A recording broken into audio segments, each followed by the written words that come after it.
Okay, I am here. Have my tea, and we are good to. Oh, that's on the wrong layer. First, way to start out a stream beyond the right. Yeah, so I'm gonna work on this again today. Uh, now that we're actually live and recording and all that. But yeah, I'm gonna work on this, and this is what we did last stream. There's a lot of things I do like about it. There's also a lot I don't like about it. I like the potential of like the light from the window coming in, like this cool light coming into an otherwise warm environment. I don't know if there's gonna be like any actual warm light in here. I mean, maybe it's off screen or something. But having like the warm shadows on the interior and then some cool light in here would be kind of neat. Having like a little light beam, not really like a beam. Like I don't want it to feel like it's nighttime or something and the lights are off, but like just still have that warm directional soft light, not directly, but anyway. And then just fixing a lot of things like form and figuring out what this space is actually used for. I initially had it as an inventor's place, but we have just a bunch of random stuff. Like there's a nut here for something, but then also there's like no tools. There's no like, was it for this? Because this doesn't have any of those shapes. So like just stuff like that where it doesn't really make sense of like what's happening. And so I want to fix some of that. Just do some rendering, have fun, maybe move some stuff around. Initially my goal was to have this cluttered, and cluttered spaces are always kind of fun to paint. This isn't super cluttered though. That's why I put these things the way they are. I wanted lots of overlap. This is overlapping that, and this is overlapping that. There's some overlap here. Everything's at different angles. You have random stuff. I just felt like it was that was my way of cluttering it. But I'm not sure if I like how like these, for example, should be rolled up against the bottom here because gravity, right? So like why did I draw it like this? I don't know. I should have made it against the bottom ledge here. And this is a ledge, so like I would need something like this to show, right? Because like it's gonna stick up in the right. You should be able to see it in the silhouette here. So yeah, it's just a lot of stuff like that. That's kind of my plan for today. A lot of, I guess, rendering. Also, probably some. I'll take some breaks to ramble about stuff and find some references. Also, like figure out what is, I mean, this isn't some sort of weird creation, magical creation with some shiny stone, or maybe it's not magical. I don't know. Maybe it's not even living. Maybe it's just like a statue. But I think it's gonna be like an automaton. So yeah, that's kind of. Oh, I have a webcam, by the way.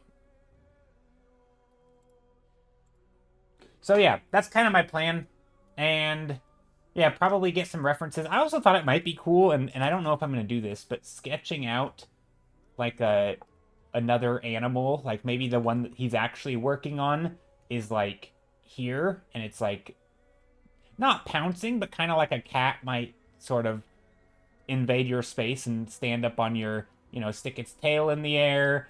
It would walk down on your stuff, and like maybe something like that, but of a, like a. I don't know how to draw animals. This is why I would need better references. But something like this, kind of where you have the animal, like walking on the stuff. And then like this would be also made of metal, and maybe this is where like the wrench and stuff would be, and this would be, I don't know, something like that could be cool. Hello, Ronnie the Zombie. How's it going? Where cam? Oh, nice. It's on. Hey, happy weeks. Yes, the webcam is on now. Hope you're doing well. Ronnie Zombie, hope you're doing well. Skittle, of course, hope you're doing well. And everybody else who's lurking, hanging out, watching the VOD, doing this stuff. Hope you're doing good. But yeah, so I think that's kind of my plan. I do think it would be cool to add. Also, another thing I was thinking of was like composition, because this is kind of the in some ways the most interesting thing in the image, and yet it's kind of off on the side, right? Like it's, if we were to, what's happening here? Why can't I merge visible? There we go.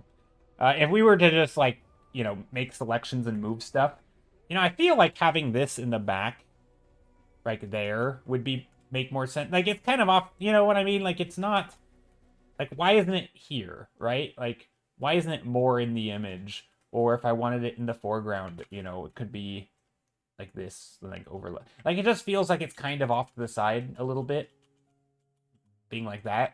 And that's kind of, so my solution here is like, I could move it inward, or I could like add something that would draw the attention back this way, right? So like another focal point here, and this would be the main focal point, and this would become less important because this thing would be more important. So that's kind of why I decide I might add something here. Because right now it's kind of, there's like, this is cool, I guess. This is kind of cool, I guess. And then it's like, I'm just pulling the attention off to the side, and there's nothing, like, what about here, right? Like, why all these lines are leading it here, but there's nothing here. This thing is looking this way, but there's nothing here, right? Like, why not? And that's where I feel like I should probably add an animal or something, or another statue, just to, like, you know, also repetition, showing that this person is creating. Oh, hey, a bot, I get a ban. Fantastic. Ban user. First ban of the year, actually. I don't think I've had to ban anybody this year. I think this is the first. Is this the first bot I've banned in 2026? It might be. I think we just banned our first bot. I'm happy. Not really, but a dragon. Well, yeah, I think just any sort of like metal animatronic things, like anything that the person who works here might be working on. Maybe one is more like the, you know, maybe this one is more less put together, and there's more holes in it, and it's more like a scaffolding. Maybe the other one is here, but there's a big hole in its chest. Maybe there's a jewel or a gem sitting here that will eventually go in the chest. What's on the papers? Schematics. Just schematics of the cat thingy that they're right here. Whatever. It's not a cat. Dog, cat, animal. I don't know. Just random stuff. I drew little like screws and bolts and stuff. There's a little gem or something with little dimension lines. Things you might see on a schematic where they, you know, they'll measure the lines, and they'll put a number, like, you know, 5 inches, and then they'll draw from here to here, and then they might do one down here, and they'll say, you know, whatever in here. So that kind of thing. Just measurements, little you know, call outs, the you know, the full design, but then maybe there's little call outs here of smaller stuff. So, you know, just your normal designy papers. So anyway, I think I'm just gonna jump straight in and just start painting. I think I will. I don't know. I think I'm just gonna go straight on one layer.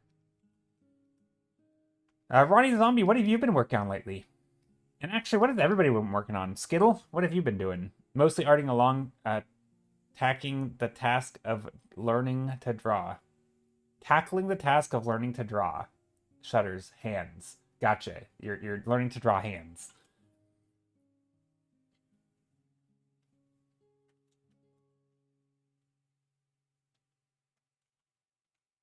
Hands seem hard. But honestly, hands, I'm gonna go against the grain here. Started off with a controversial opinion.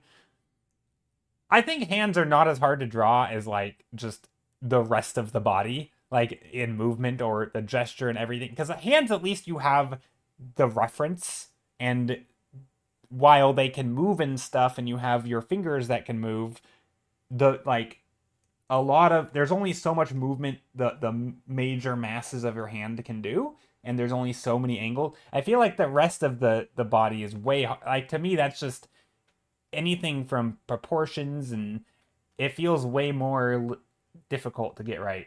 Hands, like, they're always in front of you. Like, when in doubt, just snap a photo, right? Like, I don't know, maybe I'm weird, but I feel like there's, in some way, I mean, again, this is gonna not to like belittle anyone, because again, don't get me wrong, hands are hard, but like there's almost no excuse to like not use a reference, right? Because you have a good reference. But a lot of times it's hard to get a great reference for bodies, because you have to, there's a lot more work involved in like setting up your own camera or getting someone to pose for you, and you can't always find the perfect reference if you're, start out your sketch from imagination, and then you're like, ooh, I want that pose, right? It's hard to match.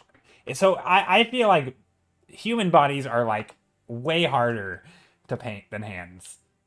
Obviously, I'm not great at painting hands, so I don't have a lot of ground to stand on here, because I probably, if I were to draw a hand right now, it would be terrible.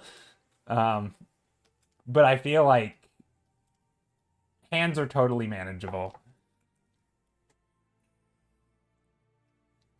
Yep. Somebody's going to take what I said and be like, Joe said hands are easy. And then they're going to put a picture of one of the hands that I've drawn in the past that isn't very good and be like, but he sucks at them, so what does he know? Which would be a totally fair point.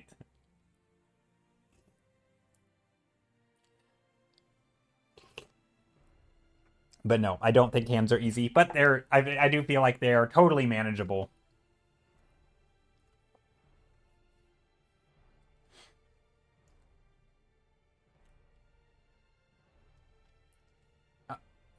Okay, what do I want to do, man? I'm at the point where like okay, you know what? Let's start just with something, because I kind of left it for this stream in a way. Let's just start by blocking in some orangey, reddish, darkish light. Nothing crazy. I'm kind of creeping up the lighting here. There we go. Just to make this space a little darker. I'm trying to make sure I do it with a warm light so I don't accidentally push the shadows too cool, because the light itself is going to be soft and cool. What's the ramble count so far? Oh gosh, Faded Fatima just today? I mean, it's at least at 1. We haven't been tracking it, but oh,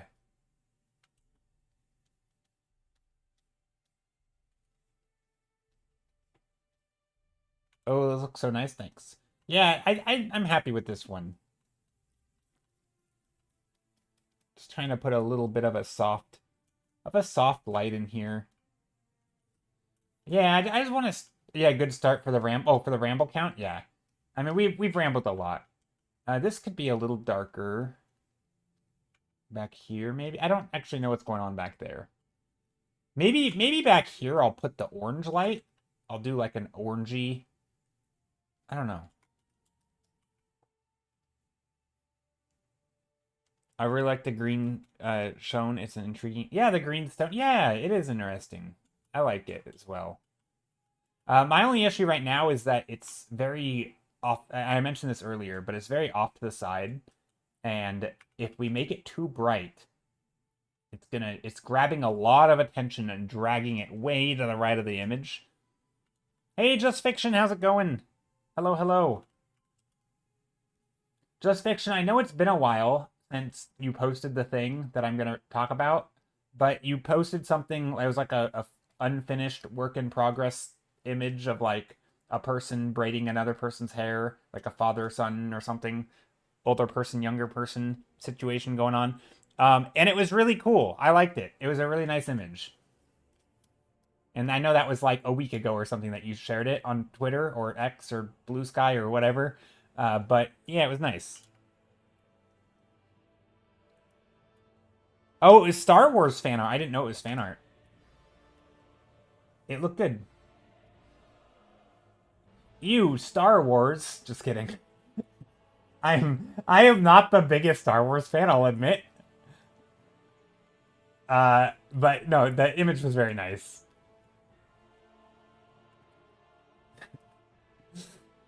Also, this should have lines from this if it's being projected. I think I put the tags on the post, but maybe not. I forget sometimes. I don't look at tags. Reading? Who reads? Just kidding. Reading's great, but I also always forget to look at the tags to like figure out what the thing is. Something like that's cool. I like Star Wars a little bit, just a little. No, I don't have any issue with Star Wars. It never really clicked for me, and I think a lot of it stems back to like the first times that I watched Star Wars. I never really was drawn into worlds that are like dusty and sort of barren and and like it wasn't. I think maybe I don't know if I am ADHD or what, maybe on the spectrum or something. I don't know, but I just don't think it was visually stimulating enough for me early on when I first started. Like when I first saw it as a kid, like I wanted. I don't know, like it was just very, the colors were drab because it starts on like the desert planet or whatever. And of course there are interesting and exciting things in the movies, don't get me wrong, but like it always bored me. I never got hooked. I needed like, I mean, there's a lot of talk these days around like, kids and their attention spans being destroyed by social media and all that. Dude, I had no attention span as a kid. Like, are you kidding me? I didn't get into Star Wars for that reason, because I couldn't stay interested long enough for it to get going. And like, you know, thinking back, like a lot of things that I like now that I have given myself a chance to get into, I have ended up liking. But a lot of that stuff, especially with Star Wars, it was just kind of like like gray, sandy, dusty vibes, desert planet, and it wasn't visually appealing for me. Whereas something like, again, the time frame is totally different here, but like, years later, the Blue People Avatar movies came out, and like I loved that world. That world was gorgeous. Everything about it was just interesting, and it was breathtaking. Even just from like the trailers, I was already hooked. Star Wars, I never really got it. Also, like gunfights and stuff always seemed dumb to me, like pew pew lasers, and I don't know. But I totally get that it is, especially from a design point, it's awesome, and like I totally respect it, and I think Star Wars is great. It's obviously inspired a ton of other things. So I don't dislike it in the sense that like I think it's bad. I just never clicked for me.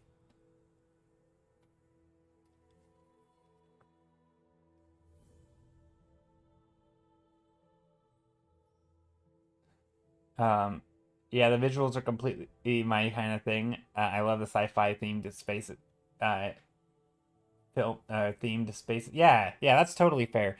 Faded Potamus said, I think that's more about how kids now are so dopamine hungry, far more so out of nurture, not nature. Oh yeah, no, I get it. I get that. People on the spectrum is largely genetic. No, I agree, and I totally get that. I mean, I just don't like to.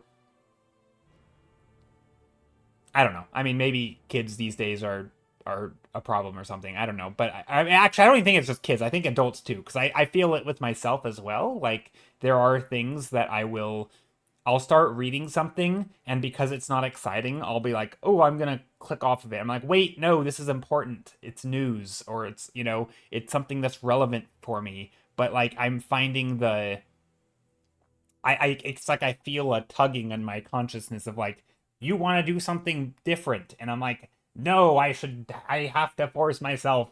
And like if I just did what felt right, I would just ignore all the stuff that isn't like, giving me those dopamine hits. So I understand, like I do actually feel it even in myself, of like feeling like I need to be stimulated.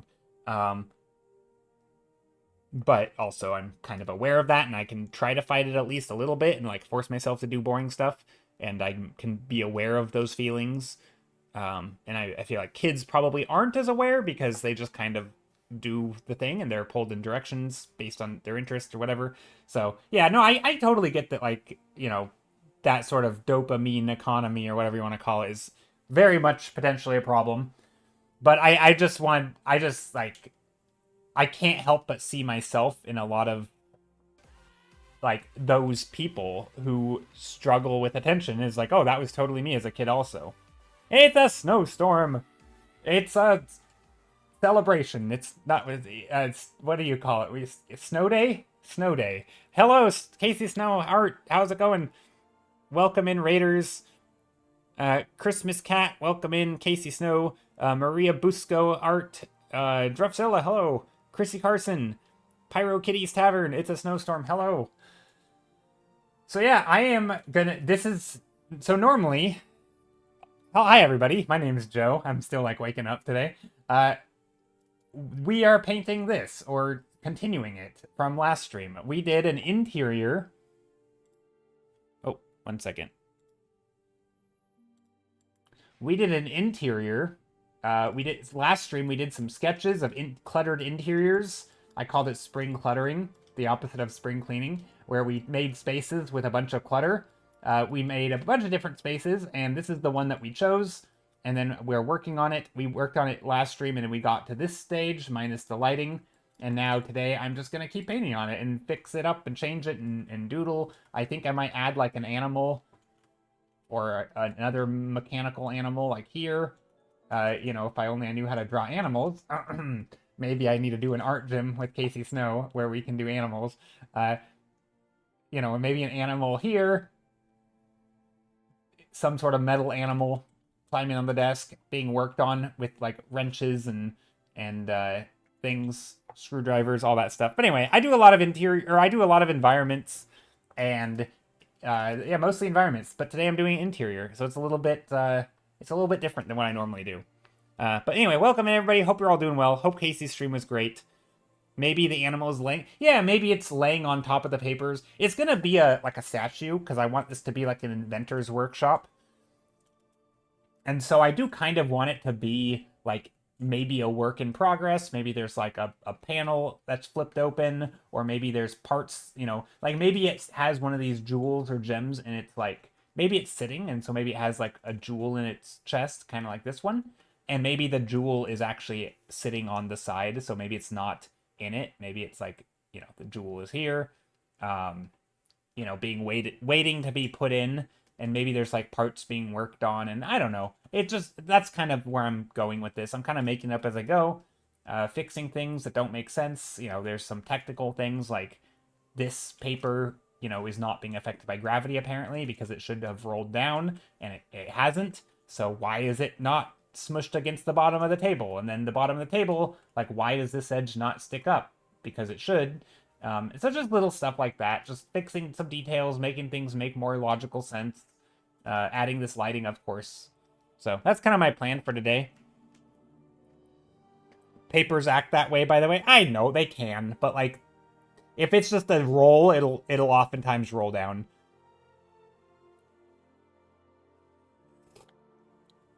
There's a clip on the other side. Yeah, there could be. That's true. There could be a clip there, but I don't like that. I think it would make more sense to have things smushed and affected by gravity, and, you know, just make it so that you don't have to find a solution. This happens a lot in movies, right? Where you see something and you're like, why didn't they explain that? And you're like, well, there could be explanations, but it still makes you wonder, like, did they just forget? Or why did they make it confusing when they could have not made it confusing, right? And so that's kind of how I feel like with that. Like, why does that paper just not being affected by gravity? Well, it's not so much a loophole, but it's, yeah, maybe a loophole, but it's like, I think a lot of times there's stuff that doesn't need to be explained, and then there's stuff that does, and some stuff sits in that weird middle area where, like, it isn't super clear, but there probably could be an explanation. And I feel like that stuff generally should be tried to be clarified. That's like my personal philosophy in art, is like, you shouldn't be left wondering. Like, it's one thing if you don't know what something is and you're not supposed to know. That's fine, right? Or if you can kind of see, like, oh, these are things in the background or whatever. That's like, I think there's a lot of areas where it's fine not to know stuff, right? Maybe it's intentional. Yeah, I'm working on this one again, Sarah. How's it going, by the way? Happy Thursday.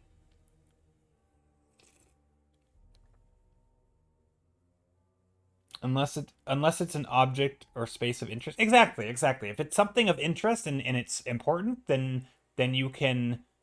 And obviously in like a movie, right, you can hint at things and have an object that is sitting on a shelf all movie or something that is never of interest, and it's not explained later to then be explained. That's fine, right? Or it could just stay unexplained. That's also fine. But I think a lot of times there's just weird things that if you think about them, you're like, wait, that doesn't make a lot of sense. And I think this is one of them where, for me, I look at this, I'm like, this is an inclined desk. I chose very intentionally to make it inclined, and yet I have a round object that isn't rolling down the incline. Why? Why is it not doing that, right? This to me, it just feels wrong. Like, it doesn't mean that it couldn't be like this. It's just, why would I make you wonder? I've set the scene up to make things roll, basically, and now I'm not having them roll, and it's like, okay, there's something wrong here with physics, and it's like, you know, again, maybe if this were a movie and there was a scene before where he was gluing down these things and to justify it, but like, you know, so the stuff like that. But anyway, I am going to turn that off for now. Just picked up some Vietnamese food and coffee for lunch. Nice. Vietnamese food is great. Ah, magic. Yes, exactly. Maybe it's magic. Sarah says, love the Inventors Workshop theme. Yeah, I thought it was a fun theme. I actually like all of... So we did a bunch of sketches last stream. We did like a woodworker's shop, which I thought was kind of fun. I thought maybe I could do little like statues of like carved out of wood. My only issue with this was that I felt that I wanted to do something more like sci-fi-ish or fantasy, and I don't know, it just... I didn't have any great ideas that were popping into my head, and I wasn't really sure where I wanted to go with this, but it was kind of cool. This one seemed fun. It was like it was a captain's quarters or captain's desk in like a ship. So this is going to be underwater, like a big old like the Nautilus kind of, with a bunch of shippy stuff like diving suits and scrolls and the captain's log, maybe some ink and pens and stuff. I thought it would be fun. The only issue with this is that's similar to this one. It didn't feel like there was much for me to necessarily invent and design, like because this space is like a space that could really exist. So I thought, this is more fun. It's an inventor's thing. I get to, maybe make up some magical fake creature and stuff and tools and just, I don't know. I thought there was more to do here, so I think this is a fun one to do. And also we voted on it, so I didn't really get a say. Love the captain's one. Yeah, the captain's quarters would have been fun. I think this one looked the best, like just as it was. Arbitrary Ari says, what program are you using? I'm using Clip Studio Paint. Clip Studio Paint. Sorry, I'm taking a little while to get warmed up here and get into swing. Normally I just jump straight into painting, and I paint pretty quick, but in this stage I'm kind of just meandering.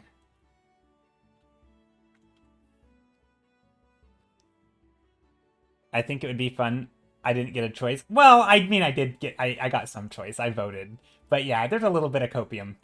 A little bit. I'm trying to justify why it would be fun, and then I'm like, wait, well, actually, I didn't get the choice. But no, the chat voted for the one that I wanted to work on, I think.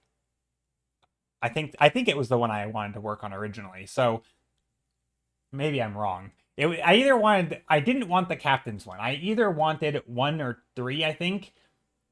And I think as the votes were happening, it was very clear number 3 was winning. And I'm like, okay, this is good. So I was pretty happy with it. Was it fake democracy again? No, it wasn't a rigged vote. It was a very real vote. I mean, there was only one person, like, campaigning, and that was me, right? So I'm the only one who gets to try and sway the vote, so it's kind of fake democracy. But you had multiple choices. Arbitrary Ari says, I just downloaded CSP. I've been mainly using Procreate. Oh, nice. Yeah, I really enjoy it. Wait, so are you using CSP on Apple products? I don't actually... Wait, I actually don't know. Is that normal? Do a lot of people use CSP on Apple products? I don't actually know. You're on your iPad. Gotcha. How is it? Is it different? Like, is CSP on Apple different than CSP on like PC? Okay, there's a shadow here because the light is coming in. This actually should probably be pretty dark. There should be shadows here. Uh-oh, I did the thing. Hold on. How do we do this? We talked about this before. Okay, so I'm on a multiply layer, and I've been painting very lightly, so it's not full opacity. Actually, maybe it is full opacity. Normal layer. There we go. I wanted to grab this color, but I didn't know how to grab it. Multiply. There we go. Now I can paint again with that color. There should be windows, so these windows, or these things should create shadows. We'll go like this.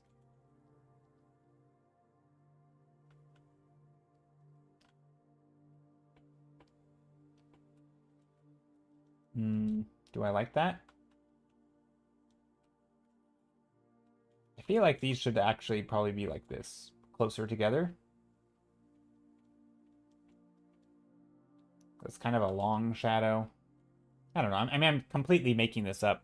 I think you can also get CSP on that new Wacom Movink thing. I've never even heard of that.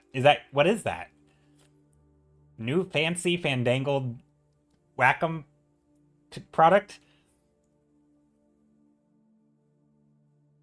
You think you read that the PC version is more intuitive? Oh, interesting. I mean, that doesn't sound that surprising to me because I feel like PC is more intuitive, but that's only for me because I've been using PC all my life.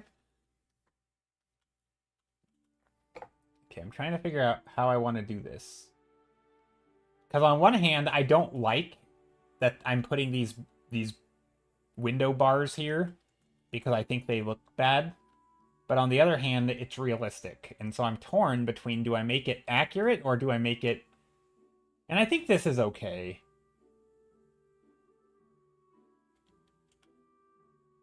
I think that's okay.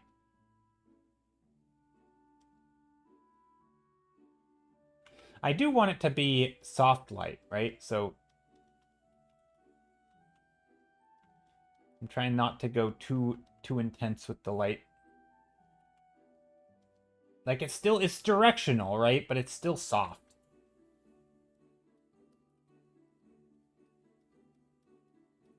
Get a little bit lighter like that. There. And then this can be darker here. Okay, so now I'm just gonna jump straight in. I think, do I keep the light separate while I render these or not? That's the question. Do I practice good habits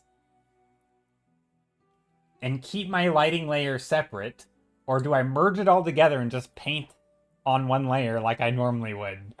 Oh boy, what a conundrum I'm in. What do you guys think? Should I just, like, because I know this is more or less what it's going to look like. Do I just continue painting on this layer? Do I like do the changes here? What would you do? I keep everything separate? But see, I don't like painting, like, if I'm going to render this object, I don't like rendering an object in a way that I know it isn't going to look like, right? Like, I want to just, oh, I want it to be this dark, I want to render it that dark, right? I don't like having to intentionally not paint the colors in the spot that are going to be, like, I guess in some way I like to think like an oil painter in a way, right? Where, like, if you're going to put like a highlight, you're not going to necessarily paint the whole thing and then you're going to add an effect. Like, that is going to be an opaque paint at some point. And so you might as well put the color that's going to be in the final image in the spot that it's going to be in. I mean, yes, I know you can do washes and, you know, like, I know there's other ways of emulating, like, layers and stuff in paint. But to me, if we're talking like an acrylic or something, you know, like, if I know that this is going to be a dark shadow, I'm just going to put that dark. Like, I'm not going to paint the whole thing with a light washed out and then go back over and add shadows. Like, I guess you could, but it feels like a not... I don't know. It goes against what my brain wants to do. So I'm very torn. You can paint all your shadows on top without having to merge it if you're not really sure. Well, my issue, Sarah, is that there are things I want to do like add something here, for example, or move these things down. I kind of want to just start painting them right here, right? And just start painting them in here the way I think they would be. Right? But that doesn't work if I also have this layer that I'm ever going to go back. It's a pain when wanting to color match. No, I would merge. I would merge. So I would just color pick and be like, oh, I want this here. I'll put some of that there. So I would just be painting on one layer. I'd be like, okay, this is going to be the dark shape. We'll just make it dark. And I can just color pick directly from my canvas. Oh, you mean color match if you're painting underneath? True. Oh, you can command... Yeah, you can do that here too, kind of. But if you have like a lot of light layers that are opaque, so for example this, like there's light here even though it's very little, and so if I were to Control Alt or Control Shift click, right, it's going to my multiply layer. So it's going to the layer that I'm selecting.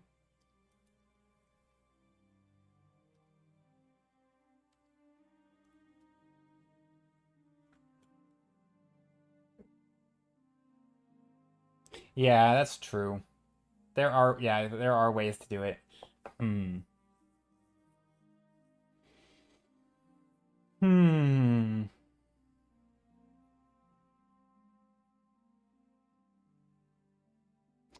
I think it does. I think CSP does have a similar thing. Gosh, I've never worked that way before. Do I resist and stick to my old habits, or do I get out of my comfort zone and okay, you know what? Because Casey rated us, and Casey is very uh Casey's stream does a lot of like art gym, and this is a gym session for me. Forcing myself to try a new way of working that is makes me very uncomfortable, but I'm gonna try it. So we are gonna keep the multiply layer on, but I'm going to select color eyedropper. I think this is possible. Yeah, Casey, if it's fire. How do I do this? Does anyone know?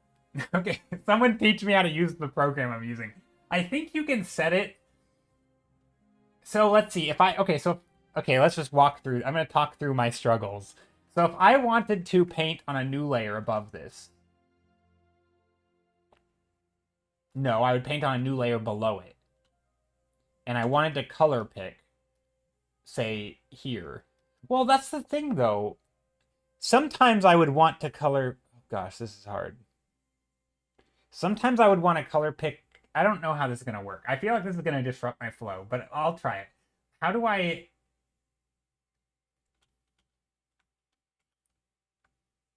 Eyedropper...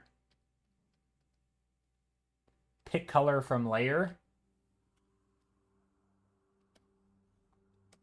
Well, that doesn't work.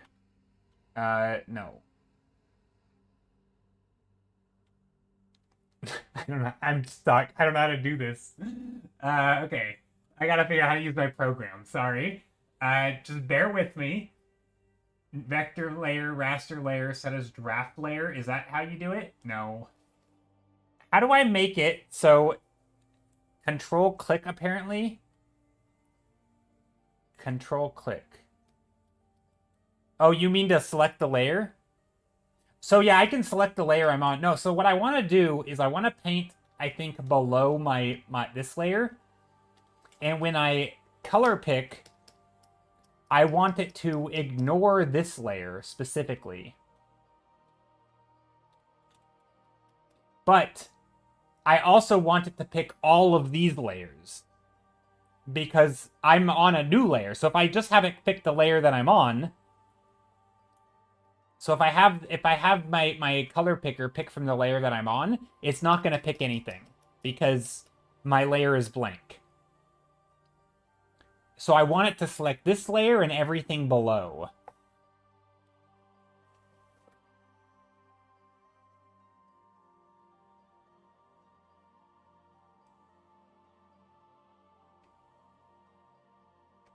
If you are above the layer, there's no way to tell it to ignore the layer as far as I know. But if you're painting above, don't you want the shadow color anyway?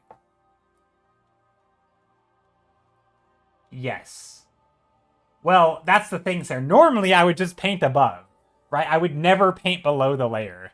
Normally, I would just paint above it and pick the shadow color, and I would just paint the way I normally paint, right? I would go into my color picker, make it set to this obtain display color, and that would be that. I would just paint the color that I pick, and that would be the end of it. But if I'm painting below the layer, current layer and below, well, it's just current layer. I only see an option for current layer. Pick from current layer. Is there an option to do and from below? I don't see it.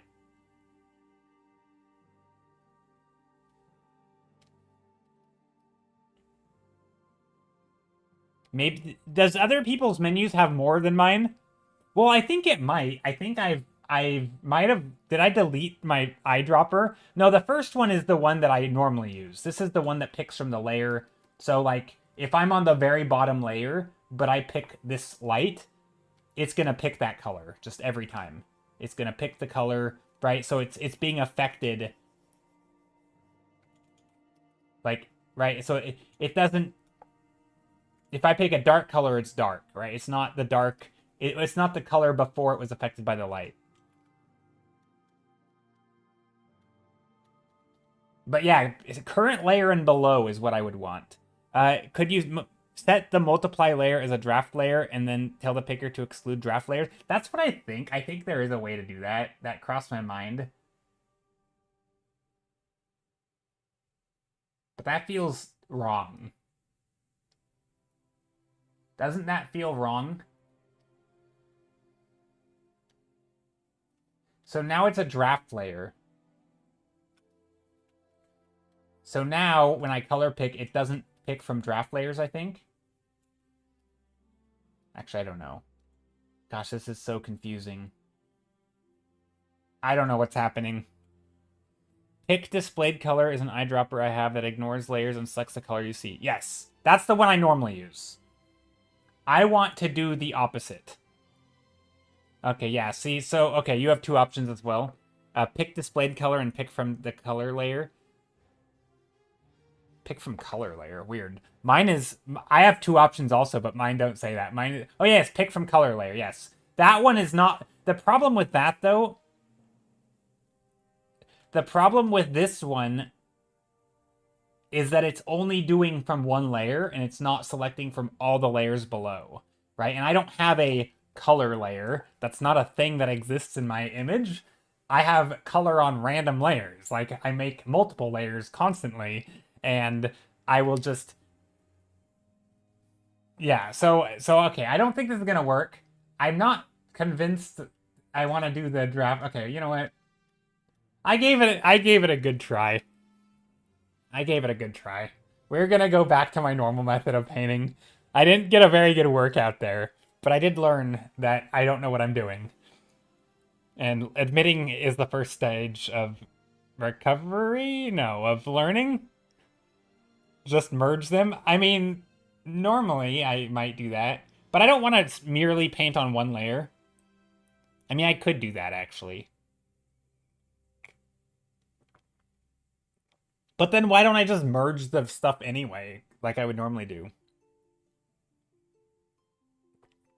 Did you try the other reference setting in the lower left? Reference setting in the pick. Wait. What? This is here? Has this been here the whole time? Exclude draft layers. Oh, hold on. Exclude draft layers. Exclude text, exclude paper layer, exclude locked layers. Ooh, I could do locked layers. Oh, that's nice. Hold on. We're cooking. Thanks. Thank you. Oh my goodness. Look at this. Okay, hold on. So first I can do this if you guys care. I think it's annoying. It's like a little magnifying glass. I've never used that before, by the way. But yeah, see how it's not selecting any color? Because I think right now it's selected to pick from layer. But if I do this, now it's actually... Well, apparently now it is...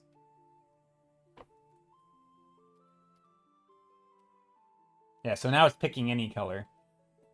So we could do exclude draft layers. Okay, so this layer was set to a draft layer.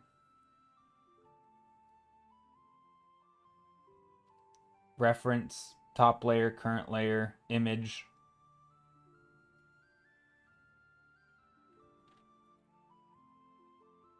Reference top layer? What does that mean?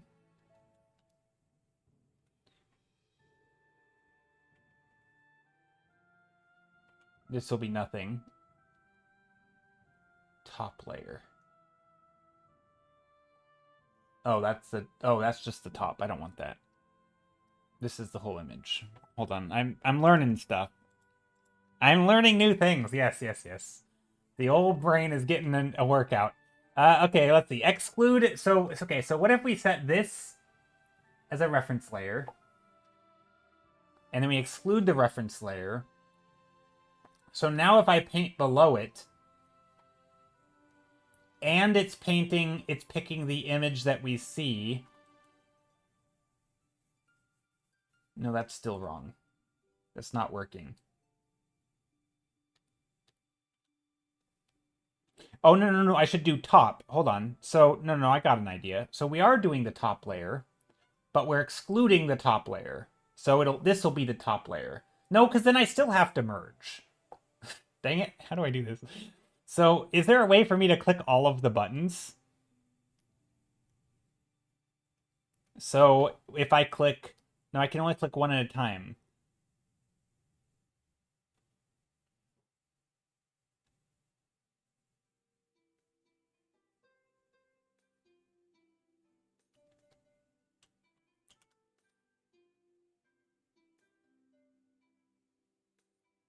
Is this correct? No, it's not correct, right? Because if I do this and I paint here... No, wait, that is right. No, it's not. See, if I color pick this and I lay it down, it's getting darker because it's being affected by the multiply. I want it to pick the color. Why isn't it excluding this layer? It's set as a reference layer.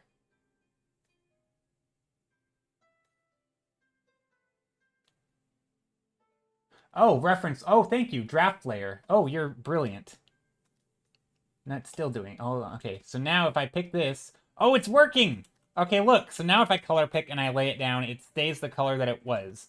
So I should be able to color pick, and whatever color I see is the color that it puts down. So if I see a black, I should put down black. I think. I think that's working. Okay, this is weird. This is going to goof me up so much, because then I'm going to go back to the way I was painting before, and it's going to be confusing. Okay, I think I've got it. Also, thank you for the follow. I appreciate it.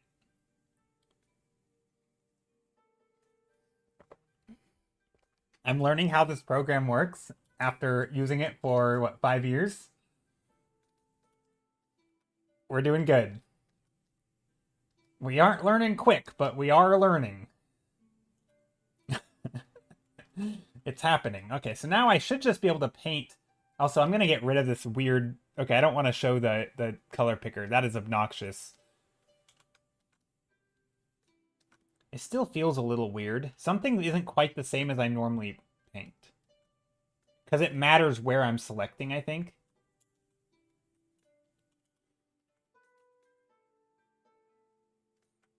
Yeah, I think what's difficult for me here is that I'm still making choices based on visual information. And so I'm like, I want to paint this color, and so I color pick this color. But the problem with that is that this color right here might be the color that I just picked, but because the light is also a gradient, this multiply layer is a gradient. It's not perfectly hard edged. it's not always, it's not perfect, basically. And it's kind of confusing me that the color I'm picking and based on my choices is not the color that's hitting my canvas. And it's like doing a weird thing in my head where it's still very hard to paint this way. Like, it's kind of right.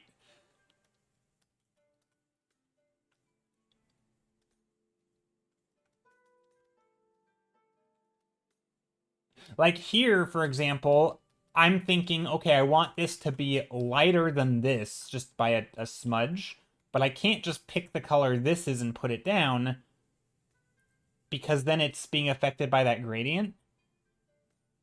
Yeah, this seems like something that works best if you do flats and cell shade. Yeah, it's kind of breaking my brain because like so much of my painting is based on these sort of decisions and how I make decisions, and I can't make the decisions that way. So even something as color picking, it's just, but I'm trying to understand where is it going wrong. How come when I'm picking a color here using this method? Yeah, I think if it's in a fully shaded area, like right here, where this whole thing is evenly, you know, in shadow, right? So there's a shadow layer, it's lighting the whole thing evenly. I don't think I'm being affected here, right? If I want to put like this color of green right here, I can color pick it and put it right here, and it's the same color, right? Because the whole thing is being affected by lighting in the same way.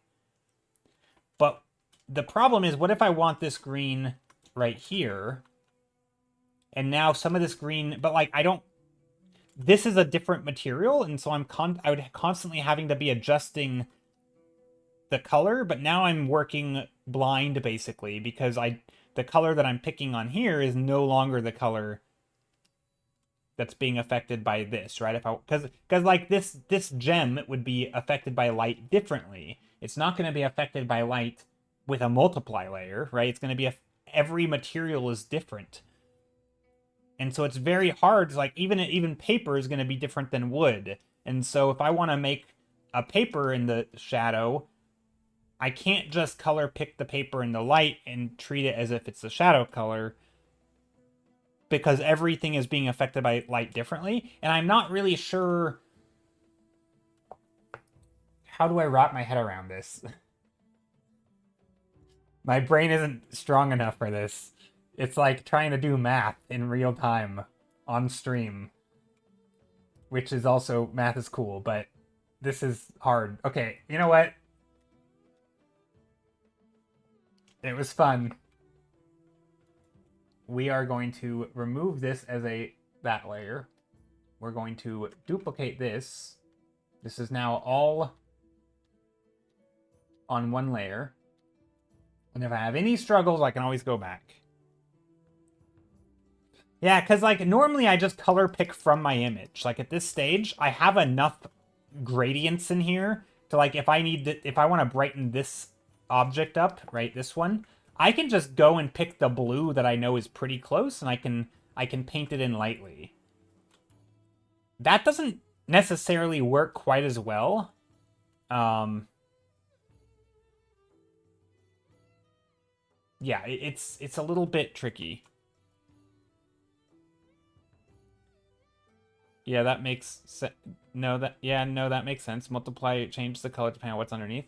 Yeah, but the problem is that different materials and different objects are affected by light differently. Whereas multiply is affecting every color the same, right? It's like a mathematical equation. But that's not how light works. Light is going to make some things are going to brighten up when they hit the light. Other things are not going to brighten up as much because they're a matte material. And so normally that would be fine if you were doing flats because you'd pick the flat of the color. But I'm not picking the flat of the color. I'm trying to pick visually based on the color I know that it should be. Right? So like if I know that this should be a green, if I want this green color, right, if I want a specular highlight right here, I want to be able to pick the color that I know it should be. Kind of like if I was doing oil painting, right? Instead of trying to figure out what the flat is, I want to say, I know this is a specular highlight, let me make a highlight, right? I want to mix my paint to be the color I want, and I'm going to put it down. The problem is I can't color pick from my image. if everything is being distorted in a different way. It's very hard to do that way. And so the entire method that I use for painting almost doesn't work with that, or at least not very well. Yeah, this feels like I paint in a way that feels more traditional to me. You can do a mix. Yeah, but that's so hard, Sarah. Because then I'm like, I mean, I think I could get there.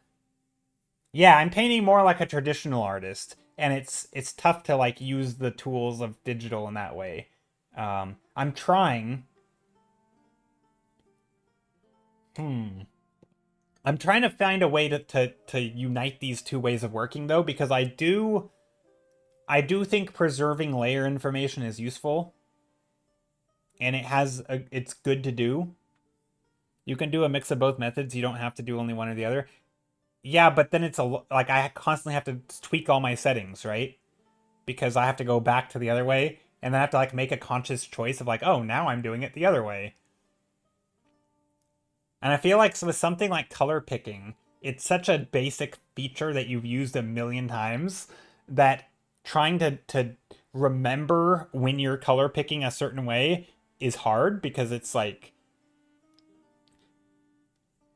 I don't know, it's just such an intuitive thing. Yeah, have you guys seen those videos of like I know there's a couple of them.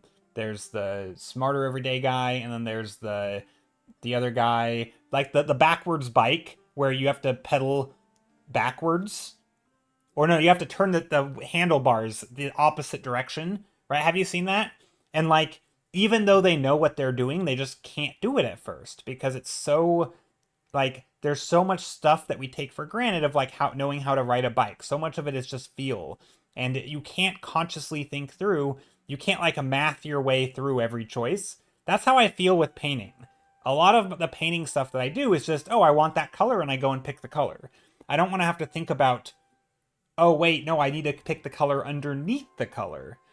Um, yeah, it's or like playing a game with inverted controls. Like it's even if you know that they're inverted, you're still gonna get confused because your brain is just gonna fall back to habits, and the second it does, it's wrong. Um, and if once you learn it, that's the thing though, right? Once you learn how to do this other way, then it's like second nature, and you don't have to think about it. So yes, it might be that you have made this second nature for you, but for me, it's still completely alien, and it's so unintuitive. It's like I can't even pick a color properly without like tremendous mental effort. But this is easy, right? If I wanted to paint something here, now that I'm back on normal settings, oh, I want a little bit of light shining through here. Great, let's paint the light in, right? Um, I don't want to have to think about, oh, let's go back and edit my multiply layer. Let's make this little thing, you know. Uh,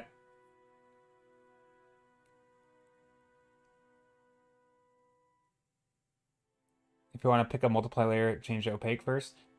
Is that what I'm talking about? I don't know if that's quite what I'm talking about, but close, I guess. Uh, Sarah says, I try to do it all in one go so I don't have to worry about it once I switch off the color. Yeah.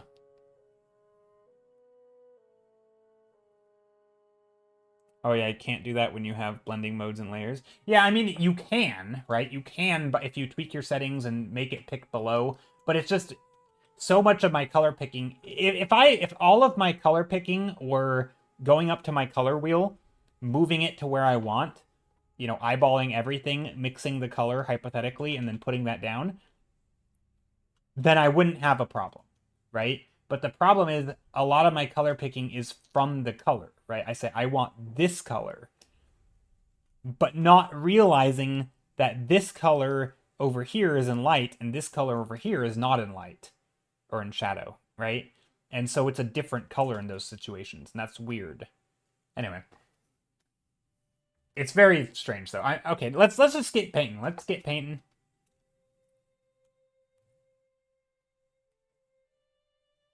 Yeah, to be honest, maybe it doesn't bother me because I do a ton of manual. Yeah, see, I do some when I'm like introducing a new color or a new material or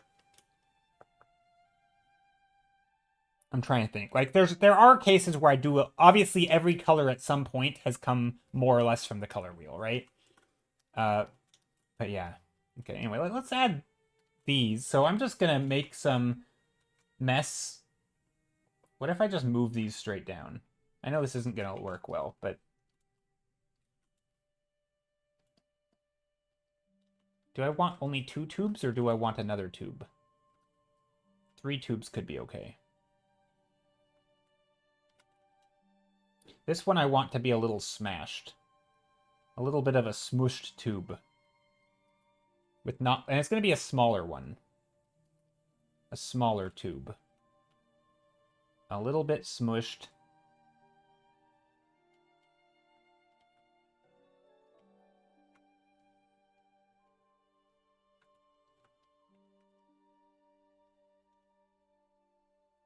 Hello, I think I made it here through a raid. Awesome work. Thank you, Martu by Martu. I appreciate it. Yeah, so I'm trying to think through this. So, like, for what I just did here, I picked a dark color in shadow to be another dark color in shadow. And so that would have worked, I think, if I were painting the other way. But sometimes, for example, like maybe up here, I would pick a dark color that's in light to be my dark color in shadow. And that's where that's not going to work, because my painting isn't going to pick this color, right? Or it's going to end up being too light over here because it's not going to lighten it as much or darken it as much. Do you get what I'm saying? Like, it matters where the thing is in the light or shadow. And I'm picking not based on local color, but I'm just picking on the color of the pixels. So I'm like, this is a dark color, not thinking whether or not it's in light or in shadow. But the painting, because it would be in a different layer, it's trying to adjust for me, and I don't want it to adjust at all, right? I want that color on my canvas. So it works in localized sections. Like, again, if you know, if you knew that all of this were evenly in dark, then it wouldn't matter, right? The way I would do it would be the same as the other way, right? They would functionally be the same because it's an even light layer under here. So if I wanted to paint something in here, I would just pick the color that I want, and it would, well, okay, it's not happening because I'm on multiply, but if I picked the color, it would be that color no matter what, because it's always affected by the same. But that doesn't work. Yeah, anyway, very, very strange. Strange stuff. Okay, let's go back here. Hand painting is the way. The way for me, anyway. We're just picking the color that we think should go there, and then we're putting it on.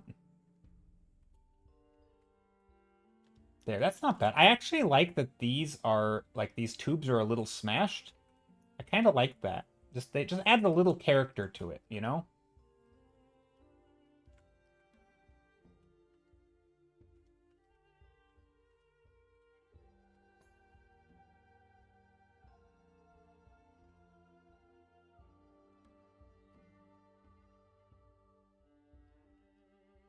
I'm redrawing. So for those who are curious what I'm doing, I'm redoing a lot of this stuff.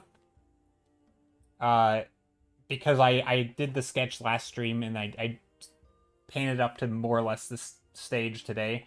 But a lot of the stuff just doesn't make a lot of sense. I want the physics of things to work. I want the stuff to feel like you do Control S occasionally in my mind with traditional painting to save. Good call out. Save your work. Yeah. Saving is important.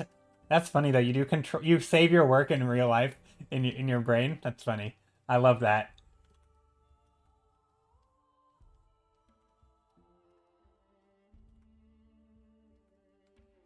Okay, so these things are going to be a little bit bent.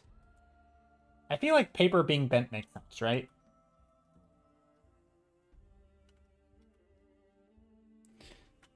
Hey, yo, Koner, how's it going? Okay, so yeah, I'm just painting some stuff. Sculpting. A lot of stuff's going to get all messy, and I'll have to redo it, like the lighting.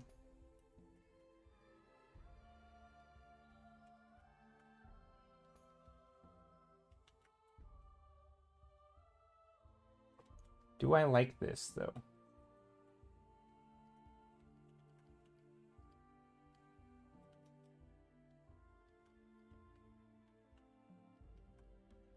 I think I like that. I mean, it gets a little bit unclear here.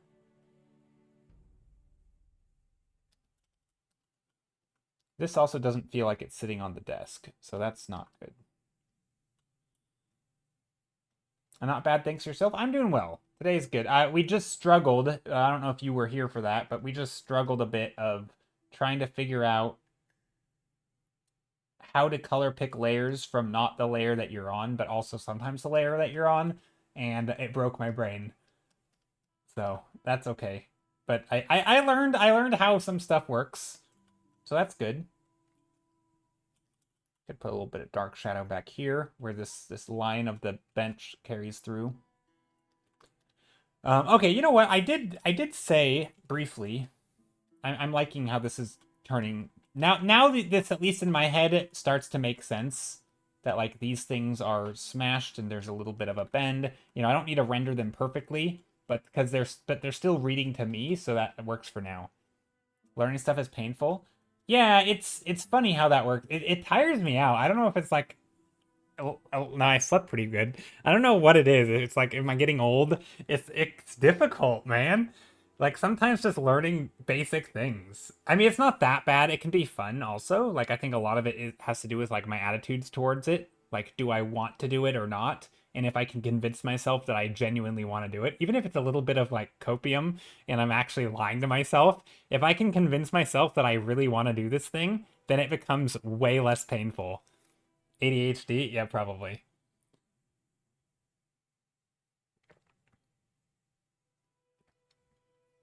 I mean, I think learning stuff is hard for everyone, right? And especially learning stuff you don't really see the use in, or you aren't quite convinced that it's worthwhile. I think that's extremely hard for pretty much anyone. But I don't know if I'm ADHD though. I have no idea. I suspect I am, but I don't know. I might also and or be on the spectrum, but I don't know. Probably, I don't know. I don't believe in self-diagnosing, so I have to be careful here but I don't know. But I suspect. Have my suspicions. I think it depends if you have that dopamine carrying you or not. Yeah, it's a big but for me I think a lot of it comes down to like if I think I'm getting something out of it. Is there some sort of value that I'm getting from this? If it just feels like and that value could be anything, right? It could be like value is I'm going to make a better paintings. Okay, that's worth it. The value could be I think this is a useful process to know because it's going to help me with client work or something, which is also very possible. Like painting in nice layers, that makes it work easier to work with other people, right? In a professional sense, there's a lot of utility from that. And so maybe that's something that would make you, you know, be able to justify, okay, this is worthwhile, right? Maybe you don't care about that and you're like, why do I think this is going to make me paint better? No. So like, why do I want to force myself to do this? I don't. And so you kind of like, you're just kind of doing it because of like social pressure or something, and then it's weird. You get dopamine from feeling excited about something, which goes along with learning. Yeah, but also just from like, it's exciting because it's useful, or this is gonna make me better, or this is gonna be good for me. Like, I think there's a lot of things where, like, I'm trying to think. Like, one of the problems with like long-term stuff, right? Like, if you know something is good for you, but you don't really see the effects of it, there's sort of like you kind of know it's good for you, but you don't really feel that it's good for you, right? And until you can see the effects, it's hard to get really excited about it, right? And then you see the effect and you're like, oh, now I like this is a very real thing and this is worthwhile doing, right? And if you're just kind of intellectually know that something's good for you, you don't it's hard, at least for me, to like really get excited. I need to be convinced, if that makes sense. Like I it's not even convinced because I am convinced, right?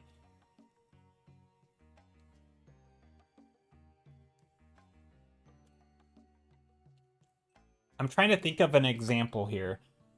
Something with like food because it's say like you know your diet kind of sucks, but you feel fine, right? It's to me it's quite hard to like change your diet and put in that extra effort because you kind of feel like you're already doing okay. But then say you wake up and you have some problems, right? Maybe whatever, it could be digestive problems, could be something. And now say you suspect that that is strongly because you of your diet. It's much easier to like put in the effort when you know that it's harming you. And then you eat better and suddenly it goes away and you're like, "Oh, that was actually worthwhile." Like you certainly are going to be motivated every time you have that problem, right? And maybe even for a little bit after. But once you stop like actually seeing the results, it's very easy to go back and not put in that effort or something, right? Like there's a difference between knowing something is good for you intellectually and like feeling it not, like struggling because you're not doing a certain thing. Like I don't feel that struggle. Like I don't think, "Oh, my art is suffering because I'm not painting this way," or "Oh, I'm not getting the work that I want because I'm not painting a certain way." If that started happening, I'd be like, "Oh, I better learn this thing," and I'd be motivated, right? But I'm not in that situation really. I just kind of know that I should. And so it's very much as like, as they say, eating your veggies, even though I like veggies. Veggies are great. But that hypothetical of you not eating healthy. So yeah, I don't know. I think that's kind of how it is for me. I need that little bit of like I need an extra motivator, right? I need some additional thing. And if that's me convincing myself that I'm, in a worse state than I am and that I really need this, then so be it, right? Sometimes it requires a little bit of mental gymnastics, I think, to convince yourself that this thing is better for you than maybe it actually is. So that you feel that extra like if instead of, maybe you feel, you wake up and you're, I don't know, I'm trying to stretch this analogy, but like instead of feeling bad and having the feeling bad be the motivator, maybe you convince yourself that, you are feeling bad. I'm not saying to convince yourself you're feeling bad, but like if you convinced yourself that you could feel a lot better or that the state that you're in right now is not a good state, then maybe you'd feel more motivated to like eat healthier or do those difficult things that you didn't want to do. Does that make sense? I don't know. That's how I think about it. So sometimes learning new stuff is easy because you feel like you have the right motivation, the stars have aligned, so to speak, of like just making you feel uh like all the things have come together to give you the right boost of energy to like, this is important to me. I need this. This is going to improve my art. Other people would like me more. Not that, whatever you need to tell yourself, right? Other people would think I'm cooler if I learned this thing, or, oh, this is like that makes it easy. But when it's just like, oh, I want to do a thing because I know it's good practice, but also I'm not really super duper convinced that I'm going to get any sort of immediate result, it's hard. It's hard when you don't get real time feedback. I think that's why art sometimes is so hard for people to push through and learn. You can't tell if you're improving. Yeah, and this is why like one of my favorite, I call it like mental gymnastics tricks, uh, is sort of anytime I don't know something and then I learn something, I tell myself that that is me improving, even if I can't see it. I can feel it, right? I know that if I learn something about anatomy that I didn't know yesterday and now I know today, I've gotten better at anatomy. I believe that. I have convinced myself that this is me getting better at anatomy, is just learning things. And I think for most of art that is kind of true. Like the more you learn about things, the better you will be able to paint them, that you can make decisions on lighting if you know more about how light works. Is it always going to make you better at art? Of course not, right? I'm not like I'm not completely delusional. I know it. I know that learning random facts about physics and light isn't always going to make you a better painter, but it does allow for it. Like it absolutely makes you a better, or makes you a more knowledgeable artist. Whether or not that translates, into a better painting or is a different story. But to me, I don't really, part of me when I think of like how good am I as an artist, which is a weird thing to even think about probably.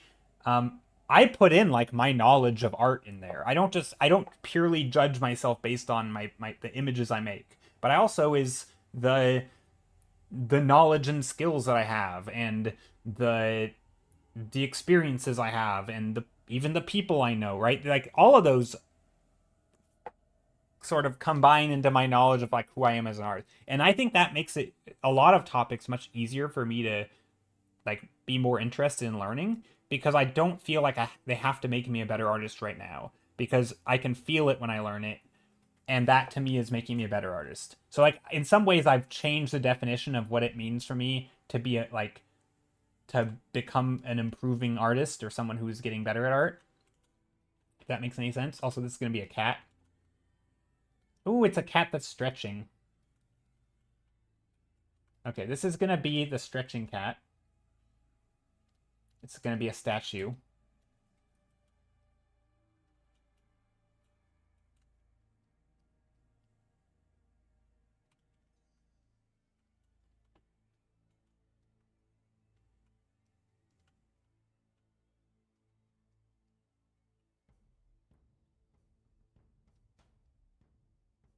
Okay, how do we... Let's see. Cats have things like this. Same thing with exercise diets. You don't get tangible feedback until months later. Yeah. But if you convince yourself, though, let's say you're a little bit delulu, and you convince yourself that eating that carrot will give you more energy throughout the day than whatever you were going to eat before, right? Maybe it won't, but like you convince yourself it will. Will then be more likely to want to eat healthy because you're convinced it's going to make an immediate impact. And you might also trick yourself into feeling an immediate impact, right? Like that can be an effect. If you think it's going to do something, then it will, right? And so like sometimes you can be a little bit delusional, and I never thought I'd heard Joe say Delulu. I didn't think I would ever say it either. I wanted to find a way to use that word because I think it's funny. But anyway, so but the point I'm making is that like I think sometimes you can convince yourself of something, and it isn't totally true, but it has a very real effect. I'm not saying that's like, and I think you can kind of know it's fake, but also still get the benefits from it. Like I don't know. It's weird. It's weird. Kind of like trick yourself into being excited about learning.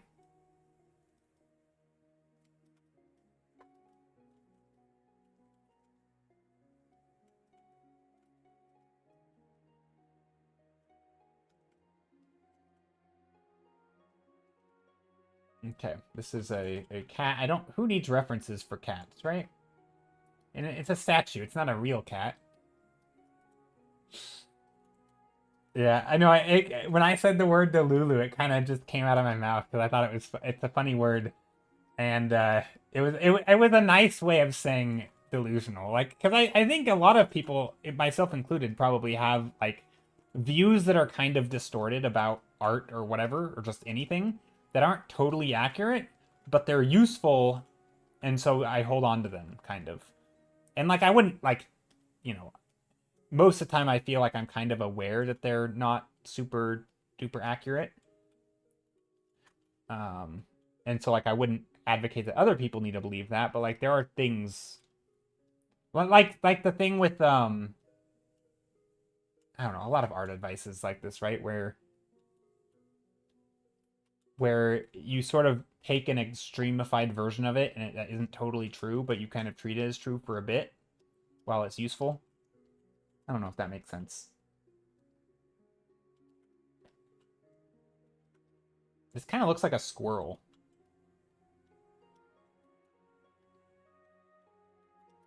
It's a squirrel cat. Okay, I need to find a cat reference. Cat stretching.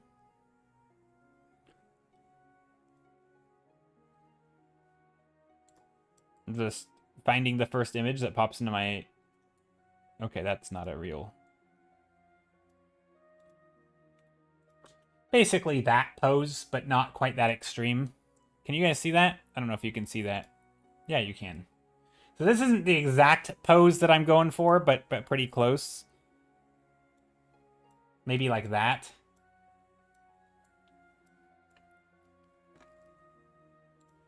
And I want it to be facing us, facing forward.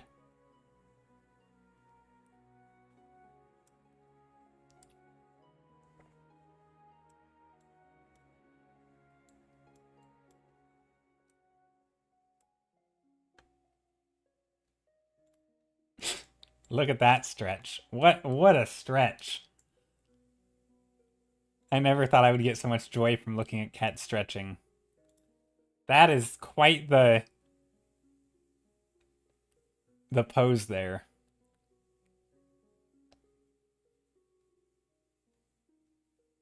This is kind of the vibe I'm going for.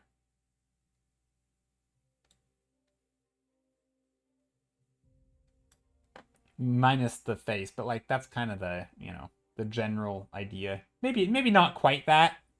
I don't know.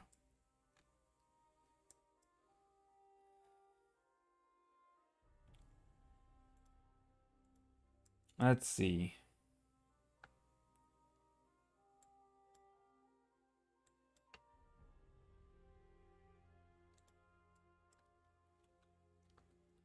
Do I actually want the cat to feel like it's stretching? I think I do. Or do I want the cat to look like it's stretching? I mean, yeah, I think I do. Okay. Cat here. Face. So we're not going to draw an actual cat, right? This is going to be a metal cat. This is going to be metal. When they stretch, they usually claws too. Okay, well, I don't care too much about that. Oh, I mean, that is very interesting. But this is going to be a metal cat. We could put claws in here. Little claws stick out. But I didn't know that. That's interesting. Crumble the paper. Yeah, no, this is like a statue, right? This is like an animatronic thing gonna be sort of designed and...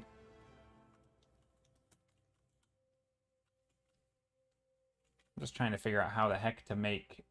Like, what do their legs do? Do they go like that? Because I need to, like, in some ways it's gonna be like the gesture of the animal, right?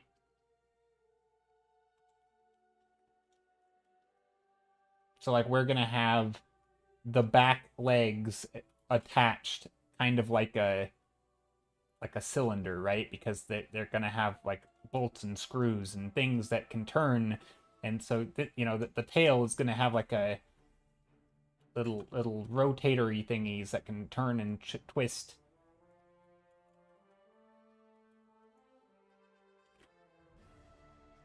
Maybe there's the back of the spine here. It's gonna have this like this thing, and then there's gonna be little plates with bolts. But maybe these plates, because they bend and cats are very bendy, maybe it has like a segmented carapace thing where it can bend. I don't know. I'm not even sure if these things can... How I'm gonna do this.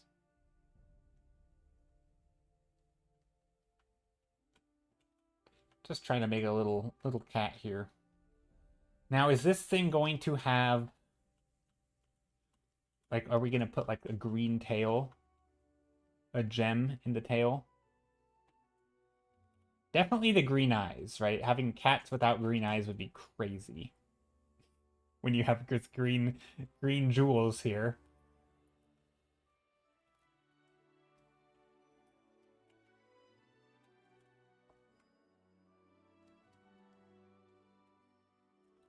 I mean, this is already starting to do something.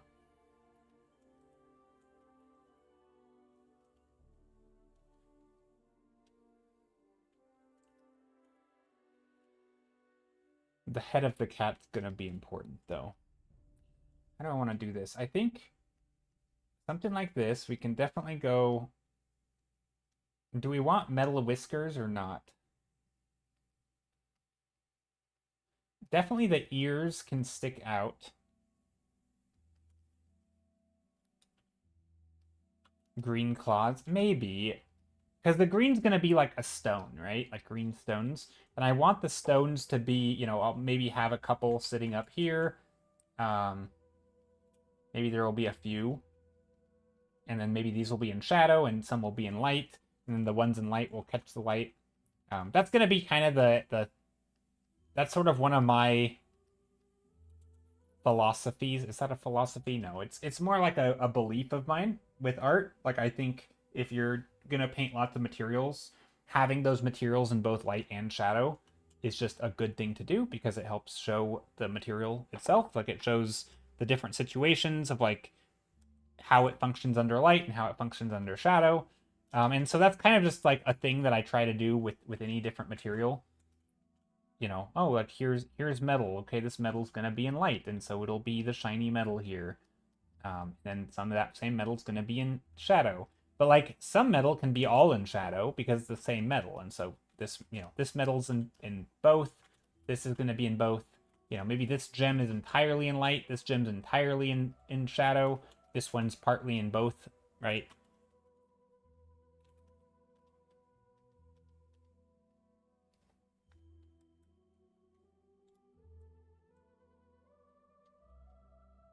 Nice to hold back on where the greens go. I agree. Like this one, I think will probably be a little dimmer. I don't think I want all the greens to be crazy vibrant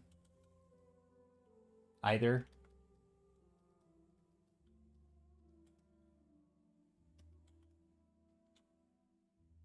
I also think I want there to be like a similar motif, right? I like these little like segmented areas, like this filigree. So I do wonder if maybe there can't be a little bit in here, like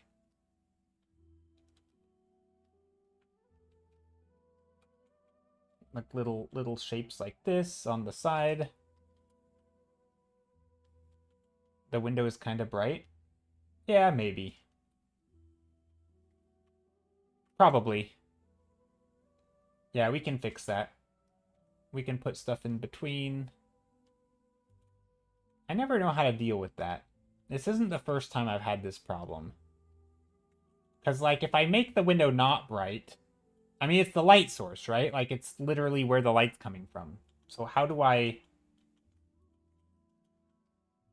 If I darken it, doesn't that... I mean, I guess that could work.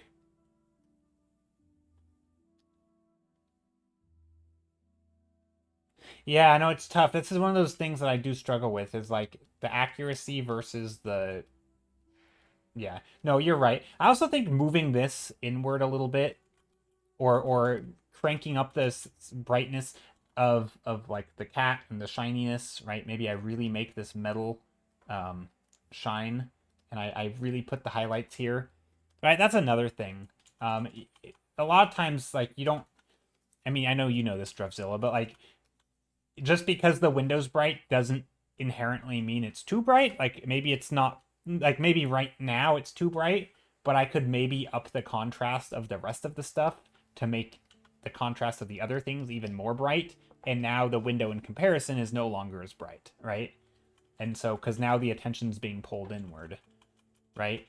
That's kind of my issue with this thing, is like it's too far on the side and we're being pulled over way over here, but like there's nothing over here. And so by adding this cat, hopefully I can draw some attention back into this sort of, instead of being juggling between these two spots, we're now being kind of landing in the middle.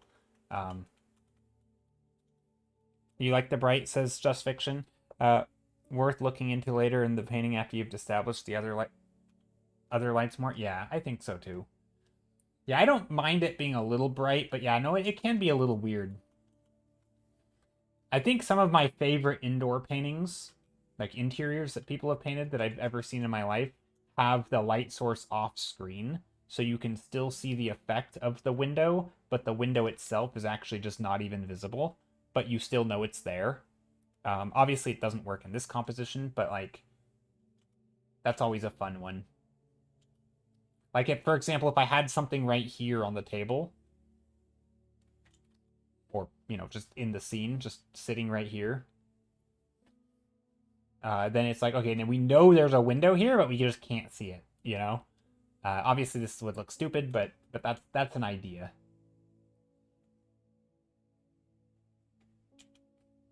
Yeah, I was just making an observation. Didn't mean to demand action. Do it. Change it right now. No, no, you're not wrong though. I think it's a good observation.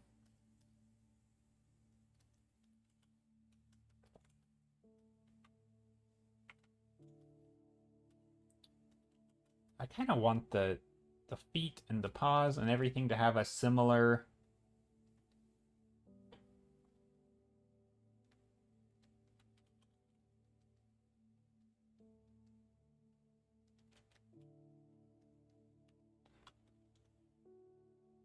So this ankle needs to change. Always good to keep those things in mind as you work on the rest. Yeah, for sure. So much of art is that way, you know? It's like trying to juggle all the different ideas and concepts. At least for me, that's how it is.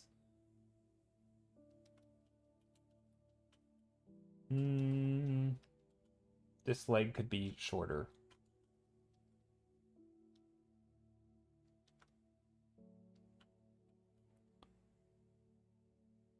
Your braised chicken calls. Back to prepping dinner. Ooh, enjoy your dinner.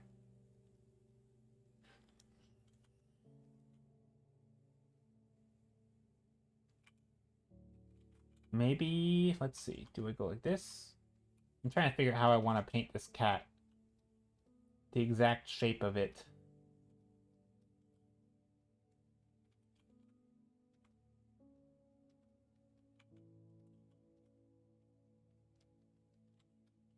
This doesn't feel like it needs to go there.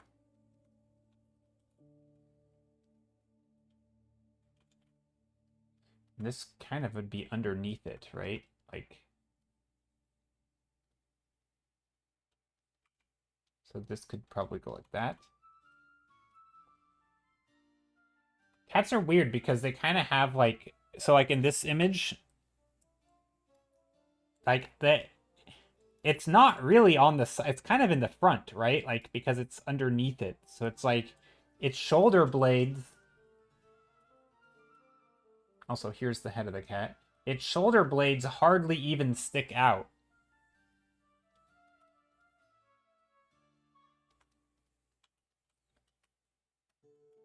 Which is weird when you're trying to make mechanical shoulder blades. And obviously, this isn't going to be anatomically perfect, but I do want it to make kind of sense. So when you look at it, you're like, oh, this is totally a mechanical cat.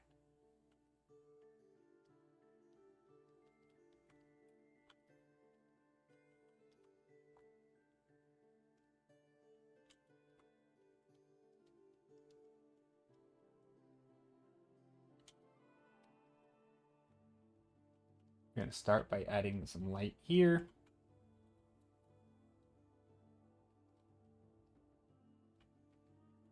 Yeah, their shoulders are super mobile. I think they lack collarbones. They seem to lack all bones, to be honest, except they don't. Cats are just weird. I don't really understand how, like, do their bones also, like, I wouldn't even be surprised if they were, like, thin enough that they could flex or something. Like, I don't understand how cats work. Like,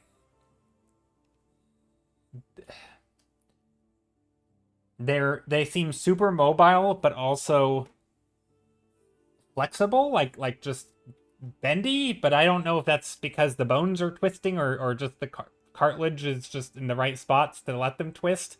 I don't really understand how cats work, to be honest.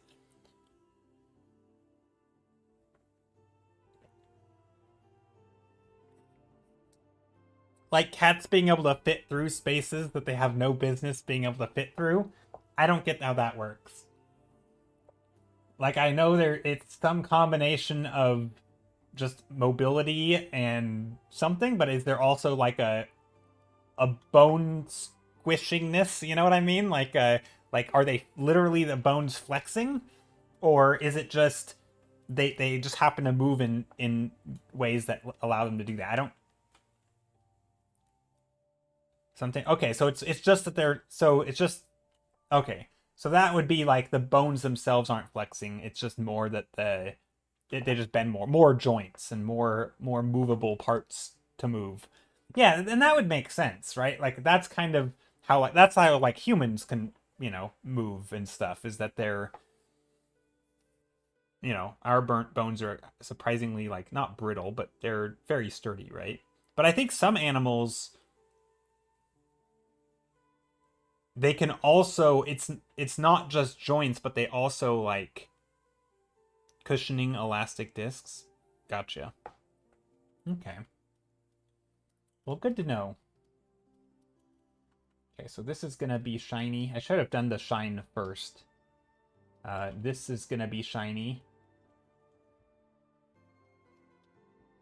This is gonna be shiny.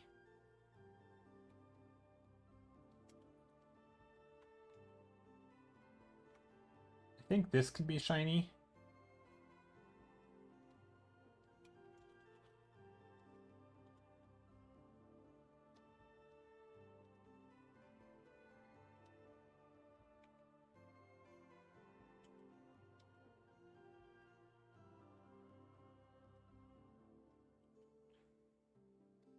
Its rib cage should be here. I think that's what I'm struggling with.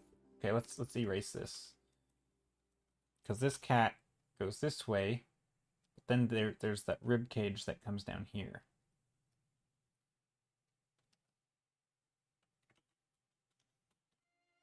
No, that doesn't look right.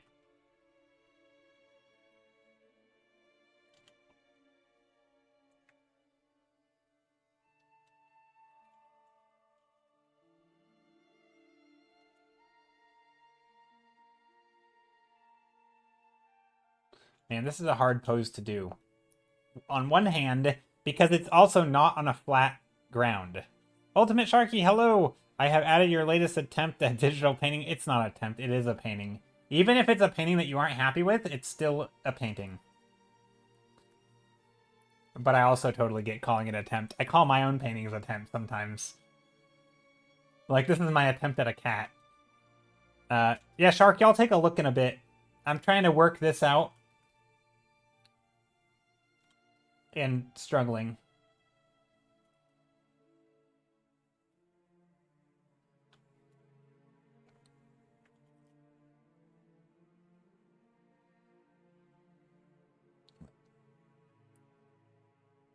You're drawing a tardigrade? Oh, that's cute.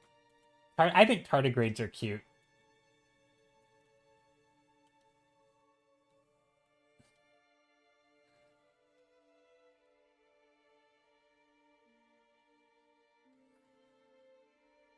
I think this cat head needs to come way down.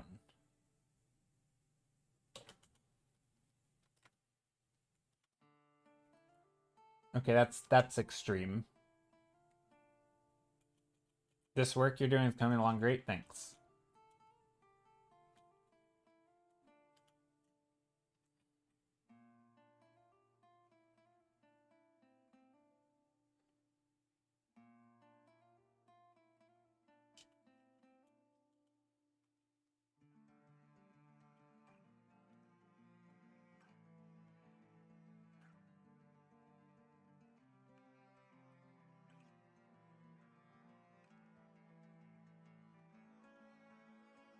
Hmm.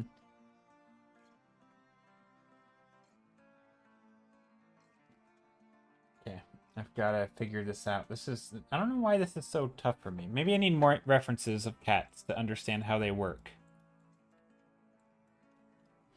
Because, like, this part should be close to the ground, right? This is, like, their chest. And their back. And then they have this part. He has a human face. Yeah, that's fine. I'm not worried about the face right now. Just trying to get the general form so it kind of makes sense. Because it would be easier if I just drew it sideways. Oh, dang, Joe. Is that a mech cat? Yeah, it's going to be a mech cat. Well, this, I don't know what that is. That's not a cat or a dog. It's something. This is going to be a mech cat. Well, I think if I were to draw it at an angle, it would be not bad, but I have this weird foreshortening thing going on.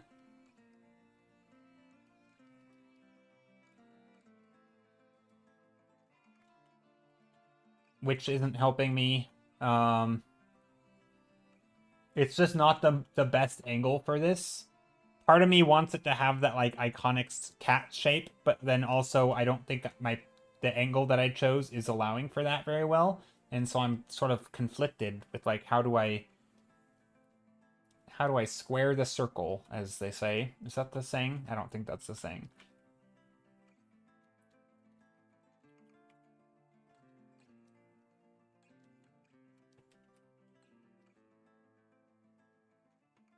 Maybe it's not bad. But we have the shoulder blades here.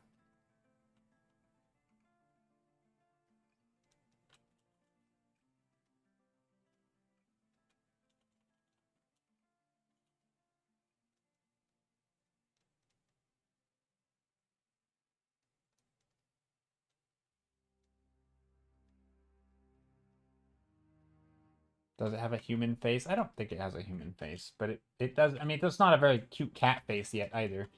I think this is okay. I don't think we need to have a super huge like chest cavity. I think it can be a little bit weird. I think this works.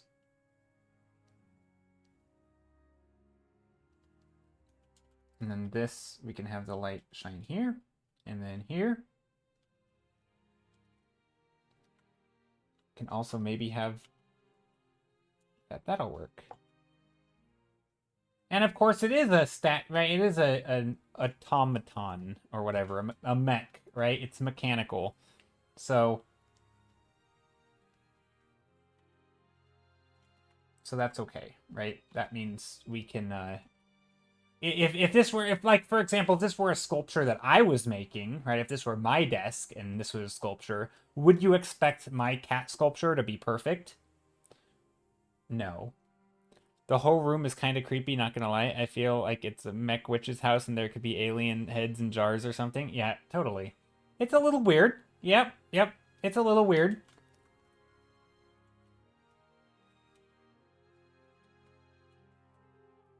Yep, I'm definitely not claiming it's not weird.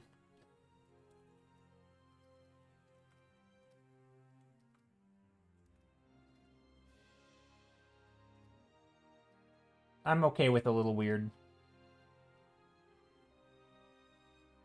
It's great. Thanks.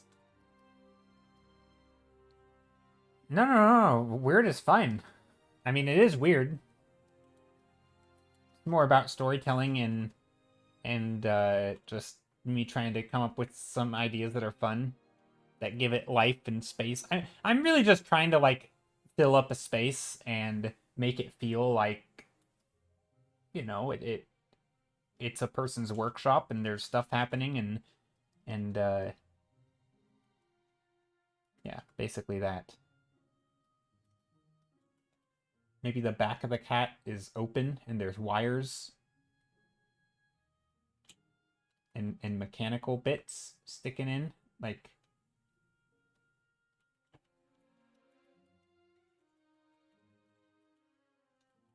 You love the background, the dark objects, those dark objects with green them. Yeah, they're just random objects. I don't know what they are, but they were supposed to look like stuff. They're supposed to look like stuff. Good commentary by me.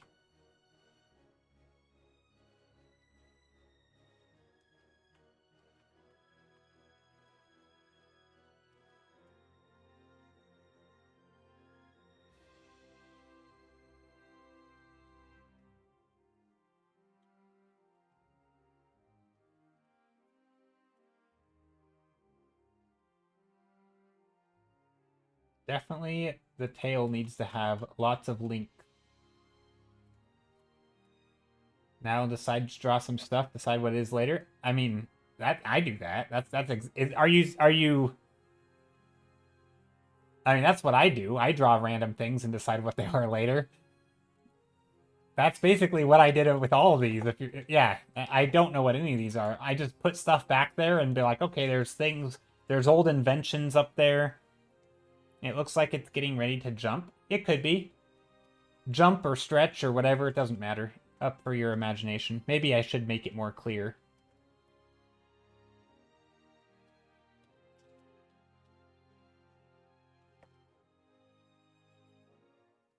Yeah. Yeah, maybe some of them I'll have ideas in my head of what they are, and then I won't tell anyone, or I'll just sketch them the way that I want it to be. And maybe some of them will be less obvious.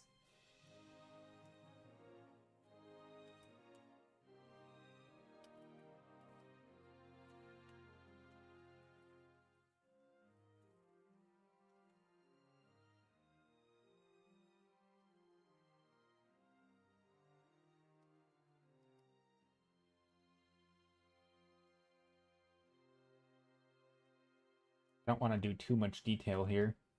Okay, I should probably figure out how to make a cat look like it's, I don't know.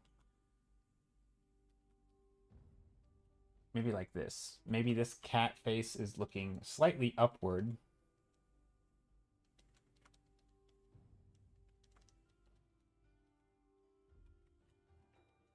Okay, eyes. Sorry, cat. Your eyes are going away.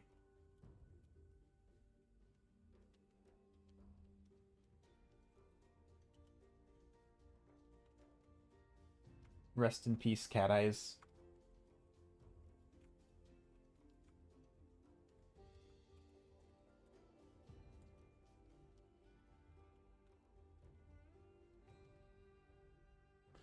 Actually, it can be squinted. Squinty eyes.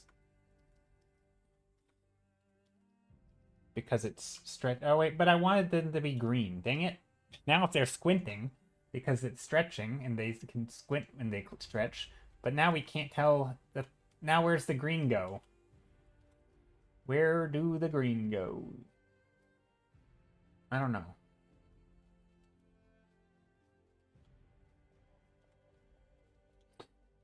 So there's a drawing book, like a blueprint for something mechanical. So I'm guessing the engineer or whatever who lives here create all these things. Yes, exactly.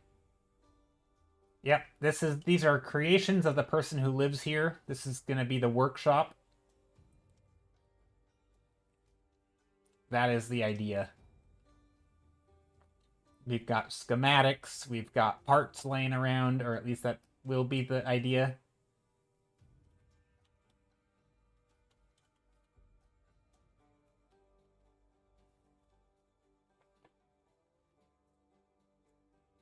Or a mechanical fish flopping about. Ooh, I love that. I love the idea of one of those big bass, or big mouth Billy bass. You guys know what I'm talking about? Surely you guys, they're like, they had them back in the day. They were like a thing. They were like a plaque, and then they'd have like a fish, and then there would be a button you'd press, and then it would start flopping back, and it would start singing. You guys know? Do you guys know what I'm talking about? It had little like actuator thingies that would push the tail. Billy Bass. You remember? Okay, yeah. They'd sing like the "Take Me Back to the Water" song, and they'd flop back and forth, and they'd sing. It was great. I think my brother had one of those. He thought it was hilarious. I mean, it was kind of funny.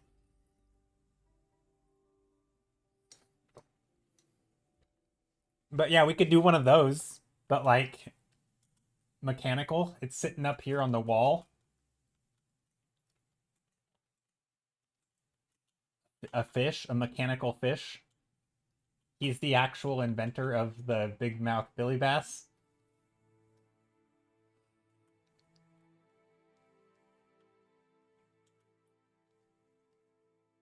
Do it? Maybe. I probably should. Why did I immediately imagine one of them turning and singing, "Better lock them doors and turn the lights down low"? Oh no, that I know what song you're talking about.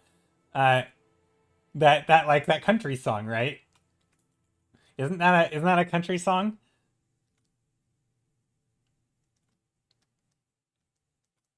And it's like super deep. It's like a deep voice dude singing. I don't know. Isn't, or maybe I'm not thinking of the right song. Maybe it's not country. Who is that? I don't know who sings that song. Scott McCreery? Is that who sings it? Who is that? Scott McCreery. Okay, he is a country singer. Okay. Pretty sure it's the same guy. Scott McCreery as a fish. I don't listen to much country. I listened to country as a kid. That was my favorite music genre. But now I don't really like country. I don't know. It just, I mean, sometimes it's funny, but I don't really enjoy it. Just, I mean, I don't know. I don't really listen to much music, to be honest, which is weird, but I said it. I listen to music like when I'm like as background. I'm not a very active music listener.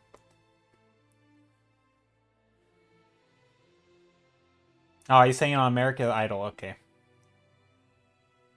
And they told him to stop, and then he won the whole season. Oh, I didn't know that. That's funny.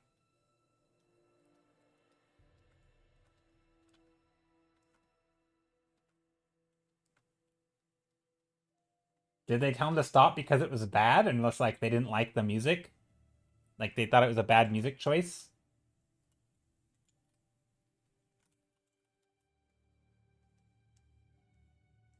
Okay, what is happening here with this cat face? We have the front of the cat here. We have the chin here. We've got cheeks here.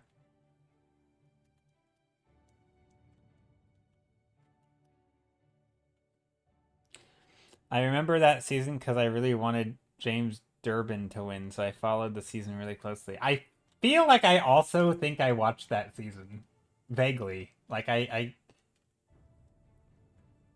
there was a few seasons of American Idol where we watched it. It was like our whole family would watch it.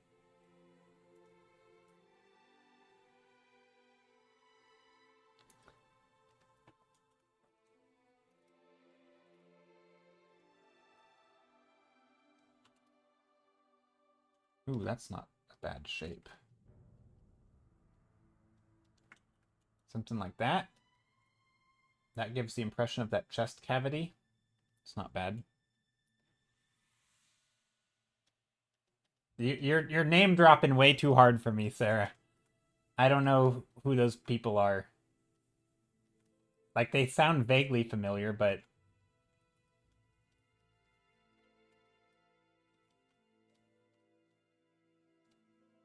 it's too long ago. Except the song "Shake It For Me." That's a bop. I don't know. I might know if I heard the songs. I'm really bad with music and remembering lyrics and artist names. Like most of the music that I like, it'll just like play on my Spotify or something, and I won't even know who it's by, and I won't ever even look it up.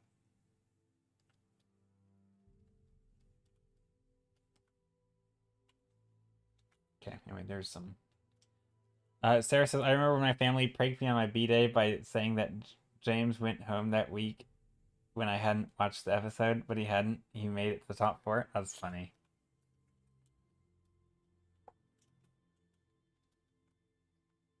It's what you get for missing it.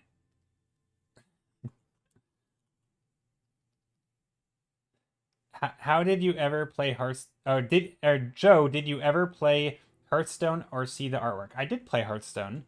Actually, I have a story about Hearthstone, which made me angry, and the reason I never played it after the. So, when they first released Hearthstone, I got into it, and I was actually like my account. I had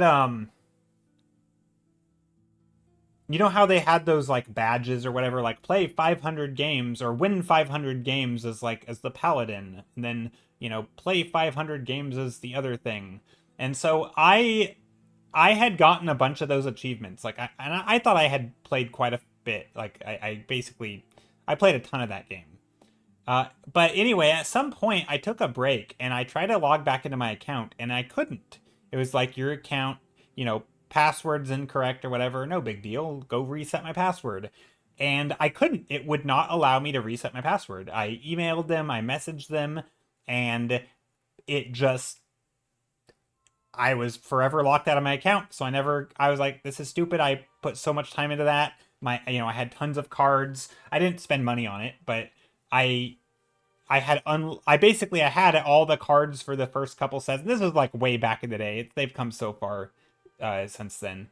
Um, but they've just added, they like I invested so much time and energy into this game. Not really energy, just so much time into this game. Then for me to not be able to recover my account sucked. And I was like, this sucks. I don't want to make a new account. Even though I kind of wanted to play. Yeah, didn't want to make a new account. So, kitty, yay! I'm making a cat. I needed to add some additional focal point here. Needed to add something in. Just a little bit of a cat. You're terrified that'll happen with my Genshin account? I don't think it's common by any means, but I did talk to a streamer once who lost her account and could never get it back, even when talking with support. When in doubt, add cat. Yeah, Casey, I wanted to add an additional animals back here just to show that this is like not, just a random thing, but it's like this is what this guy does, right? This person who works here, whoever they might be, they build these animals, and yeah, that's their thing. When in doubt, add a cat or a tricycle, yes, or that. Okay, before I get too far though, let's go here.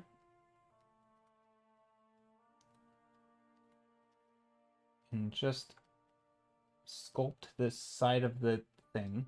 I want to make sure I have a little bit of a ledge here because it's been bugging me that I didn't add this little lip. I know it's not much, but like whenever you're doing details, like the silhouettes tend to be the most important part, at least in my experience.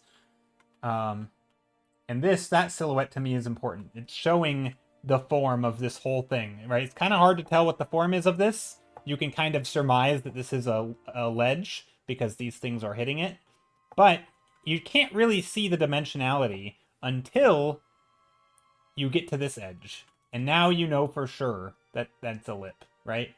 All this other information, just if you look here, you can kind of guess what's happening, but it's still not super clear. That's what makes it clear.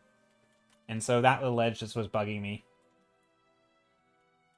Also, I think maybe...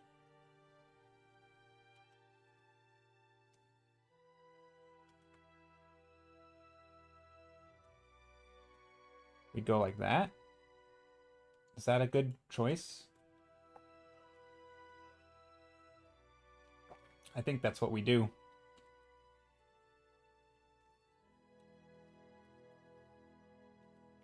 Just changing that angle a little bit.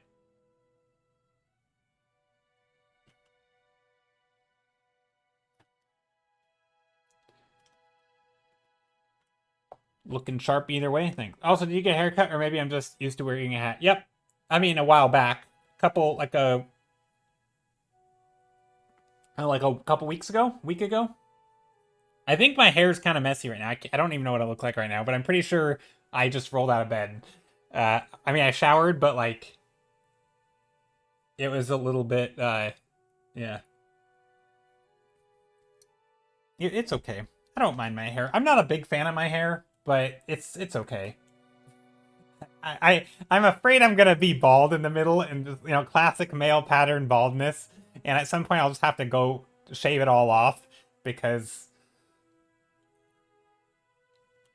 Geez, are you drinking from a flower pot? No, it's a mug. It's a metal mug. A flower pot? That would be a funny thing to drink out of. I should drink out of a flower pot. That would be quite the choice of beverage holder. It's huge. It's perspective. It's not that big. It's the camera. Like, look how big my hand is up against my face, and then as I get here, it gets massive. So when I'm holding my mug here, like, look how big this hand. Look at the depth of field of the foreshortening. Look how big this hand is, and it's only 6 inches away. Right? So this hand. So right now they're the same spot. This hand's about 6 inches forward. This is like a foot if in front. 1 foot in front is already enough to like cover my entire face, right? So when I pick up my cup and it's like this, it looks massive. It's not that big, I swear. It's already 6 inches in front of my face, right? When I'm holding it right here. So it's not like this. Yeah. Anyway. But yeah, my camera has crazy like, what do you call it? Foreshortening. You put the cup. Yes, but the cup still sticks out a good 6 inches, like I said, right? So like this, it's sticking out this far, right? So it's like, I don't know. It's not that massive. It's not that big. It's not that big of a cup, I swear. Although it is a pretty good sized mug, and I'm glad because it's hard to find a good large mug. So it is a huge cup, sure. It's a Viking helmet. Yes, I drink out of a Viking helmet. That is, you've got it. You've got it.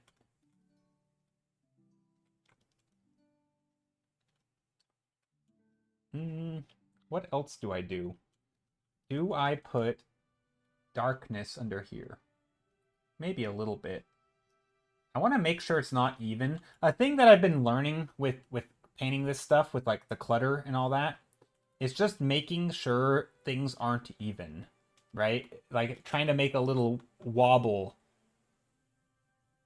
in the paper, so that this edge, there's like a little bit of a waver, and just making a little bit of a thicker shadow here and then a thinner shadow here and maybe a little bit of a thicker shadow here, and just to show that there's variation, there's depth, nothing is perfect, right? To me, that's, and it doesn't have to be this dark, but like those are the things that I think add life to a scene. I don't know. I'm not great at it.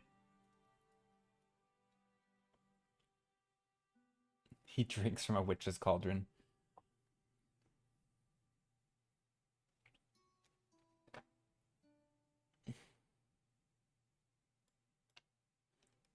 Sarah says, oh, I missed a lot of chat. Sarah says, I dyed my hair recently because I've been bored of my natural hair color for a long time. And then Casey said there's a place near me that does that. They serve martinis in terracotta flower pots rimmed with Mexican seasoned salt. Oh, interesting. Sarah says not crazy color, just dyed it dark brown. It's kind of light mid brown. Oh, also, what just happened? Was it the hydrate or the hydrate? Thank you, Sharky.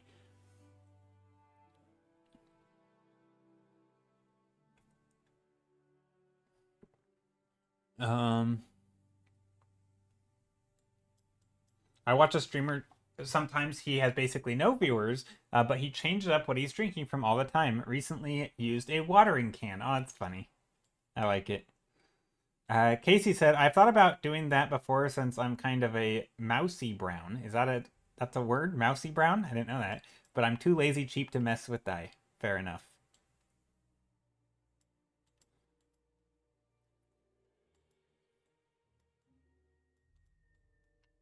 Sarah said, I only did it because I'm lucky to have some savings now. I can't do it myself.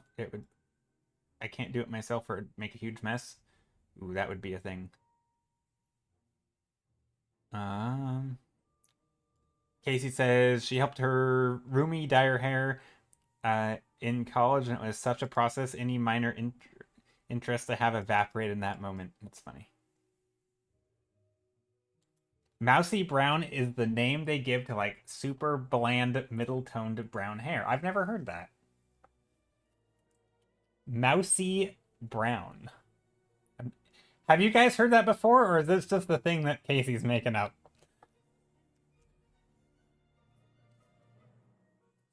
I don't know how I've never heard that in my life. Or maybe I have, and maybe it just like went in one ear and out the other, because a lot of times when you aren't familiar with the term, that's how it works. Because our brains are weird. Which is like the opposite reason why, like, when you learn a new word, you start hearing it everywhere. Because now you can actually pay attention to it because you know what it means. Mousy brown hair. Okay, I'll have to Google it. Nekohimi says, "Wow, what a cool piece you're working on." Thanks. Yeah, it's a mousy brown piece. All this mousy brown color. Very brown. It's a very brown painting. No, it's fun. It's a fun painting. It actually has a little bit. It's lacking color a little bit, I think, and I would like to introduce some more colors in here.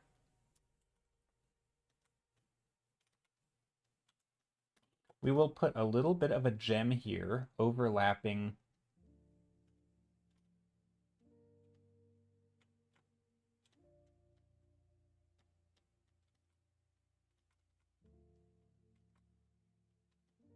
There, a little gem overlapping this thing. We'll even put some shadow.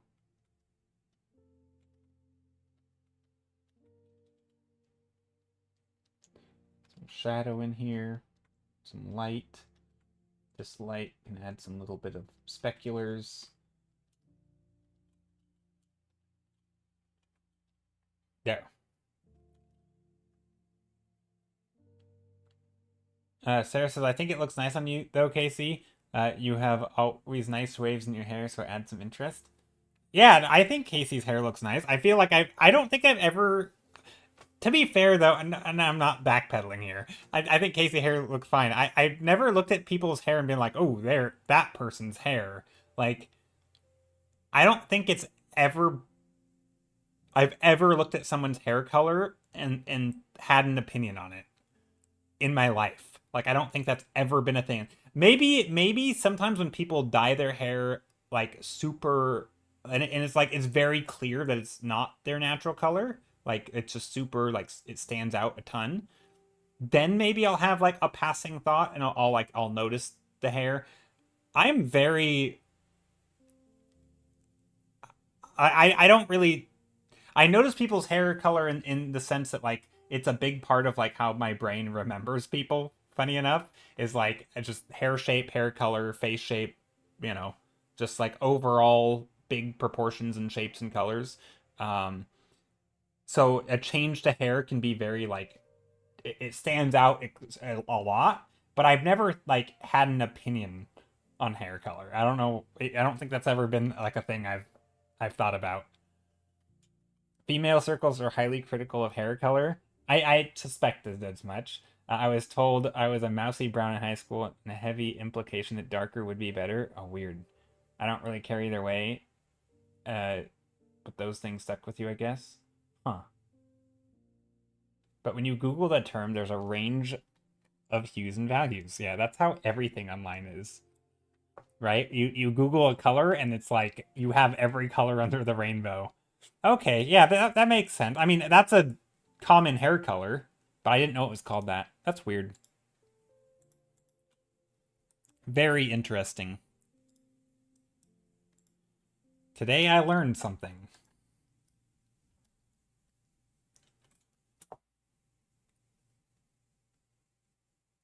I feel like most people in my family have pretty light brown, not super light brown hair, but like mid brown hair. Although I think my hair looks maybe a little darker against like this bad lighting in my room or apartment and light color wall behind me. But I have pretty light brown hair. I just don't have a good camera, so it doesn't pick it up. And you guys can't tell. I think it might... I think if my hair were longer, it would look a lot lighter. Okay, stop. Table mech cat creature looks so cute. No. I'm glad you like it. it's a work in progress. I gotta figure out how I want the shapes to go. And not make it look like an old man's face. Because right now it kind of looks like an old man's face. At least to me. And now I'm making it look more like an old man's face by giving it lips. Also, this is a weird circle here. Old cat, old... Yeah, it does look like an old cat.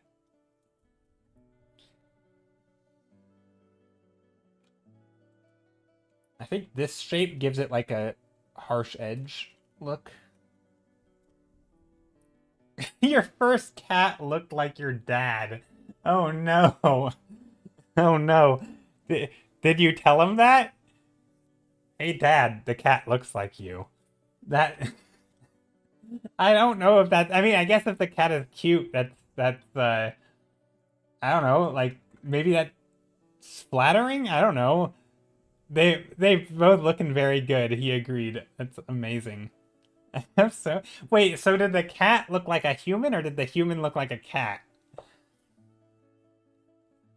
Like does your dad have like a cat face?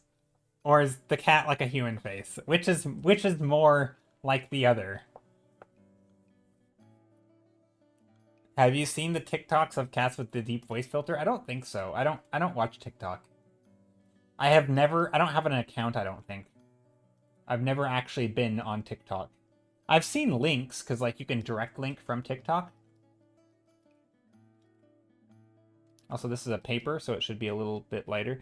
Sharky, you said your VODs on YouTube are very helpful for me to learn. From, mate. Oh, thanks. I'm glad you're finding them useful. Yeah, I mean, it's a lot of content and a lot of time to sift through, but I do think that if you can parse it well and you can sort of sift through all the stuff, there is there's little gems in there of things that I'll say or things that other people will say. I mean, that's kind of the nice thing about live streaming, right? It can be a community, but you can also pick stuff up because you can see how other artists work. It's also in real time, so it's it's a very slow, very very slow. But that's how art works.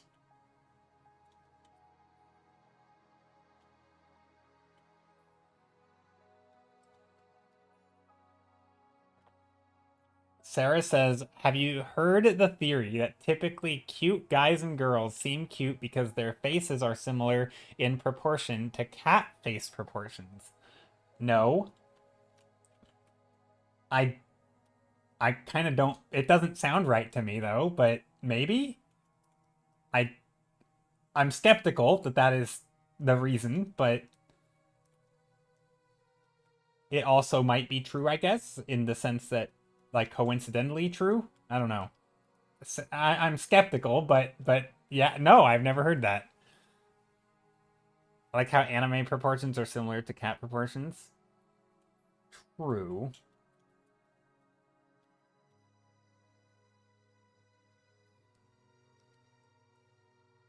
But, like, isn't that also just, like, baby proportions?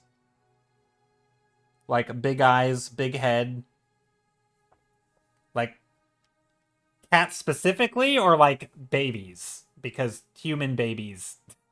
Like, yeah, are they covered in fur? I mean, big ears, maybe? Like, unproportional feet. I feel like...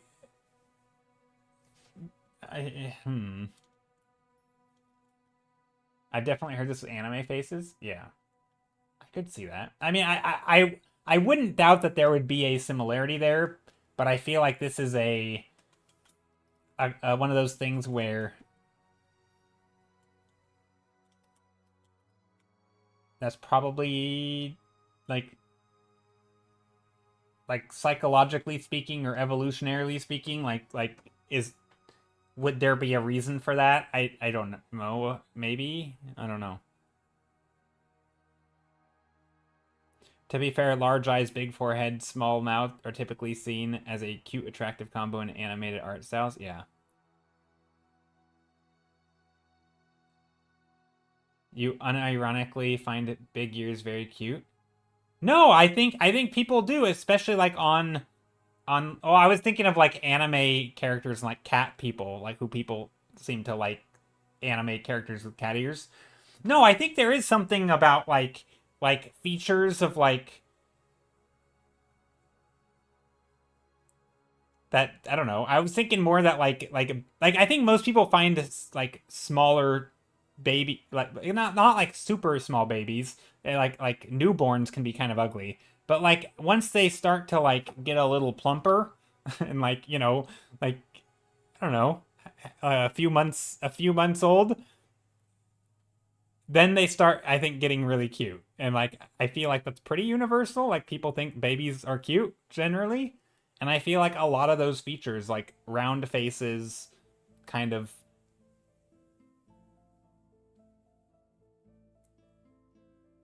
uh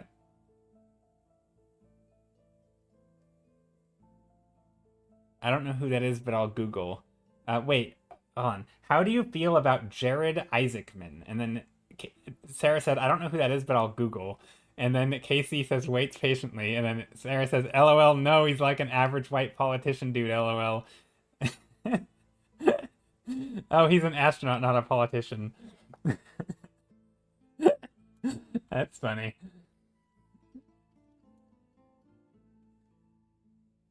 Okay, but did you see his ears? Look him up. Okay, does he have big ears? Let's take a look. We're looking at big-eared people. Jared Isaacman. Hold on. Googling. Jared Isaacman.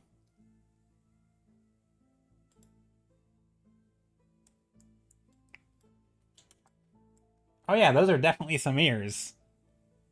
Definitely some ears on that guy.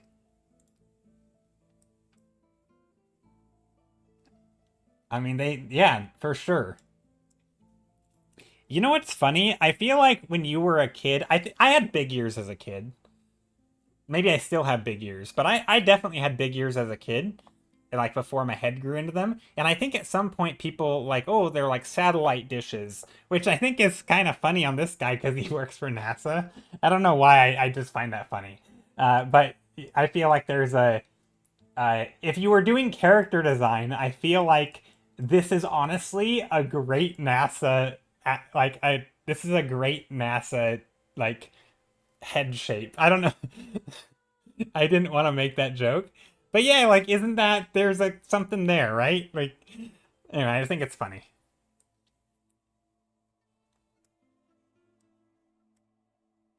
Somehow they even more exaggerated videos, and a lot of Google photos don't do them justice. Yeah, I intentionally picked one where I thought they made him look like he had big ears. Like this one looks, it doesn't quite do it justice, but this one's more exaggerated. Anyway, yeah, dude has some big ears. Nothing wrong with that. I think I mean, like not from an attraction standpoint, but I think like I don't know, he has an interesting head shape, and I don't know, it's kind of cool. I do think if you're in the wrong context, though, it can look very like this one looks a little funny because his ears look very low, so he looks extra dweeby, but it's still a fun. I don't know. It fits him though. I don't know. Like I think it fits the face. This one makes his ears look very small though. Like they're very low. I feel like they look low. Anyway, imagine he popped into stream right now. NASA astronaut Mr. Isaacman. What's his name? I forgot already. Jared Isaacman. He's got an endearing face for sure. Yeah, he looks like a nice dude. I don't know. Like, let's put it this way. He doesn't look evil. Like a lot of times people's faces, you look at them and you're like, "Oh, that guy's they're up to no good." He looks like pleasant a pleasant dude. Why don't we call them nastronauts? Nastronauts. I don't know if he's actually an astronaut. I just see that he works for NASA. I don't know what he does. Don't know anything about him. It's just the first person you thought of when you said you liked big ears. I mean, he does have big ears, so good call on that one. I love that Sarah's response that was like, "You know, he looks like a standard white politician." uh, ooh, no, basic white guy. Gross. Hilarious. Amazing.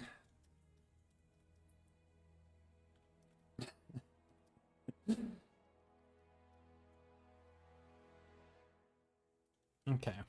What am I doing here? I don't know.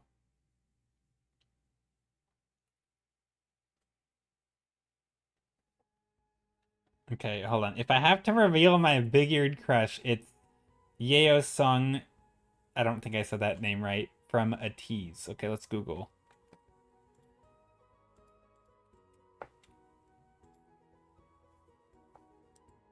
Images.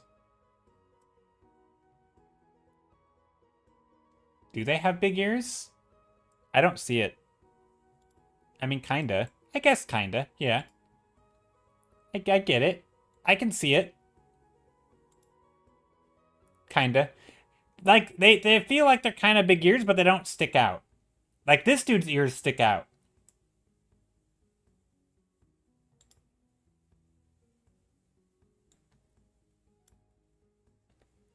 But I feel like... Hold on. I'm trying to load the image. I assume it's this person. I don't feel like their ears are big. I mean, they kind of stick out. I don't know. I feel like they have nothing on this guy. This guy, like, no contest. I mean, they're kind of big. I don't know. I feel like they're more... The haircut's not helping there, I feel like.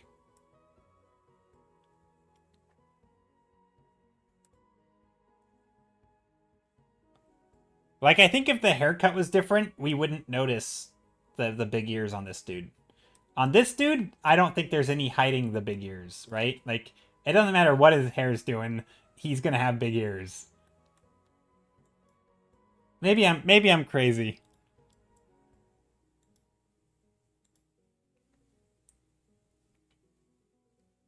The second one didn't even look like him. I mean, honestly, every picture of him looks different. I don't know. I can't tell them apart, to be honest. I don't think any. I don't even know who this person is, and none of them look like him because they all look different.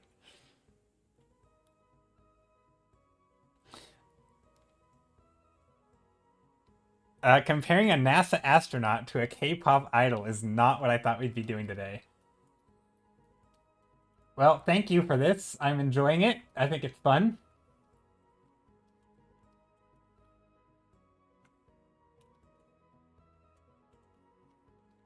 Now we know if people like big ears or not. Yeah, changing hair constantly is kind of K-pop's MO. Yeah, that's very hard for me. I don't know why, but like I've always been like a person who I know it's like not the right way to identify people in the sense that like people's hair can change, and so it's stupid that if someone changes the hair, you like don't recognize them. But I like hair. I don't know. I mean, I do. I would still recognize somebody if they change their hair. Like, don't get me wrong, but like it is a big part of how I immediately recognize someone. And so, especially with like faces that I've only seen in picture form, when you change their hair in every image, I can't tell them apart. Like, unless I'm really familiar with them or I've seen them enough on video to see them talk and move and like see how their mouth shape changes when they move, um, then I can tell them apart. But like, just seeing like two different, a person laughing and a person sitting still, like to me, I won't recognize them if their hair's different because I I don't know how their face is distorting in space when their muscles move, if that makes sense.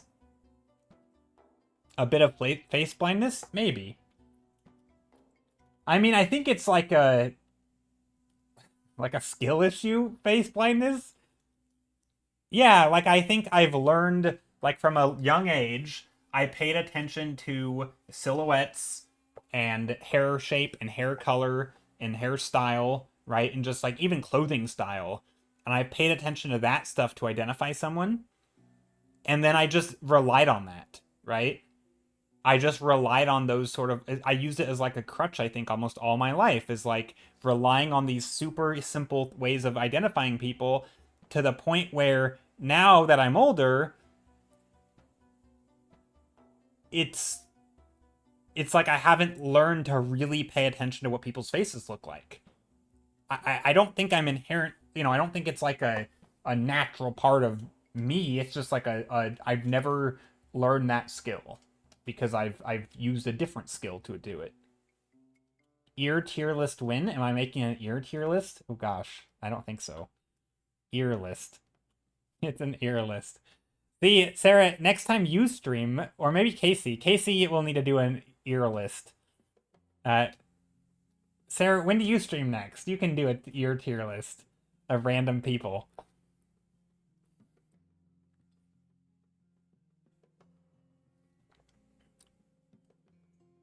A tier list, yeah.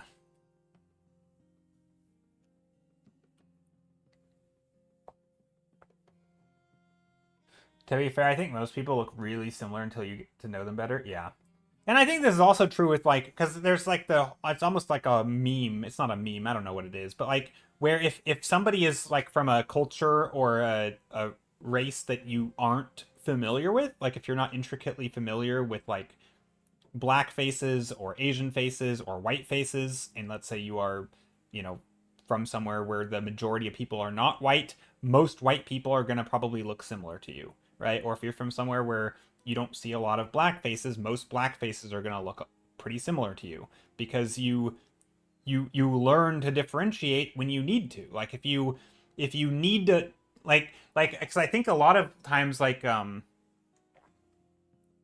lot of white people do look super samey. But I'm also pretty good at telling white people apart because like I've had enough situations in my life where I have to tell them apart that you learn more advanced like nuances in faces, right? You learn how to tell people apart by other things because you're required to. But then say I go to Japan and I'm like I can't tell Japanese people apart. That's because I haven't like worked that skill. Like if I lived in Japan long enough and I met enough Japanese people who looked similar enough that I had to differentiate, I would start to tease apart the nuances in Japanese faces, right? Like and pretty soon you'd learn how to see that. Like yeah, I think most people look pretty dang similar, like real, comparatively.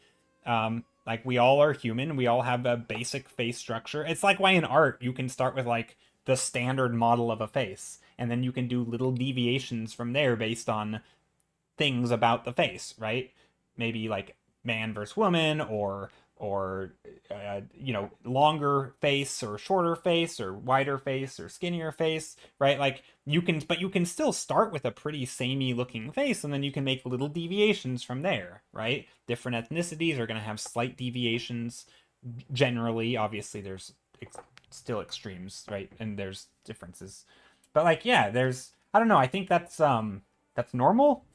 So in a sense, I think it makes sense that it's hard to tell people apart. Okay, but do you actually mean Matt Damon and Mark Wahlberg? See, I can tell Matt Damon apart because I've seen a lot of movies with him. Uh, Mark Wahlberg, I can't tell all of the Chris's apart because one, they have the same name, and also they all look the same. Like Chris Pratt, Chris Pine, Chris Evans, and probably like 10 others. There's like 100 actors with the name Chris, and they all look identical. Like standard white dude with like who's probably on roids, and they all look the same. They look the exact same to me. Can't tell them apart.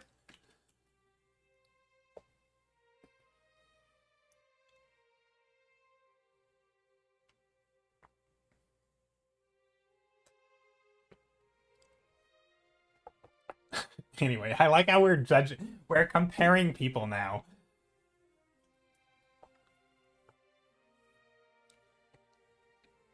It also doesn't help that half the Chris's in that I know of in that act also have like brothers who look more or less exactly like them, and so they just look like this big mesh of faces that are all the same.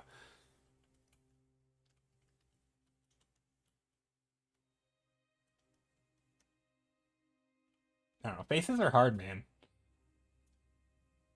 I had to duck under your cup just now. That's funny. Sarah says, "See, weirdly enough, I don't get Chris Pine and Chris Pratt mixed up at all because they look very different, but I do mix up Ryan Reynolds and Ryan Gosling. At least I used to, but not as much since Project Hail Mary."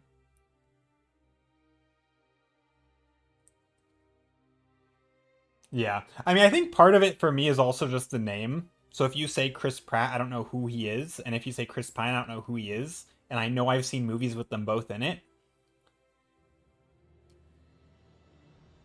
If I really, really liked a movie with one of them in it, I probably would know who they are and I wouldn't get them mixed up. But I don't really even know which movies they played in.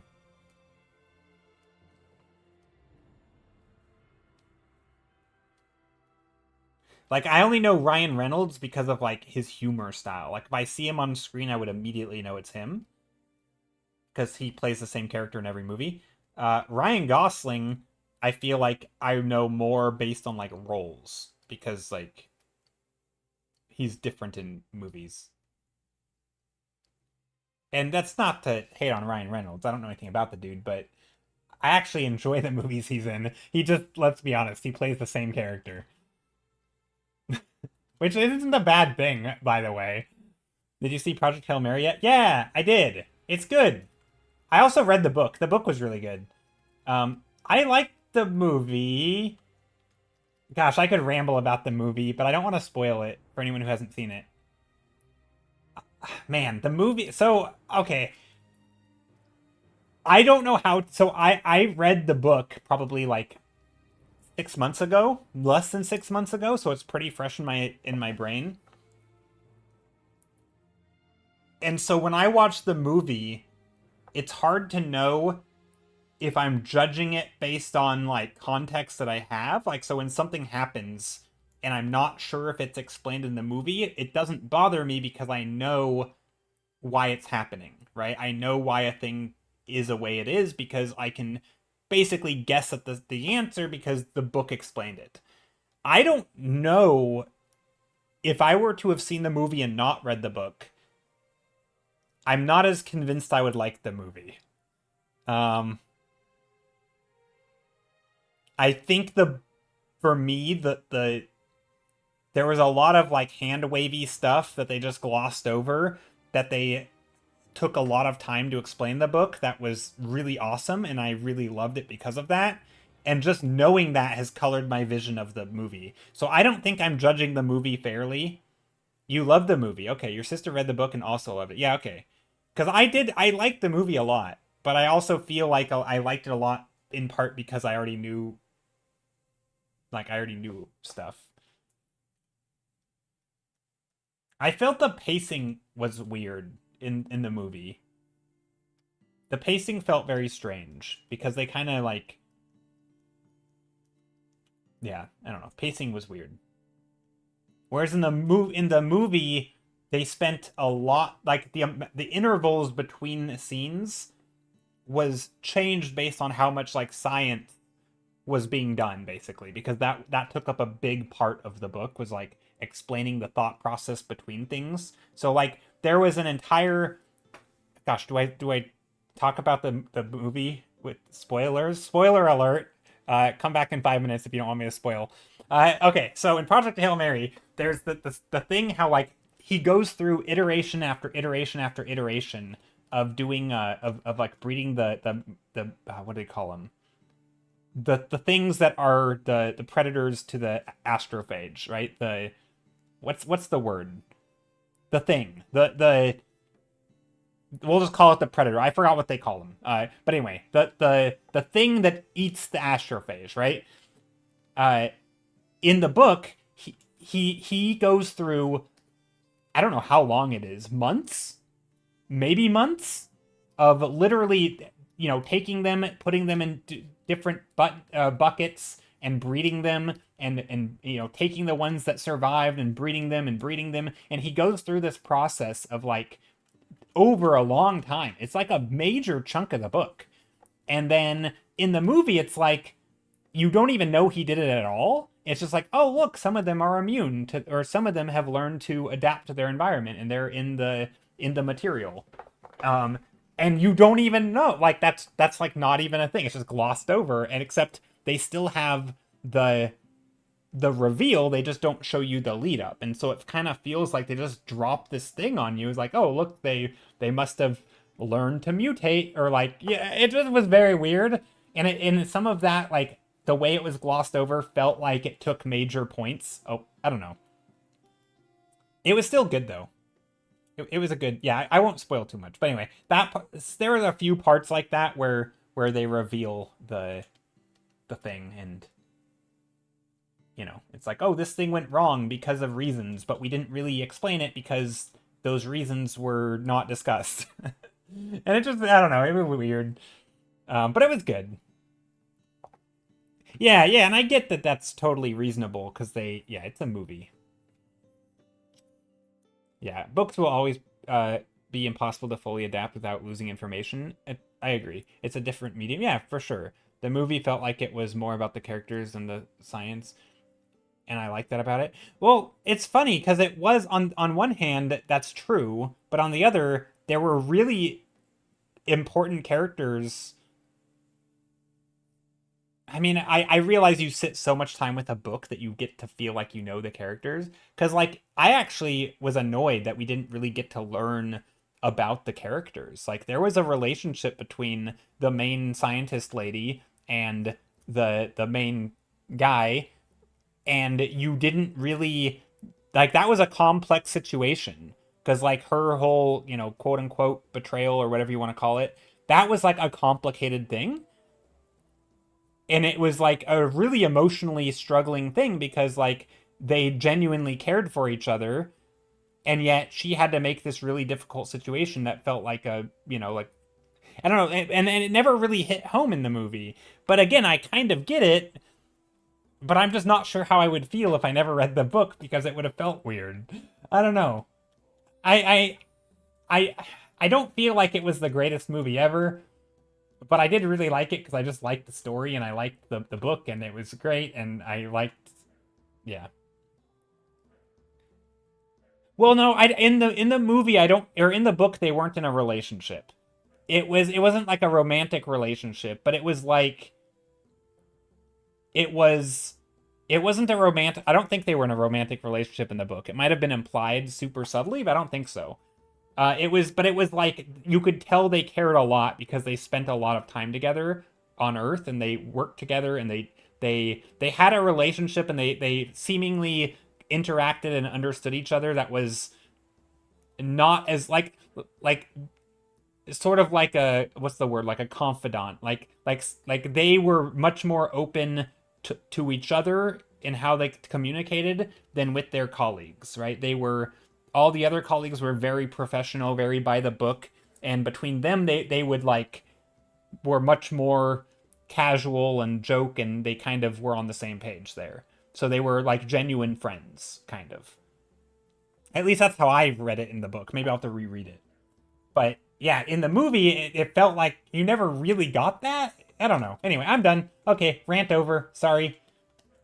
No more spoilies.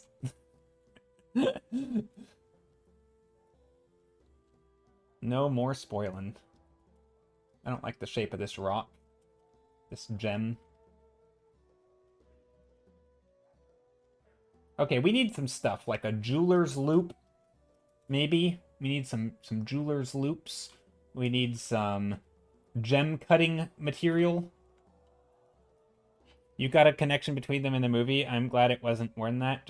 Yeah, well, I think it wasn't about like, again, it wasn't like a romantic connection. It was more of the weightiness of feeling like you were betrayed by a friend or something, right? And it never really quite felt that way.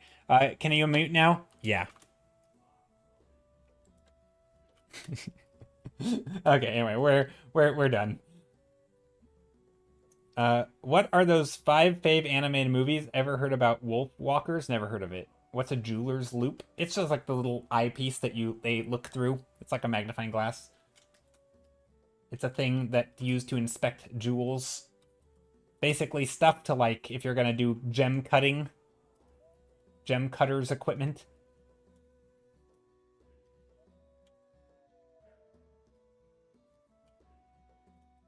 What am I doing? So I'm painting very slowly here. A lot of flipping my canvas without actually painting.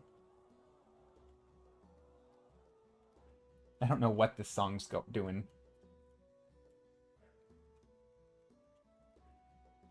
Maybe, okay, maybe we'll paint a wrench. Or, no. Screwdrivers. Screwdrivers. Images. I know I don't need to look up what a screwdriver looks like, but I do feel like... I like how my reference file has a bunch of people with big ears in it, because that's apparently what I've been looking at today.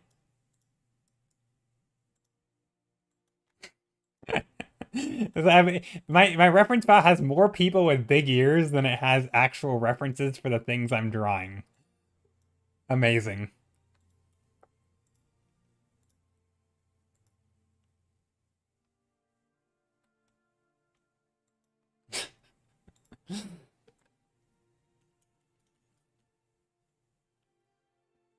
Okay. Screwdrivers.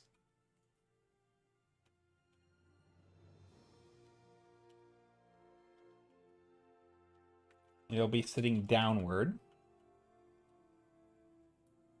Joe, look at Ultimate Sharkies. Joe, can you check my latest painting soon as I gotta go short while? Great stream, by the way. Love this. Oh, yeah, I can take a look. Sorry. I will take a look. Thank you, Casey. I appreciate you for bringing my attention to that. FBI agent being like, why is this guy Googling so many people with big ears today, right? You know, my Google searches are weird. I will tell you. They're so random.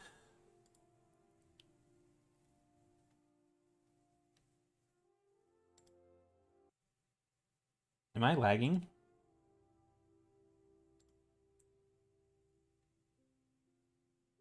I am lagging. There we go. Okay.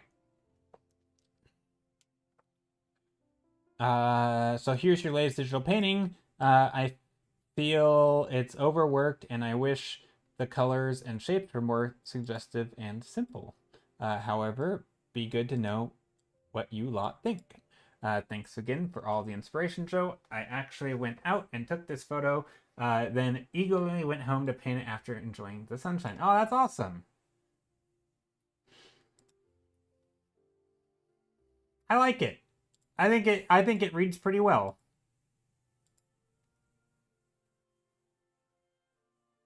I like the photo too. The photo is really cool. Also, what is this is this water? Is this a lake or a river?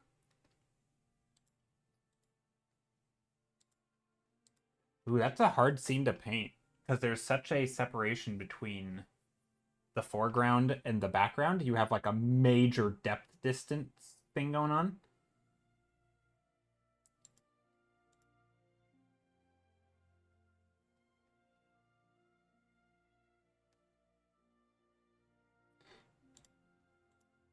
Yeah, I like it.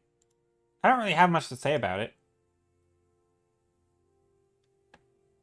I like the choice of shed color. Yeah. Is this Sharky? Yeah, this is Sharky. Yeah, I mean, I think it depends on what your goals are, right? Like, obviously, if your goals are realistic colors, there's obviously, you know, they're not exactly the same.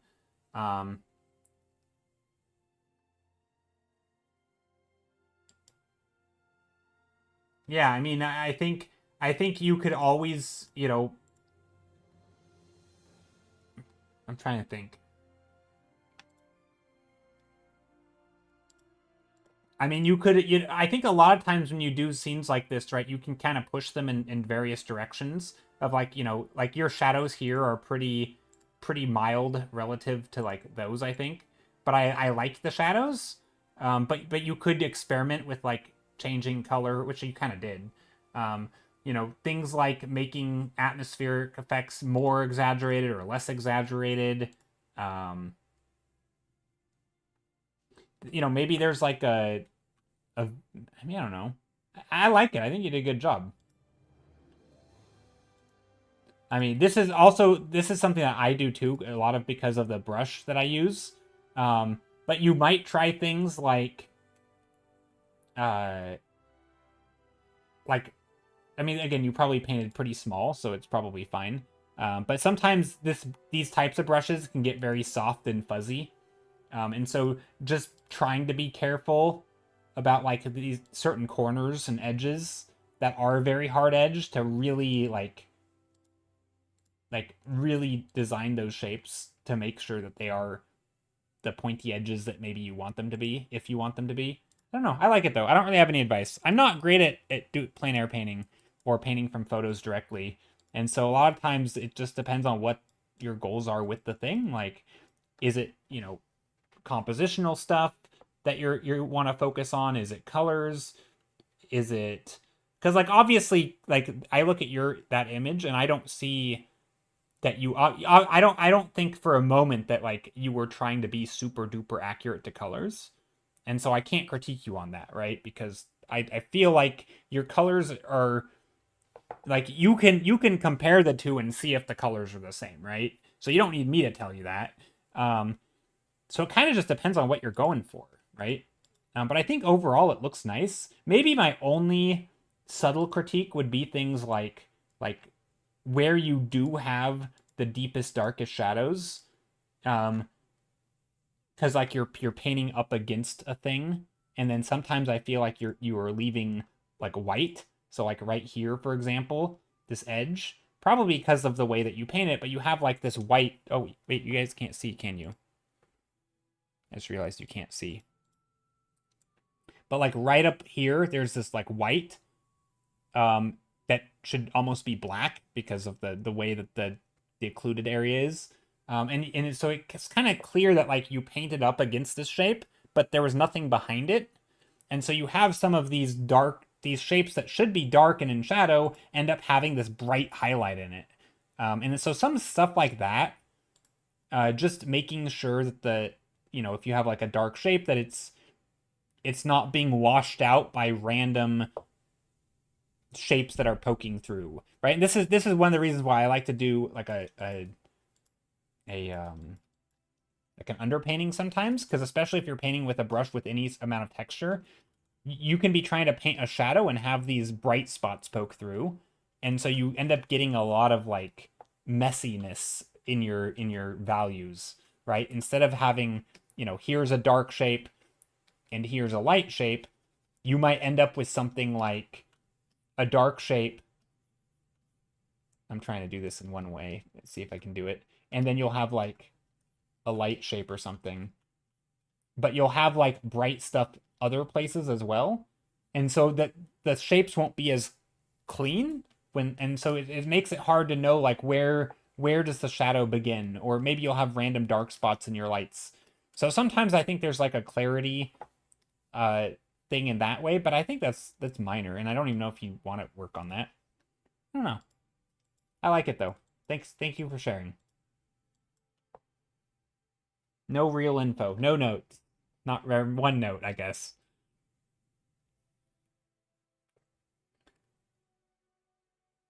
Sharky, genuinely such a big jump from your first one. That's very cool. Yeah, I think so too. Yeah, I mean, if that's really only your fourth digital painting ever, that's crazy. Like, yeah, keep going. I mean, just that's like always the big advice, right? Like for beginners, just keep doing it. Like, just keep painting. I mean, I don't really, I don't like giving like, not that I could, but I don't even like giving strict advice to people really, because a lot of times it's just like keep doing what you're doing. Obviously, keep focusing on the concepts that you're already focusing on, and just get like the reps, and then you can start, because like you will keep improving at those concepts because you're aware of them, right? Like, and at some point there might be a point where you're like, I just don't feel like I'm improving, and that's where those sort of critiques can really help, because then then they're gonna point out things you genuinely didn't know. I feel like we're at the point though where anything I'm saying you probably already know. It's just you didn't do it probably as well as you could have, or you know, lapsed your memory or whatever, right? Like, I don't know. I feel like with every painting you're improving, so keep doing it.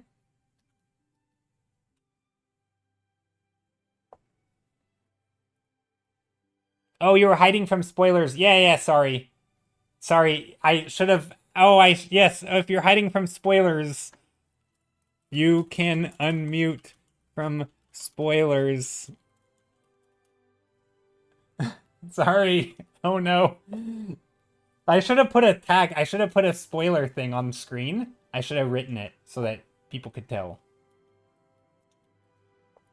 It's safe now, everyone. Yeah, yeah, it's safe now. Yeah, no, you didn't miss much. I was just looking at Sharky's plein air painting. They just recently started painting, and they were sharing some work. And I always love seeing people's work, especially when they start. I mean, I like seeing everybody's work, even if you're not new. We like all those people who are pros in chat. We like your art too, I guess. But I I do really like seeing people who are getting into art for the first time, or like, or maybe after a long time of not doing it, or still like getting into the swing of things. I feel like there's, I don't know, it's just something that's very inspiring to me to see that stuff.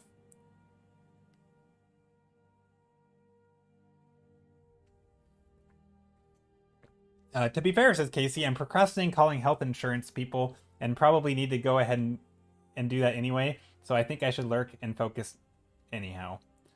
All right. Joe says, I just started painting.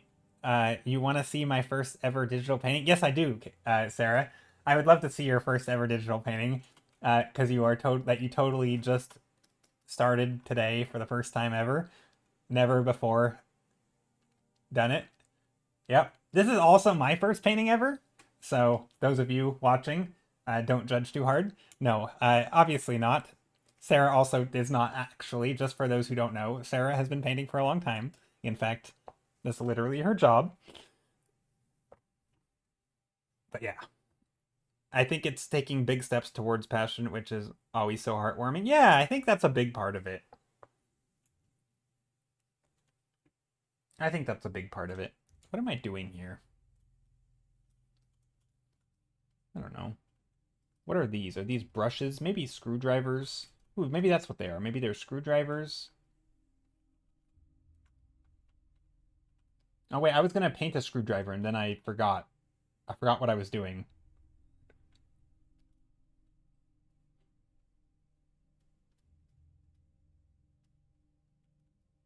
There, these are the screwdrivers. Would you put the screwdriver? Yeah, you'd put pointy end down, right? Yeah, pointy end down. A little bit off balance, I guess. Maybe not, though, because if you put pointy end down,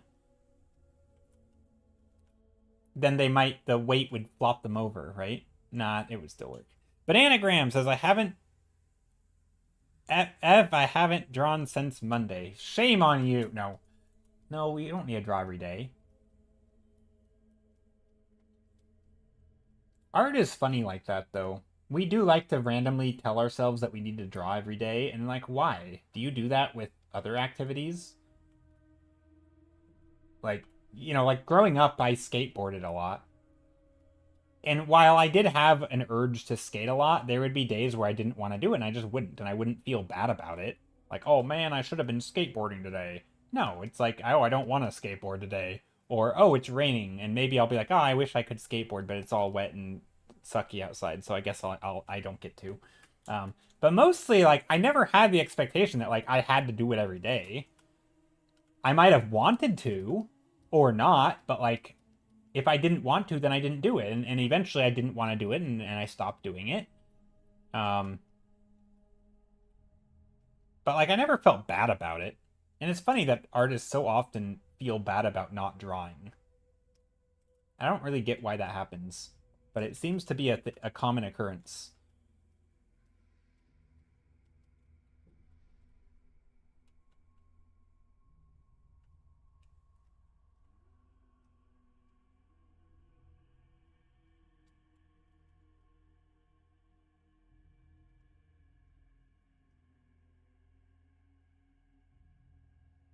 The same as gym rats. Gym rats feeling bad for skipping a day. It's the fear of falling out of it. Do you think that? I mean, maybe. I mean, I kind of get it. It's funny because I actually get it more with the gym rat example because with gym, like,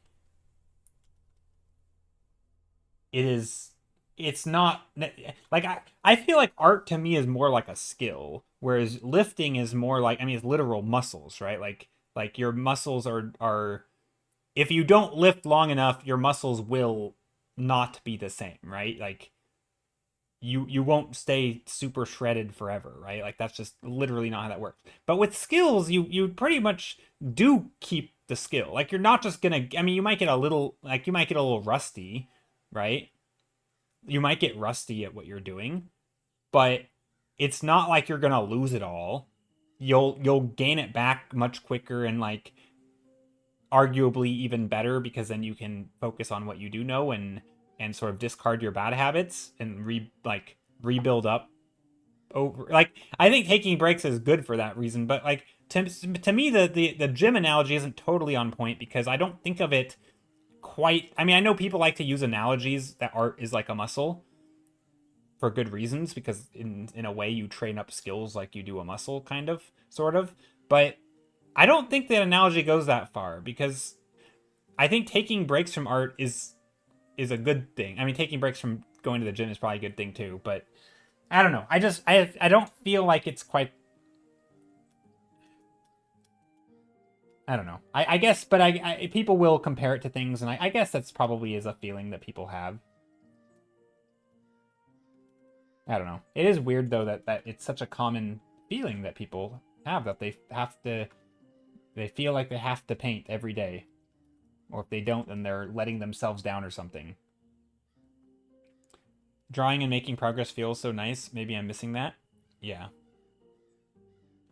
That's true. I think for me, I mean I do relate to this because I also have felt this sort of like, oh man, I'm letting myself down by not doing this thing.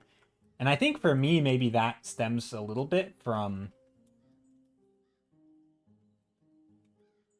sort of like I do genuinely want to do it, but I don't because of other things like distractions or that time and energy it takes, and so it's sort of more like a dream than a thing that I'm actually doing.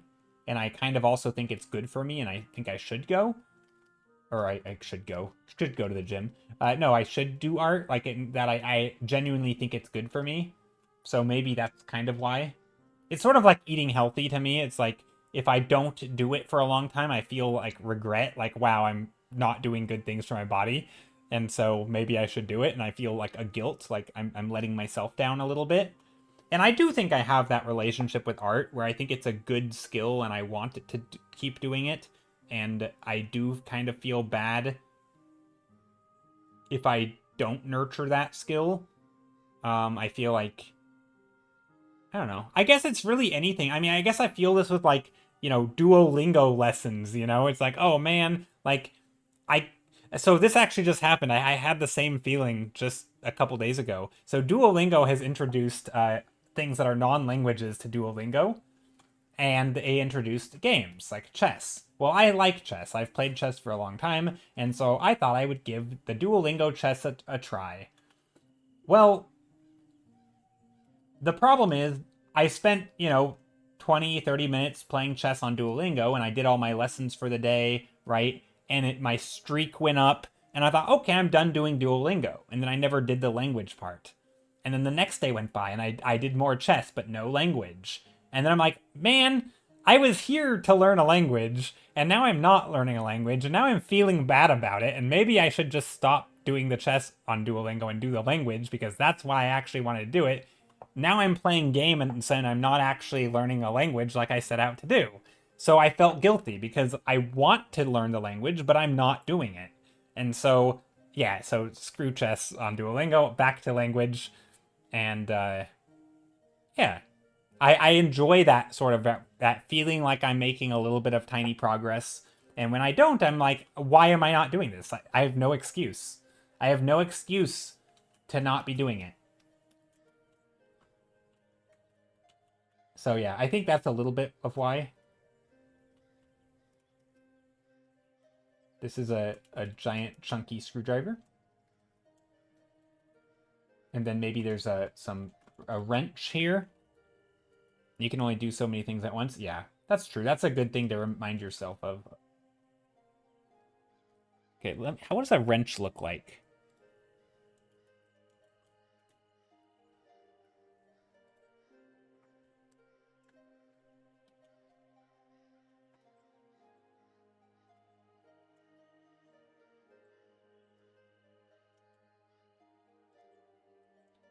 Sarah says, I finally had enough time to get back into daily language learning, even if it's just a few minutes a day. I genuinely enjoy it. It's just really hard to keep up with it when you're hard art grinding. Yeah, fair.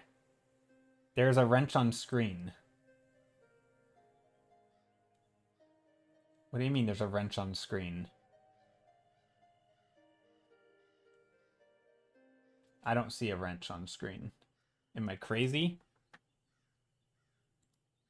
Bottom right.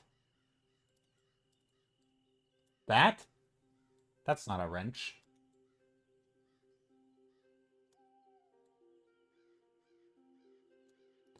The tool property panel. Oh, there is right here. There's a couple of them.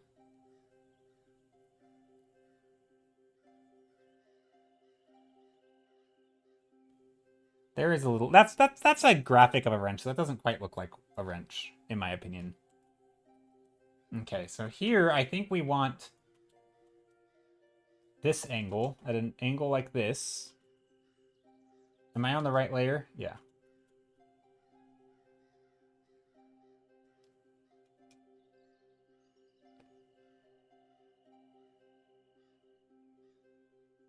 And I want it big enough so that when we zoom out, it feels like it's actually...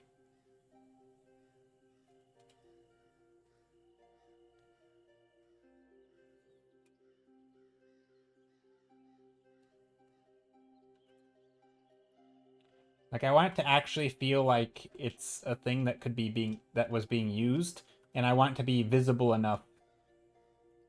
We could make it large and like this, and sitting up here.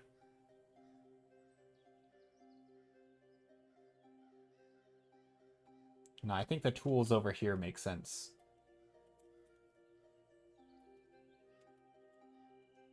You just have to apply thickness to it.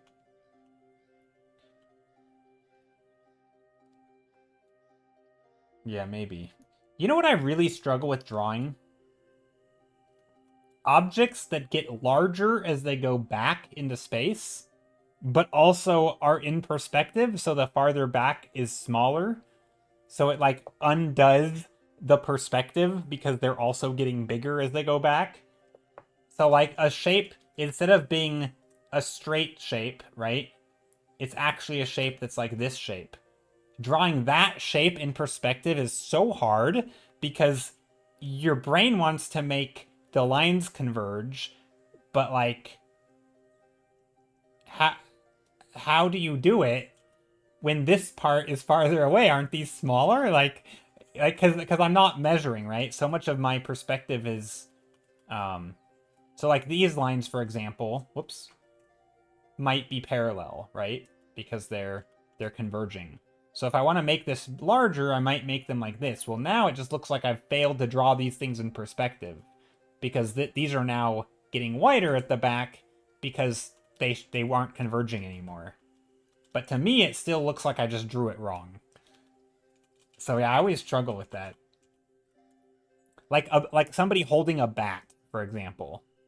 Like a bat, the bat shape, you know, like this, where this part is farther away from you. That's so hard to draw. Like this, a person swinging a bat. Anyway, that's my biggest perspective struggle. Sarah says, I'm looking at language sort of like I do art, starting with the basic learning stuff, then over time I'll add more complex stuff and other learning platforms, resources, yeah. So Sarah, what are you using to learn languages right now?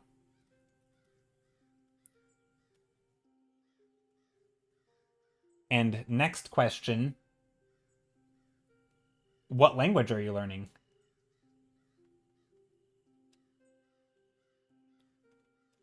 You're like English? No, I'm kidding. I feel like I should take an English lesson sometimes because I think there's a lot of like basic things like the technical stuff of English I don't know. Like I don't even know the parts of speech hardly. Like people will say, "Oh, that's an adverb," and I'm like, "What's that?" Just Duolingo since I'm still in very basic mode. Gotcha. Yeah, no, Duolingo is fun. I like Duolingo. It's fun, but also I feel like I am learning language, at least how to like read it, maybe not speak it. I don't know. It feels like I'm learning. And certainly it's not quick. It's certainly not optimal, right? But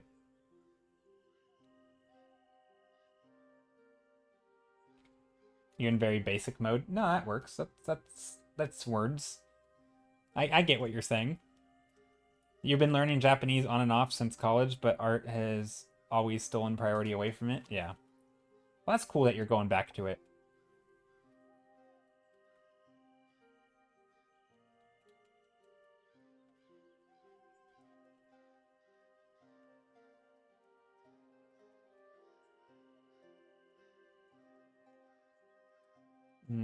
This doesn't feel like it's resting on the surface.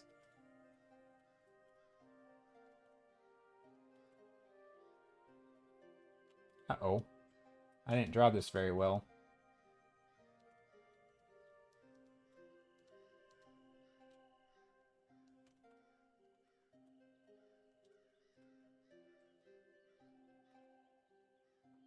It is fun. I like the way they teach, and then once I get the foundations from it, I'll start pursuing other stuff that can help me understand the grammar better. Yeah. Yeah, I think that's the and also it's a good way to like get your foot in the door, you know? Like starting to just starting that routine of like, oh, I'm gonna try to learn a little bit every day and like carve out the time. And it's encouraging you to carve out the time because it's fun. Whereas if you just jump into like the hard stuff, it's hard to like make time for it because you're not feeling like you're rewarded. At least that's how I am. I know Duolingo gets a lot of hate because they're like, "Oh, it's not the best language learning app."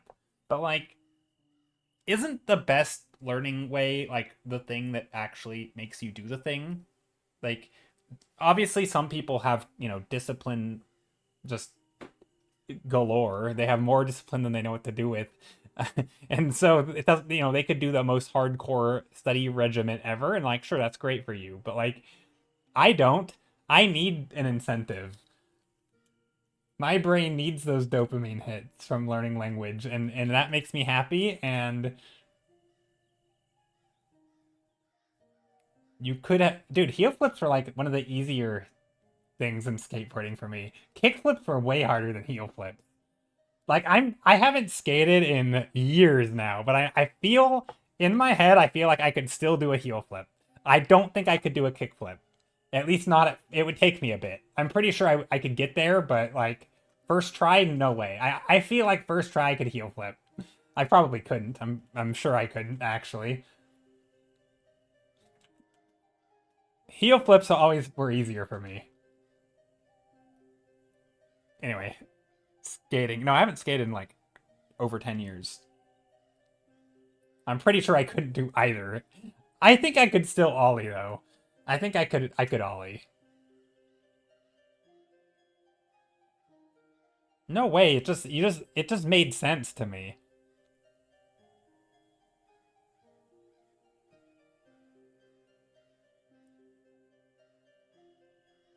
Yeah, I learned heel flips before kick flips too. Yeah, same.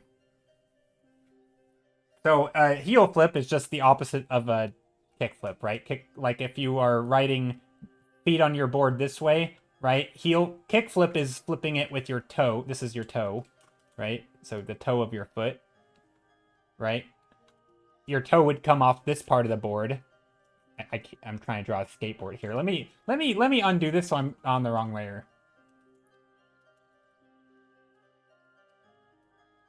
Here's the skateboard.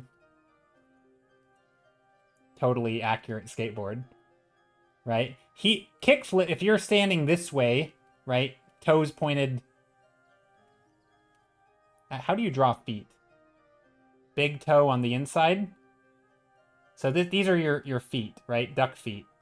We have duck feet now, right? If these are how your feet are on the board, kick flip would go off this way. Heel flip would move your heel off this way and flip the board with that part.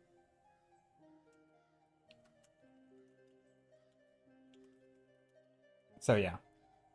Anyway, yeah, heel flip always felt easier for me. I just it made more sense, and when it flipped, the board was already under you. Whereas with a kick flip, when you tried to flip it, it was very easy for it to like angle away from you, and then you'd have to like try to get it back under you. And so kick flips always were harder to land on the board.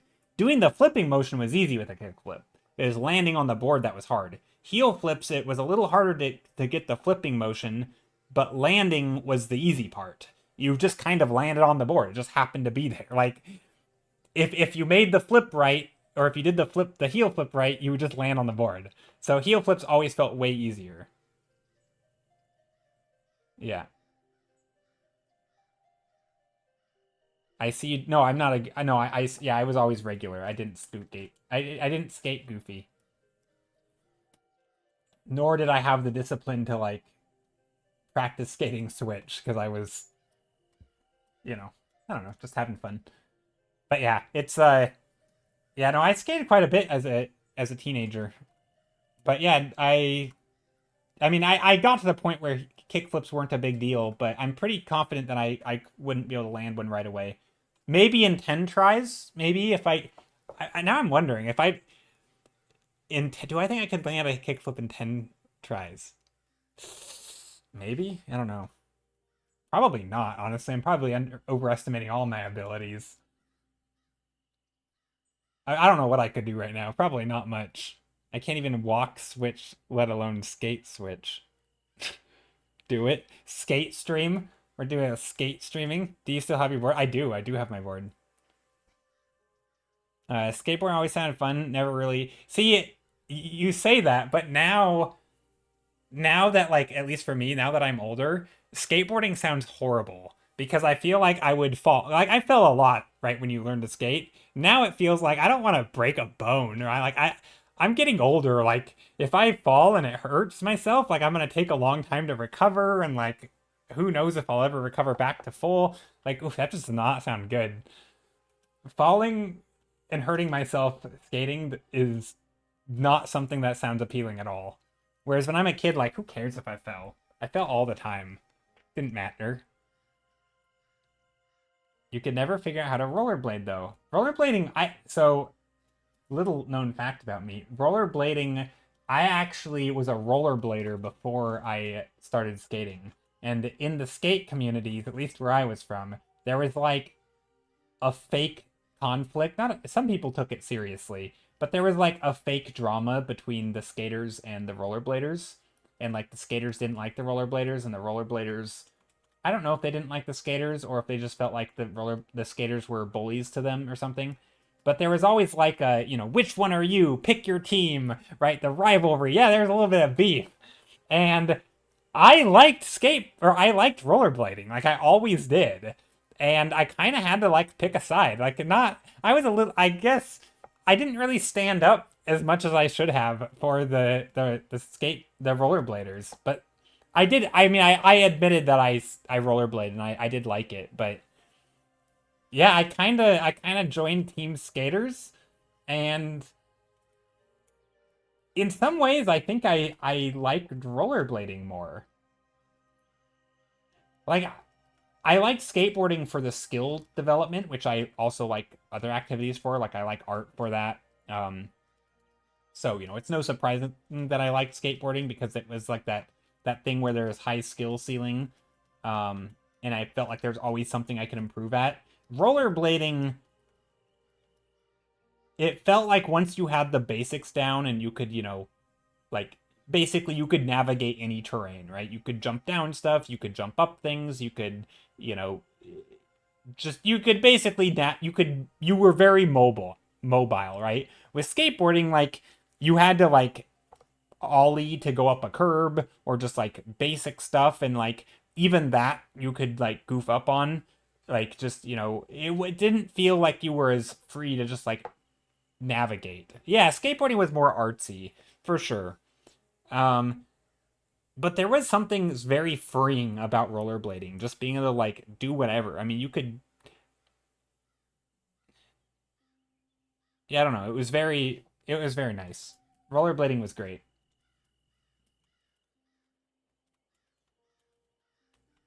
I don't know how we started rambling about rollerblading and skateboarding.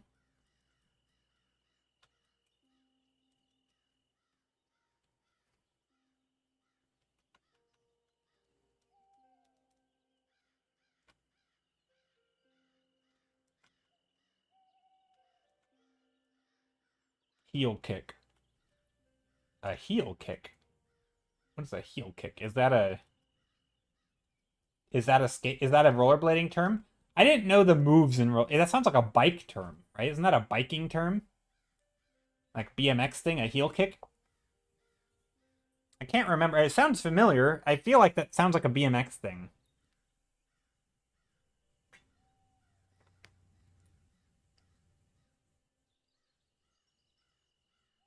Wait, a heel kick. No, that's what we just said, right? Kick, flip, heel kick. Yeah, what am I talking about? Heel flip. No, heel flip. Why? Broke my brain. What is a heel kick? Heel flip. Yeah, yeah. But I feel like that sounds like a biking term. It might be a skating term too. I don't know. That broke my brain. I don't know why. Like it's close enough to the thing that it was like that doesn't sound familiar, but also maybe it is. And then I was like, wait, no, am I confused? Okay, I got it. Joe, did you ever do any stunts on the woods on a tricycle? Did I ever do any stunts on a tricycle? No, maybe. I think I went down a quarter pipe on a tricycle once. Pretty sure I've gone down a quarter pipe. I dropped in on a tricycle. Definitely on a bike. But like when we were at the skate park, there would definitely be like in the woods. No, no, not in the woods. But there, like when we were at skate park, there would definitely be just like scooters and random stuff. And like, oh yeah, you can guarantee we jumped on those and just like goofed around for a bit. Like, yeah, for sure. That was fun. Good times back in my youth.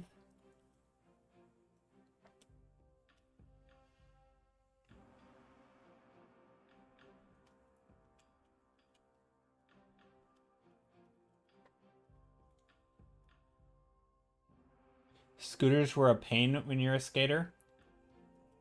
You mean like having to deal with scooter riders? Yeah, I mean, yeah, there was always like the that beef between skaters. I mean, let's be honest though. Skaters were delusional. Skateboarders were delusional if they had problems with other people because they're the ones who would lose their skateboard and it would run away from them and then get in line of other people like the bikers or the scooters or whatever. Like it's the skaters who were in the other people's way. Like let's be real. The skateboarders were absolutely the the least in control of their equipment, right? And so they would cause problems for other people. And anyone who thought otherwise was deluding themselves because that's just wild to think otherwise. But as a teen, I also didn't like scooters because they were always in the way. They hogged all the ramps and stuff. The scooters flung themselves around like flails. Yeah, but at least they held on to their scooters.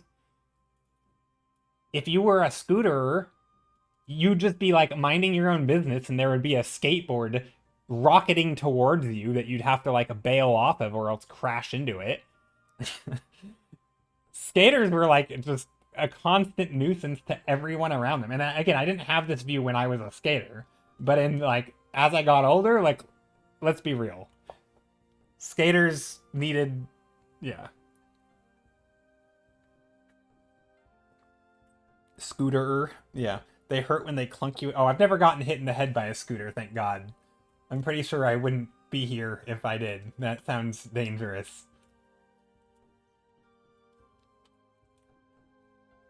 Okay, what am I doing here?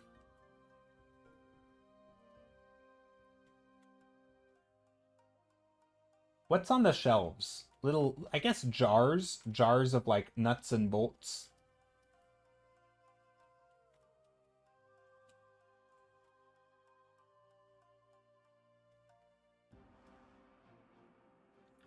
Any miscellaneous items? One time a guy threw his BMW BMX bike, his BMW on me. The guy threw a BMW at me. Oh, his BMX bike at you. Dang.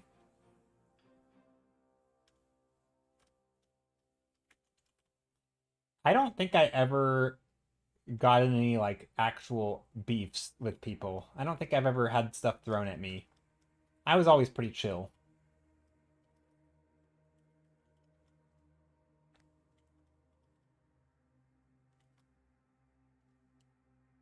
I definitely had some friends who were the angry rage skaters and would throw their skateboards when they messed up a trick, or if they fell, they would throw their board against the ground and get all angry.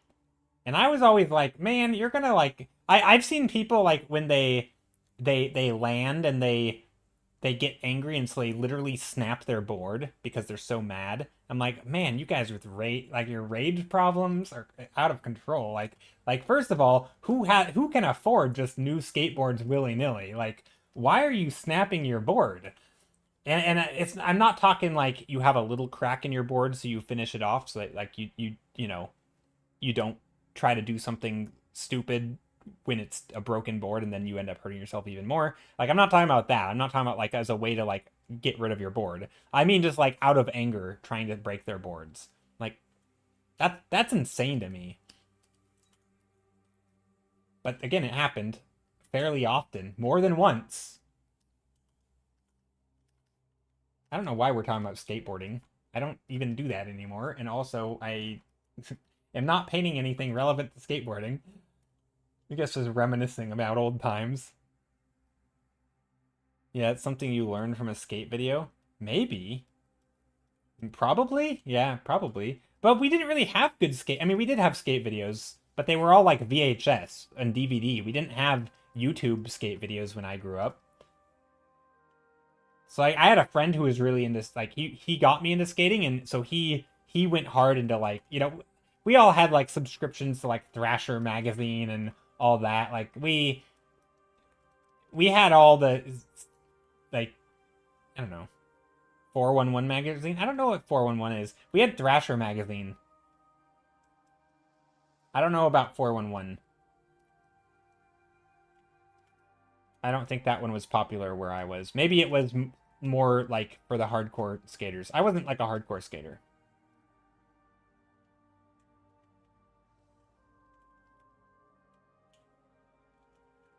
It's a video magazine. Oh, wait, 411. No, no, no, no. I think I do know that. I think I had a video. Actually. Maybe. I don't know.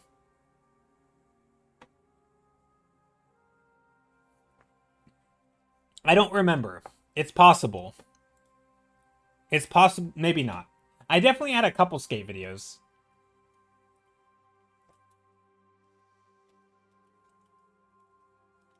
But no, skate culture is so weird now that I think back on it. Like skaters were really into their shoes, and it's funny to think back now that like as somebody who has now learned a thing, um, to some high degree, right? I'm talking about art in this case, but like I've gotten okay at art, and I think anybody when you start you oftentimes get really into like your equipment, what brushes do you use, what program, what tablet, right? Skaters are like what board brand, what trucks, what bearings, what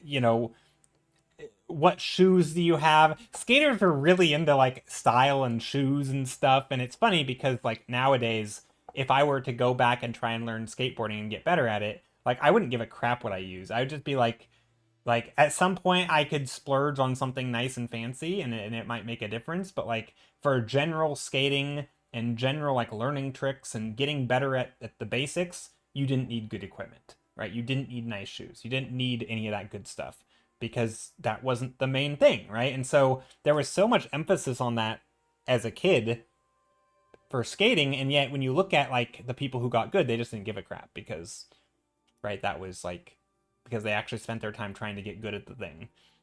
And so it's funny to compare like the people who were all focused on the equipment. And I think as a kid, we didn't really know how to learn. We just liked stuff and we were fans of the things, and we had our favorite skaters and their favorite brands and repping their boards and stuff. Everybody kind of had their team, so to speak. And yeah, it was funny that there's so much focus on that. Oh no, they do make a difference, but like in terms of like the fundamentals and just learning the skills. Like if you can learn on a bad board, then you're gonna be great on a good board, right? If it takes you to learn on the very best thing, then you're probably not actually learning as well as you think you are. Like, you know what I mean? Like in some ways, I'm not saying that you need to always set yourself back and make it difficult on yourself, but like you can learn paint with crappy watercolors. Is it gonna look as good? No. But like you're gonna learn, right? And if you're focused on the outcome, yes, if you want the most clean tricks that are done perfectly every time, then maybe, but like I don't think it matters relative to all the other things you could be spending your time on. And that's definitely true with art. I think it's pretty true with skateboarding. I don't even know. Certainly is with like shoes. Who gives a crap what shoes you're wearing? I mean, obviously, if you're wearing different shoes every day, then maybe it would matter. But like, I don't know. It doesn't, for the most part, doesn't matter a ton. Like, you're gonna rip them up anyway. I don't know. Like yeah, it applies to all hobbies versus fad. Yeah, I mean, I think it's similar to that. I just think it's more like people, there's a lot of things that go into the outcome of a hobby or a skill, right? Any skill has like, if you make a pie chart, there's gonna be, equipment. There's gonna be different equipment, different tools, right? There's gonna be all sorts of different things, right? And some small part, to me, there's like that 1% thing, or maybe even 5%, right? Let's call it 5% is going to be the equipment, right? Maybe it's this portion of the pie, right? In purple, this purple part. That's all your equipment. Great. Fantastic. That's still not the part you should be focusing on. It's not that it doesn't matter. It's just you could be spending your time doing literally anything else and probably getting more gain for it, right? If you're talking about overall skill of like this activity, right?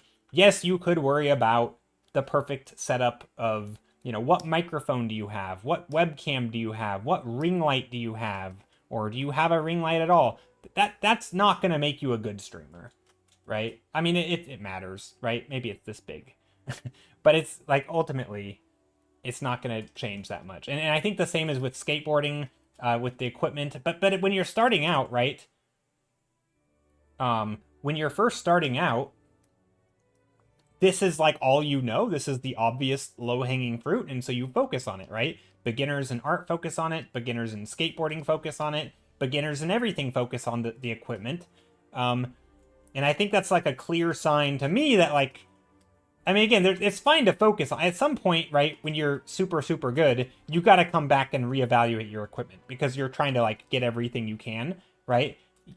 To me, when you're trying to grow, right, you focus on the big issues first, right? If you wanted to, like, make a stack of blocks, right, you would want to put the biggest blocks first, and then they'd get more and more niche as they get tall, as you go up. And, maybe at the end you're focusing on those 1% issues. But at the start, these aren't the things you want to focus on. Worry about them at the end when you're trying to maximize, you're trying to get every little ounce out of your equipment or whatever. And because that's the best thing, it's like the runners, the elite marathon runners or the elite sprinters. Yeah, their shoes are a big deal because they're all so like capped out in terms of their skill, right? And any advantage they can get, they want, right? So yeah, their shoes are like a big thing, right? Like a new breakthrough in shoe technology for a marathon runner is crazy big, right?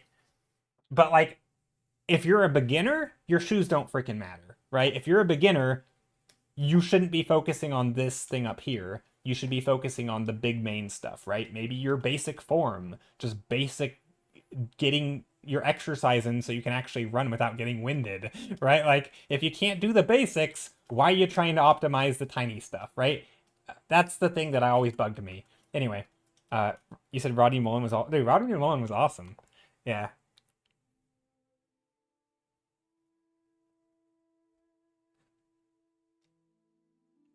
There's a skater. It might be the guy. He's very similar to Rodney, but he's like a newer age skater. Like a new age is not like new agey out there, like although a little bit.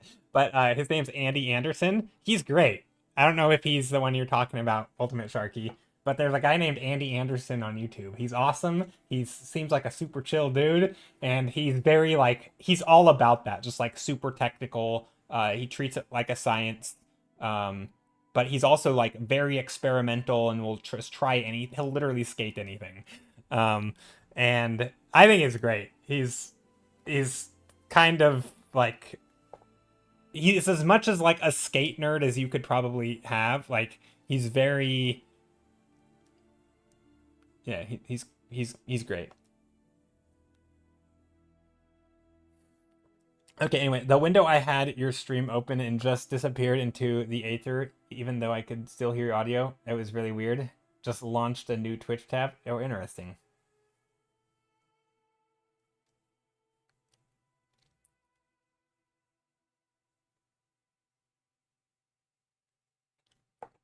Yeah, a lot of people like to experiment with different things like board shapes and do crazy stuff. And I think that's good, right? I think a lot of it is that's in some ways I think that makes you really versatile, right? And that's kind of what I'm getting at. I think in art a lot of times you want to play around with different equipment, not because you're trying to find the one that's best, but because you want to make your skills be able to work with anything you use, right? Like you're learning to adapt and be flexible and versatile. And I think that's the more important skill than like, what is the best board? Who gives a crap? Try them all, right? Like, try lots of stuff. And if it doesn't work, try something different next time, right? Because a lot of art is learning how to make a choice. Like, oh, I think I need a different brush here. Well, how are you going to know which brush to use or when you need a different brush if you haven't tried different brushes?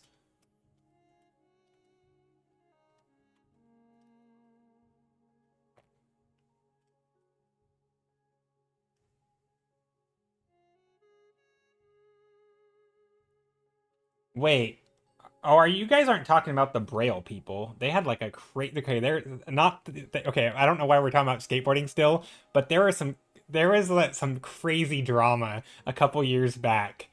There what's called like the company was Braille, but they went under since then. Insane drama with like almost like conspiracy theory level stuff, but there is like the Church of Scientology went on like a crusade against them because one of their people, one of the people in their team joined the Church of Scientology and was like just like it was just a disaster. Their entire thing, it was so bad. It was crazy internet drama for a little bit. Um, but yeah.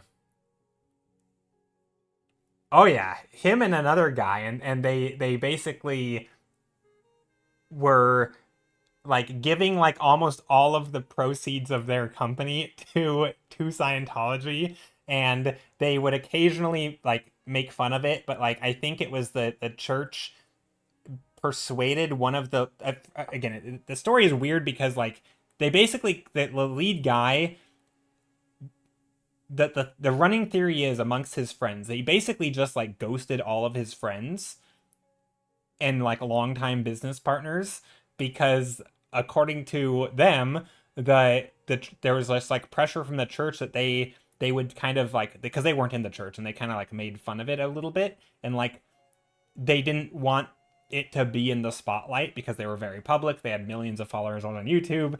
And so he ended up just basically was persuaded by the church to like cut ties just like with all of his friends and stuff. And like they were basically running the business even though he was the leader of it or he was the owner of it. It was just like this it was a complete disaster from like it was and it's just like it's tragic too because like um it was kind of tragic because like they were good friends, and to watch like the friendships of these people that they spent, you know, thousands of hours with basically just deteriorate because of people's weird beliefs and stuff, and like financial situations were all messed up. It was just bad. Um why was it named Braille, like the blind community? It's just the brand, just the brand was called Braille. Their logo was something in Braille. Uh I don't know. I don't know why they named it that. I don't know the origin.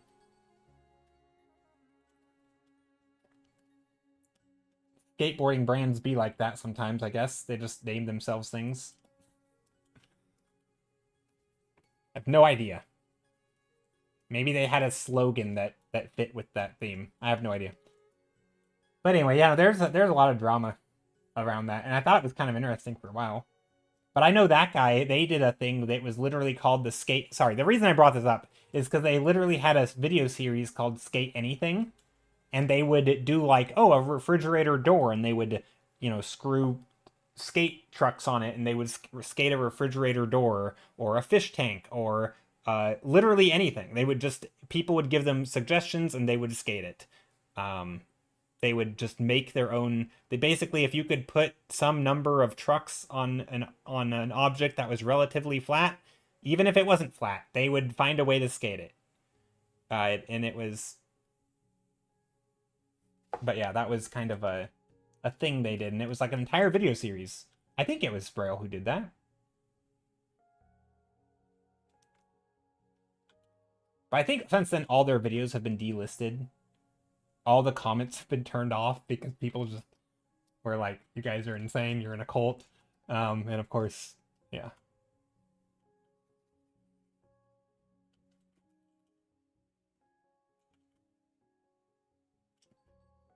Simon Woodstock. That's the mad skater I was on about. Gotcha. I don't think I've heard of him. I don't really follow skating, although I do occasionally watch an Andy Anderson video because he's fun. But it's always fun to go back and watch something like that you sort of have some knowledge in, and just like for me to see all the parallels between one activity or one hobby and another hobby. And for me, obviously, that other hobby is art, and to see the parallels between like the people who, you know, experiment and explore and try new things, and to see that they're also really good at what they do, and it's like, oh well, maybe there's this correlation between these people and their skill, and like you don't see a lot of like snobby, I mean maybe you do, but like I don't see a lot of like snobby skaters who are like, you have to do this and this way. Like they're all about like experimentation and their, you know, their own sort of figuring things out in their own way and their own styles. And like I think that is super relevant to art, right? Because like art is also that, and you try things out, and yes, there are common skills, right? There are tricks that other artists or skaters do and that they want to emulate, and they'll try them, but like they might do the same trick in a slightly different way, and that's okay, right? It's sort of, I feel like the people who are the best at that hobby are the people who are kind of also the most open about like just trying lots of things and being versatile. And I always like that, and I think it relates a lot to art. There's definitely an overlap, I feel like, is really uniquely invented. I mean, I wouldn't even say uniquely. I mean, it's very similar to art. Like there's a lot of like, I mean, there's a lot of creativity, there's a lot of experimentation. Um, Obviously, it's much more physical than art. Yeah, it's cool. I like it. These shapes, I don't know if I'm liking here. And I've also realized I've been painting very slowly today.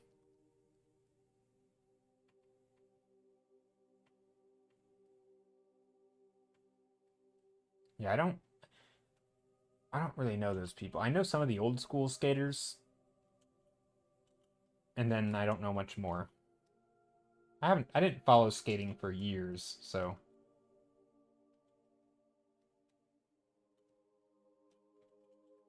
But growing up, I told this story before on stream. Growing up, I had one of my good friends, him and his dad. So his dad was like the a shop teacher, like he was like the wood shop teacher and stuff.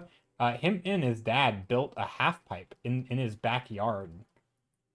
And so one of my good childhood friends, he was the only one that, I think probably even in my entire, like, maybe not the only one, but one of the few people in my entire city even who had a half pipe. And he just had it in his backyard. So we went over there all the time. So me and him and some other people, we basically just hung out in his backyard in his half pipe. It wasn't like a massive half pipe or anything, but it was a pretty good size one. Or I mean, I guess it was pretty small, but it was still like, you know, that it was a lot of fun.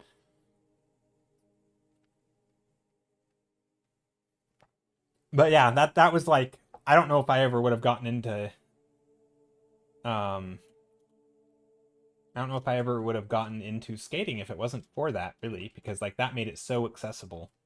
And obviously, you know, most skating was like street skating and wasn't on half pipes or anything, but it was still fun. All the hard skaters liked Mike Vallely. I feel like I know that name.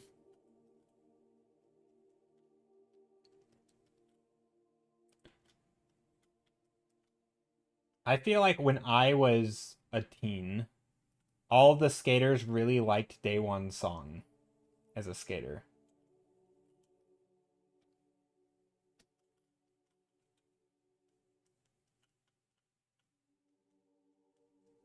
Which I don't know anything about. I don't know anything. I couldn't tell you a single thing about him, but that everybody liked him.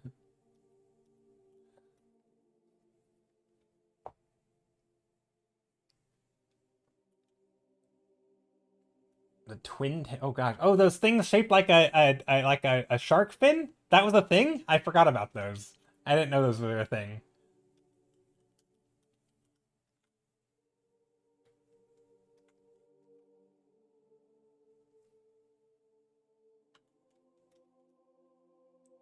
You watched them skate live? That's cool. I guess. I don't know. I don't. I mean, I think I've never seen a pro skater in real life. I don't think that was all a thing of just like on, you know, on in skate videos. So like, I would be pretty cool to see someone that good just skating live. That would be pretty cool.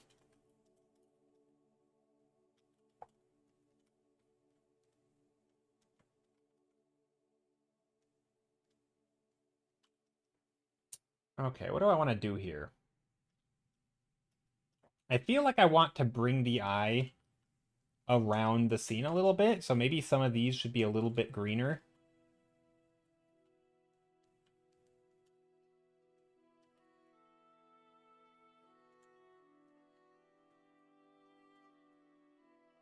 Used to go to skate events all the time. Oh, dang, that's cool.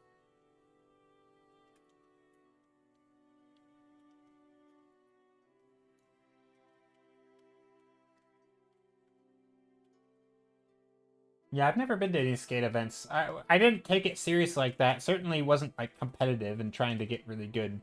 Um, I actually was a so funny enough with when it came to skateboarding, I was very not good. Like I felt like I was an extremely slow learner. Like, you know, me and my friend would both be trying to learn like a varial flip, and then they would get it before, and I would struggle for like a year, and then finally I'd get it. And then they would just like, oh, they're gonna try a 360 flip, and like they'd get it like right away, and I'd be like, I can't get it. And it was just like I felt like I was way slower at learning everything when it came to skating. And I kind of feel that way with most things. I feel like I'm kind of a slow, steady. I just keep at it. Uh, I just keep doing a thing, and I eventually figure it out. Yeah, yeah. People use Rails. I think Rails have made a big comeback. So, as far as I know, Rails, the things on the bottom of the skateboard, like to help you grind and not destroy your board. Yeah, they've made a big comeback. I think because of people like Andy Anderson. And also like helmets, same thing. Yeah, rails on the board screwed in. Yeah, yeah, yeah. Like it's like a thing. Like people don't people don't make, let's put it this way. When I was a skater in my teen years, people would make fun of you if you had those on your board. Those were like the things you would buy. You'd see them on like stock Walmart boards or something, right? And people would make fun of you if you had them on your board. Now, that's not true. Like I think it's people are much more accepting, same as like helmets and all that. Like it's not I mean I think helmets there's still like a it's cool to be dangerous type of thing.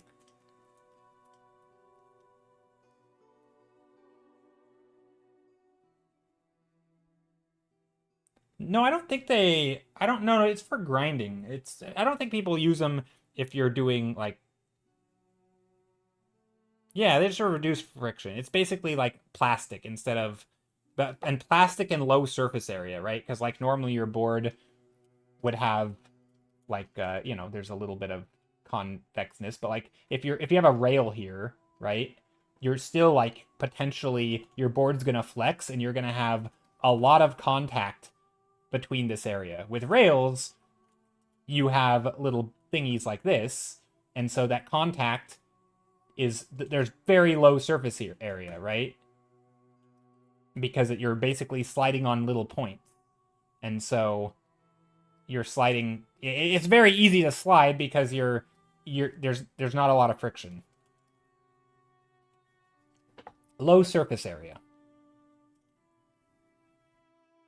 Do you remember Slick Decks? They had a clear laminate on the graphics so you could do slides without needing to wax curbs. No, I kind of vaguely remember that.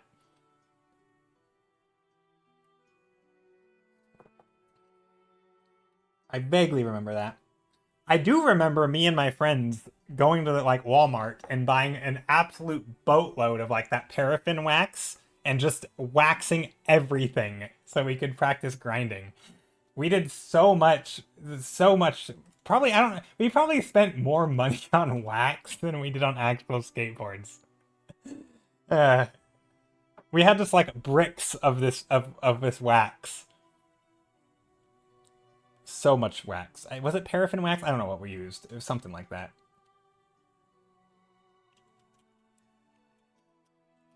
Yeah, skating was awesome. Man, I'm kind of getting nostalgic over it, to be honest. Flick decks were a thing in the UK? Okay. Yeah, I don't really remember those. Or we might have had them, but maybe we called them something different.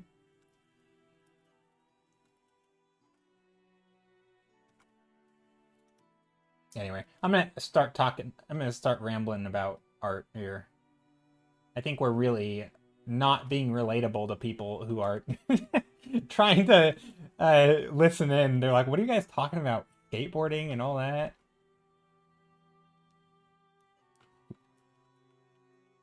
Nerds, skate nerds.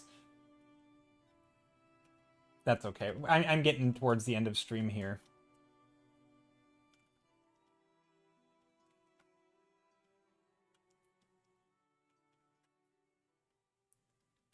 Derailed a little, just a little bit, but that's okay. A little bit of derailing is fine.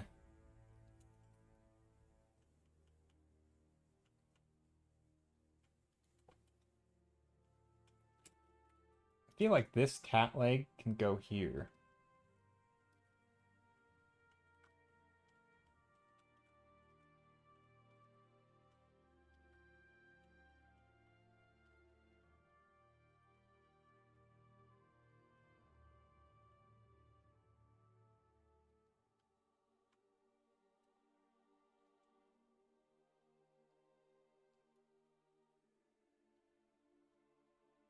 Is derailing a pun? It wasn't a pun. I feel like people don't really consider skaters nerds. No, but they don't consider them nerds, but there are definitely nerdy skaters who are very like I mean just like in art, right? Like a lot of artists you don't think of them as nerds. You think of them as like, just kind of free spirits and all that. But and I think the same is true with skaters, right? Oftentimes you don't think of them as nerds. Maybe a little hippie, maybe a little jockish, right? There's all these things you might think of them, but there definitely are like the people who are very into the technical and the science behind it, right? Talking about like reducing the surface area and they understand the physics behind what's happening with their boards, right? There's a lot of like there definitely are the nerdy skaters. people who know the facts and they can rattle off, or same with like sports, right? The people who can rattle off the numbers for baseball, like those people are nerds. Like, let's be real. Yeah, you can be nerdy about any subjects, totally. Posture check, thanks.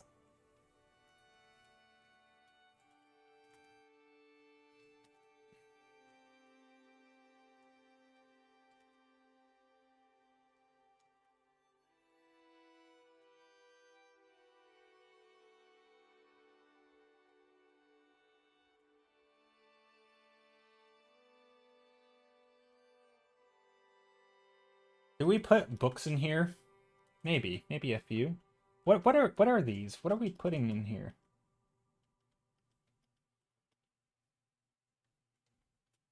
Also, let's put this yellow back here. We painted it in at the start, but then forgot. Oh, you know what? Maybe also this could have another shape here.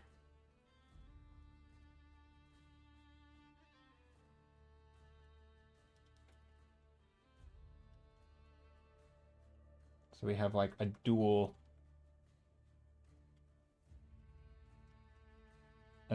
thing going on.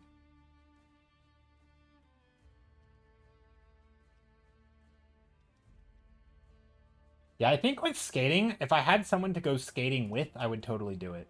But I feel like going skating on my own, it just isn't the same because, like, one, if I got hurt, that would suck. You wouldn't want to be on your own if you get hurt. But also, yeah, that's actually a big part of it.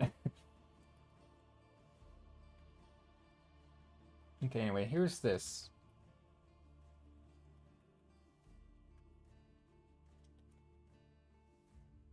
It's like surfers who can fully understand weather systems. Yeah, there's probably like I imagine most surfers are just sort of, if you have any knowledge of that, it's sort of intuitive, like just some pattern recognition, like, oh, it looks like the oh, it looks like the weather's doing this, right? And then they learn what it does. And then there's the people who actually understand it, right? And yeah, I think, and the same is true with art, right? A lot of artists just kind of do what works, and they've painted because it's fun, and they've they can make stuff and they're observational, but they don't necessarily have like an academic background. And then there are artists who have like an academic background, right? And they understand the stuff and they've learned in a certain way. And most people, I feel like nowadays, are self-taught, and or not most, but probably most, actually, for sure most. But even online, there's like, it bridges into minorly academic kind of. I don't know what I'm trying to say. I feel like art honestly feels like it's turned a lot more academic than like when I grew up with art. Like I wasn't even aware of that side of it hardly. And now it's like most of the stuff on YouTube feels like it's that. Can buy you a flight? No, no. I don't. Yeah, no. That's not happening. Sorry. Too bad. I wasn't saying I actually wanted to go skating with all of you. I just meant with, like, just in general. Like, if I had a friend in real life who went skating, I would probably go skating. Like, I would totally go skating with them.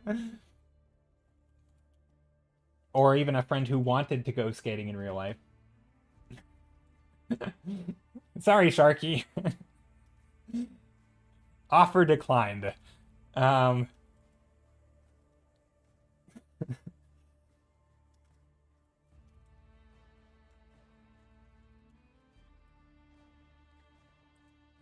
I think the fear of hurting myself is honestly like a big thing. And I think I actually thought about this just today, funny enough. I didn't realize that we were going to talk about skateboarding, but somebody on Reddit asked a question that I've answered before, but I always like to retype up my answer because it helps me think about how I talk about things and answer stuff. And they asked, why the age-old question, why do you do art? Right? That's what they asked. Why do you do art? And as I was listing my reasonings, just for my own sake, because I always like to think about stuff like that, one of my reasons was like, it's a solo, the stakes are low. So like it's a solo activity, which is always great, and I've always been drawn to stuff that I can do on my own, like games or even skating, right? It's great to have something where if I want to do something, I can just go and do it, right? But I think the other one for art was that the stakes are low. So yes, there's a solo activity, but low stakes means that I can try and fail, and there are, I'm not losing money, right? It's not an expensive hobby. It's not a high risk hobby. I'm not getting injured. It's not like gymnastics or something where if I just go and try a flip or something and I hurt myself, like I have medical bills. Like that's not right. The stakes are very low in art, and that's one of the reasons why I like it. Skating just isn't that way. The stakes are high, right? If you hurt yourself, you that's bad, right? It's a very real danger and kind of and I remember even as a kid, like some of the best skaters I knew, I always felt like they were just better because they could just try things without fear. Like I don't know if it's just like confidence or what it was, but they they would just go full speed over like a ramp or something and just have no plan of how they were going to survive, and they would maybe get injured, maybe they'd be fine, they'd probably be fine, but like I would be like, oh my gosh, I'm going to kill myself, and like I'll just not do that, I'll go slow, right? And like I never pushed myself to sort of the limits and to figure out what I could do and ramp up because I was always like timid. I was always afraid of hurting myself. I would like try to ollie up something that's a little higher and my trucks would catch and I would almost face plant. And the next time I would do it, I would never want to do that same thing again because I'd be fear of face planting. But with art, it's not that way, right? And so I think that's one of the reasons why I never really got into skating, like or never got like really good or just kept doing it, is because I always felt that like there was that fear of like the high stakes made it hard to just like try and have fun and fail and like do bigger and cooler things, right? Like I didn't want to be someone who's trying to jump down like 15 stairs and break my ankles. Like that doesn't seem fun. Is it cool when you can succeed? Sure, but like is it worth it? No, not for me. And there's just too many things that just weren't worth it. And art is the opposite, right? Everything is worth it in art. You want to try something? Try it. Open up a new program, download it. It takes 2 seconds, right? Try a new program, try a new brush, try a new whatever. And if that's what you want to do, you can do it. And there's nobody stopping you. And the worst case scenario, you wasted 10 minutes, or an hour or 5 hours. Who cares? It's just time. The stakes are low. So yeah, that's a big reason I think art for me. No flights are cheap, Sarah. I need to book flights to and from LA for October, and I was tracking prices to see if they went down. It had gone down to like 340, but then it went back up to like 420. Yeah, I mean, generally speaking, don't you the earlier you get your flight, the cheaper it is, right? For like a projected timeline, like more and more people start booking later and later, so prices tend to go up. But if you can book out late enough, then or do they tend to also go down for later flights? I don't know how that works. I only did all that stuff because I wanted to be the guy in the group. Yeah, there was always the guy who was just like the most hardcore, reckless, dangerous, basically just a maniac. Yeah, there was always one of them. That was not me. I knew one of them, and I wasn't going to compete with him. He could have that title as being the guy who did the crazy stuff, and he was also the best. Like he was the most versatile. He was the best at what he did. He also had far more broken bones than all of us. Uh, but he was better for it. Like he learned stuff by trying things. So it made a real difference, I think, probably.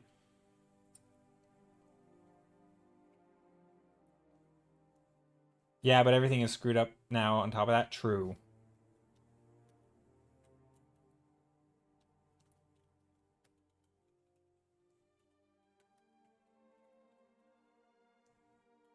Okay, I do not like this cat face. What is happening here? Does kind of look like a man.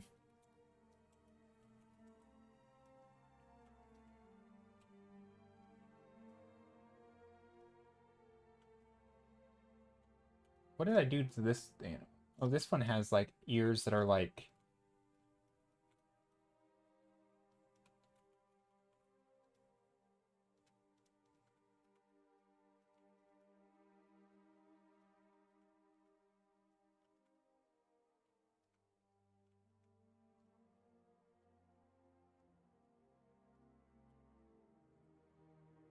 trying to think how to do this.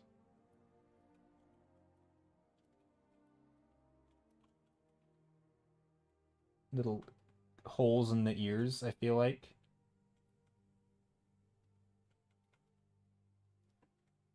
Because these are like metal shapes.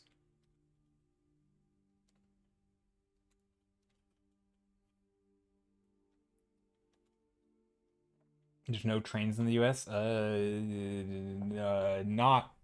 I mean, there are. I mean, technically, we have the most train tracks in, I think, of any country, maybe in the US. The most like miles of it, but it's almost all. There's no passenger. It's all for like freight, and we even then a lot of it's just abandoned. Um, we don't use them that much. We do use trains for freight, but not for people. We have very few passenger trains in the US. We do have some. There are some. But yeah, nobody takes train. It's either driving or flying. Yeah, it's slow. Definitely not from Philly to LA, yeah. But also there's no there but also no, there are very few passenger trains. I'm lucky to have some here, and yeah, there are some like metros, like trains within a city from one end of the city to the next. You know, I think Chicago, LA, probably New York. All those have like trains like that, but they don't you don't see a lot of trains from like spanning the US. That just isn't a thing. As far as I know.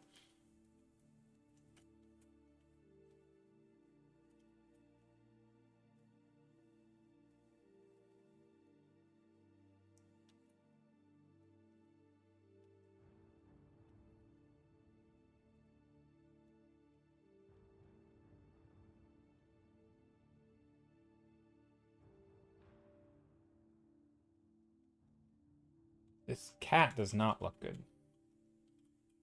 I'm trying to make it look mechanical, but I don't know how to make a mechanical cat. Like, what do I do? Where is the mechanical parts, you know? Should it have wires? I guess it could have wires.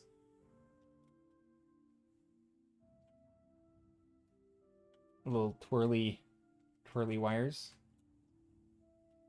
Trains are the future. Whereabouts are you in the US? I'm on the West Coast. Well, not on the coast, but like west side of the US. I'm in Washington State. So, California time zone. You have some graphics you saved on mechanical joints that would help? Ooh, maybe. You haven't practiced, but you have it for when you do want to practice? Yeah.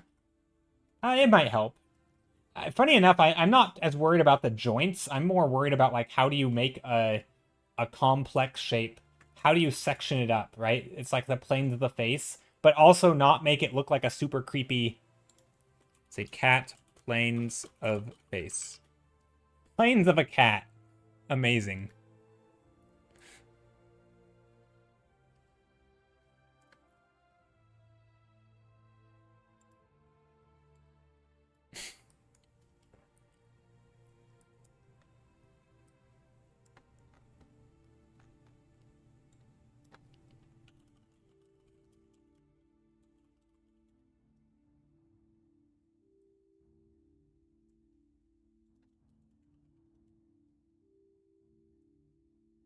I'm trying to find like a geometric cat face. Cat face geometry.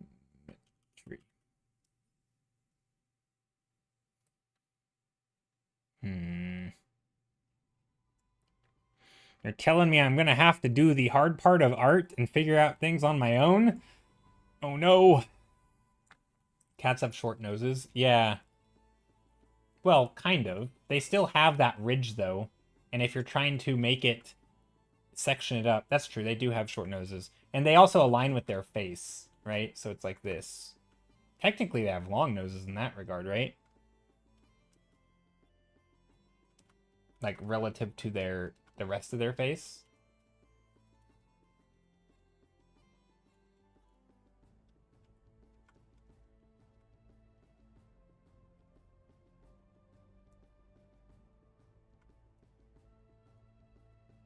It's just that the rest of their face,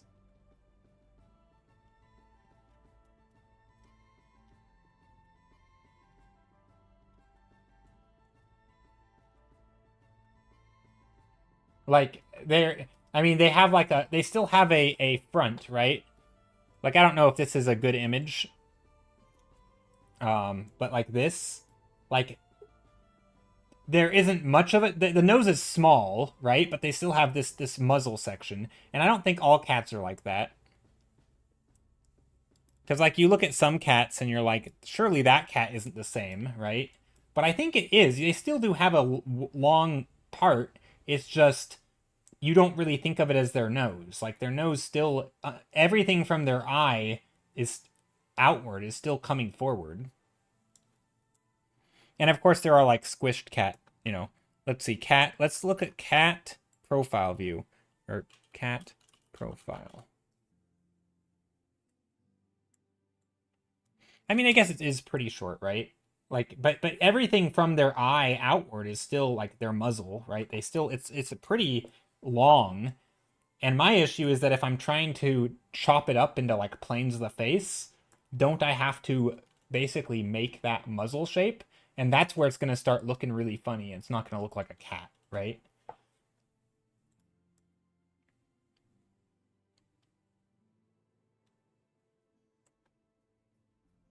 Mechanical cat.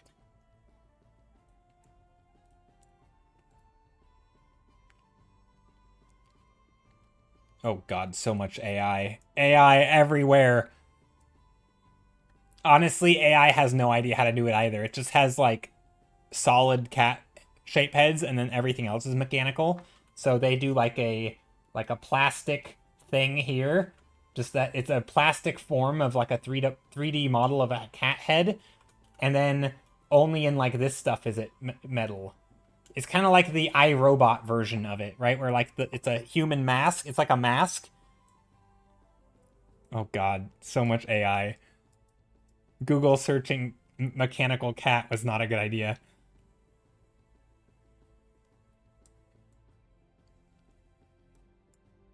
Hmm.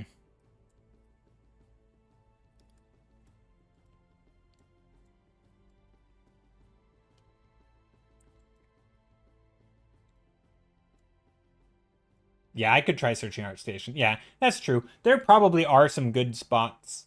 I do think there's, you know, as long as,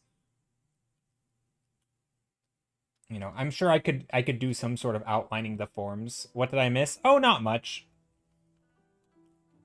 I guess cats also have this thing going on where like they have like this pad here. That's like a thing, right? The pad, the lip pads.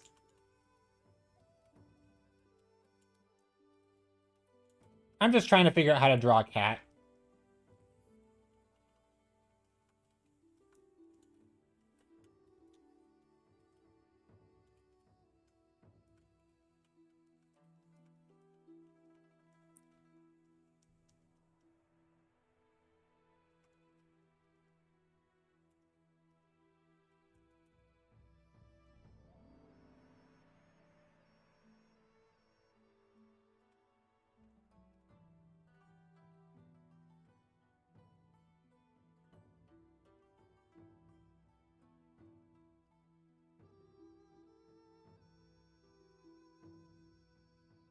Does not look like a cat. That looks like a creepy cat.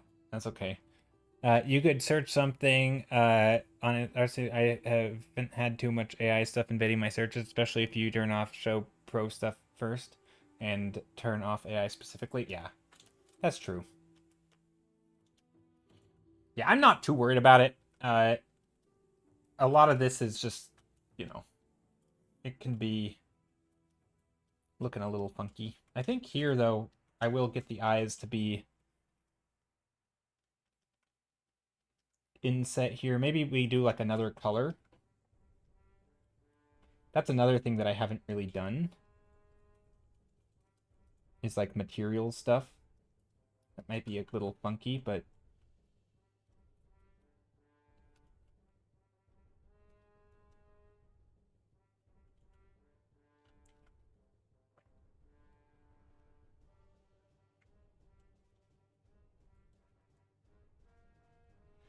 just little legs here. But yeah, you didn't miss too much, Faded Fatima. Not too much.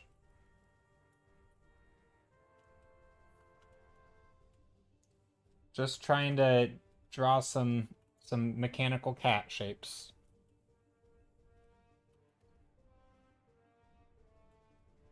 I don't want to spam. I just can't tell if you saw that I posted. Oh, I did see. Sorry. Yeah. Nope. Nope. I saw. Thank you, Sarah, for spamming. Oh yeah, these things are always useful. Yeah, for sure.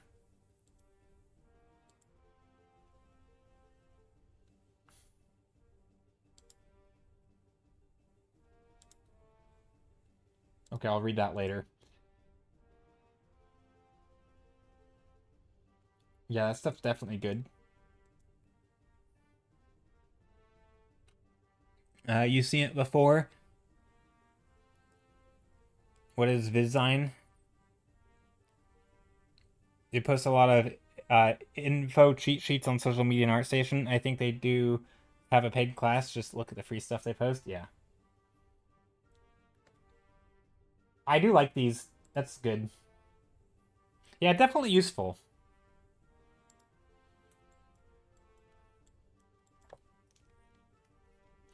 Definitely useful. I think this, so because we were smushing it, I'm going to bring this down and smush this more.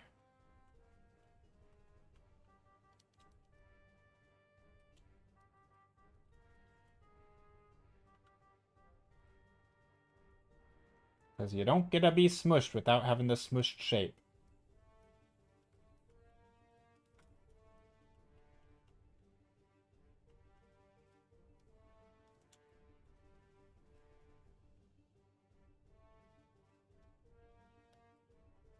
The smush shape made a difference? That's good.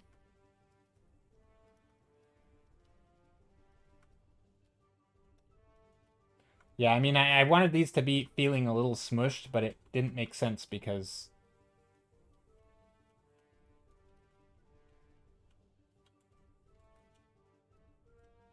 Because, like, why am I drawing this shape long if this isn't following the same form?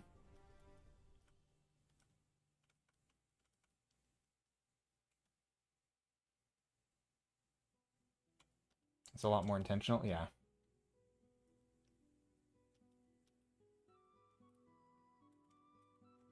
Yeah, that's something that I struggle with still. I mean, it's just a big thing when it comes to like drawing anything, right? It's like you need to make sure the silhouettes and the shapes connect. So like if you're going to draw this form flattened, then you need to make this also flat because it's going to like the forms have to turn into each other.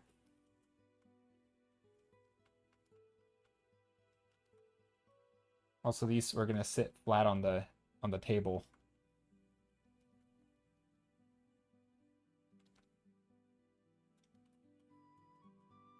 Also, this is white, so it should probably be also whiter. It's not a black shadow.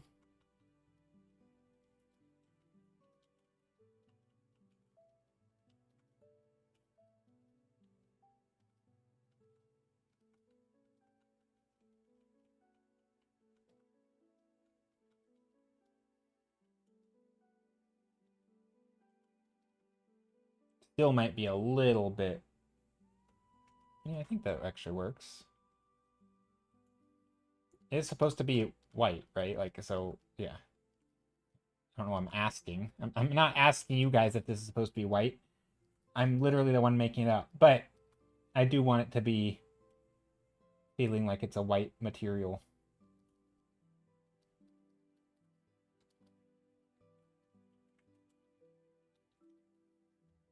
But I also don't want it to be... What do I not want it to be? I don't want it to be so perfect. Not that it is. Later. See ya, Sharky!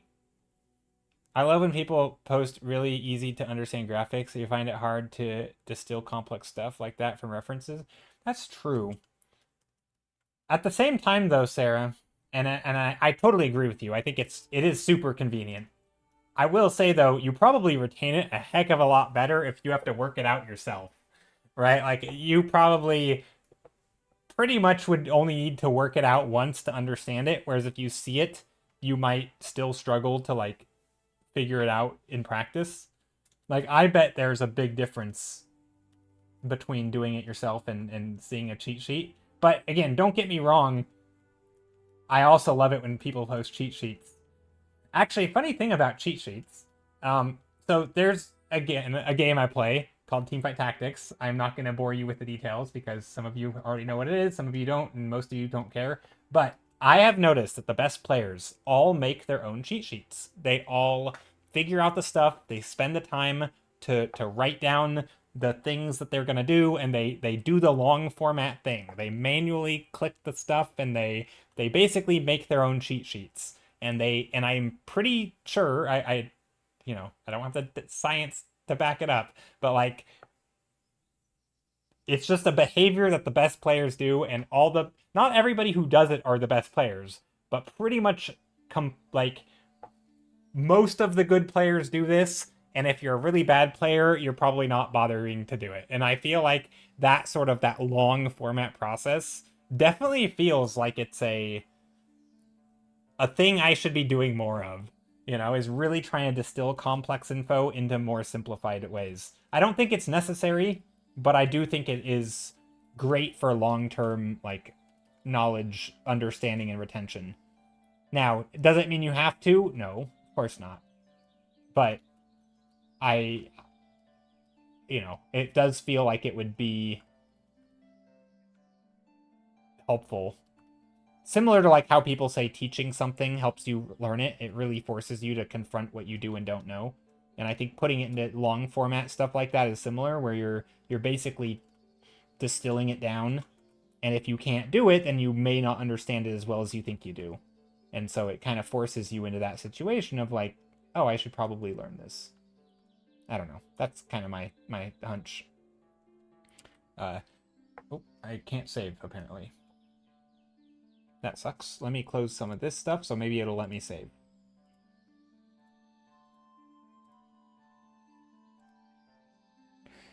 Sarah says, not necessarily, at least not the way I learn. I studied anatomy based on realistic images hundreds of times in college and barely learned anything, but recently found some really good illustrations from an artist who simplified the muscle groups into really clear forms, and I learned way more from... Well, yeah, that's what I'm saying, though. Like, if you just try to study in its complexity, you're probably unlikely to learn, right?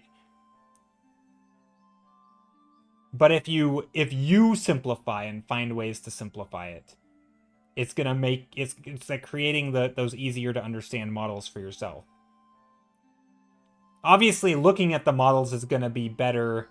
Looking at someone else's simplified like flowchart or models or whatever is gonna be better than just like not looking at them if all you've done is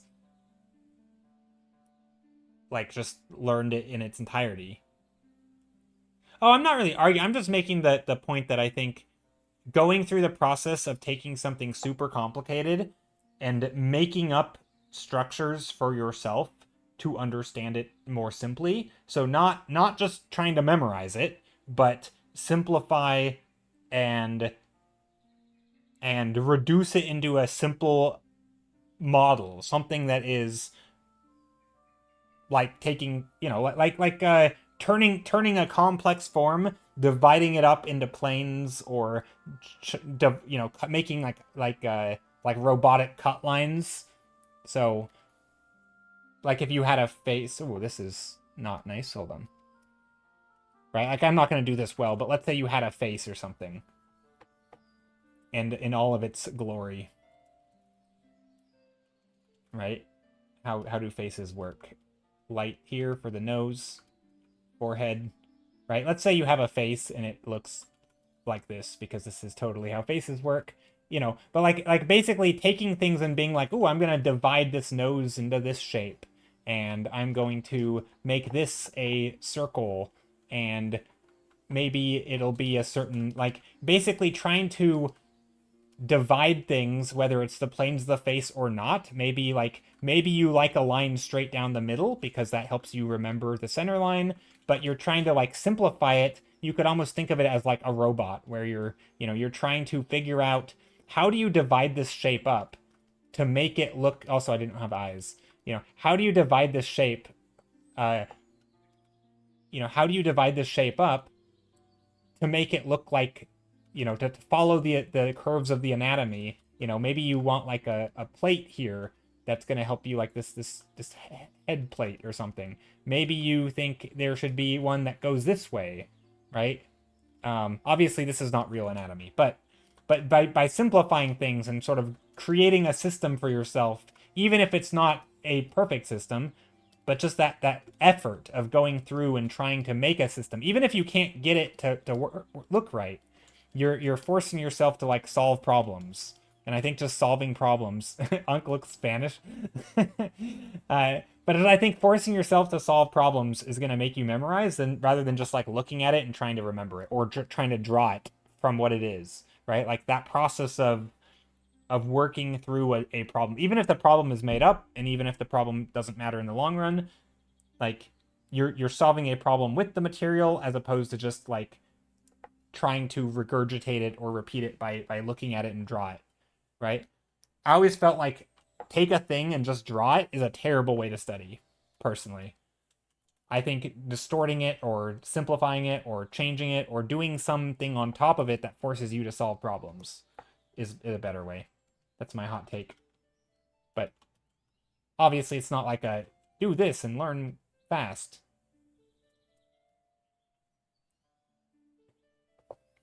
For me, it's just the action of doing it, period, that helped me memorize it. Some things I need to experiment. Some things I do better from just looking at how someone else solved it. True. Yeah. It's definitely good to stand on the shoulders of giants, as they say.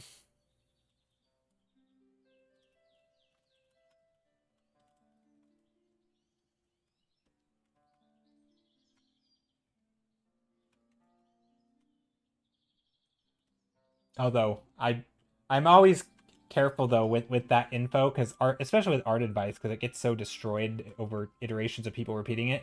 But like that's also like the thing that like the people who are like really into like AI will talk about, right? Where like, oh well, I'm just getting the info from people. Like, why spend so much time looking for the info of myself when I can just get the answers? It's like, well, because that's also how you learn.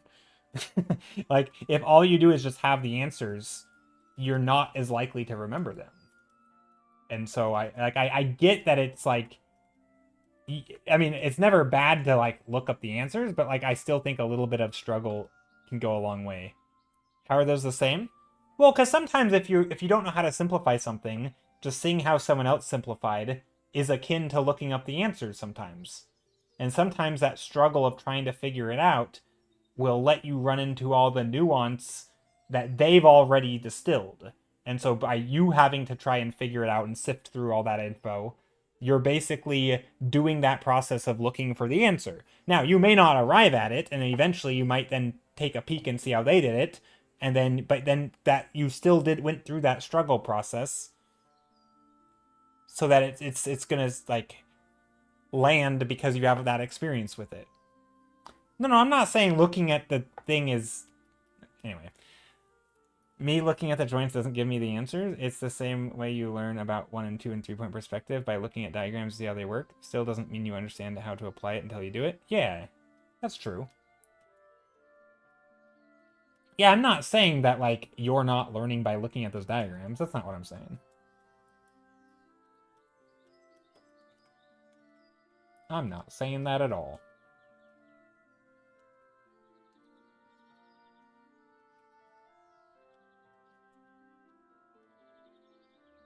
In fact, I'm not even really talking about what you were talking about.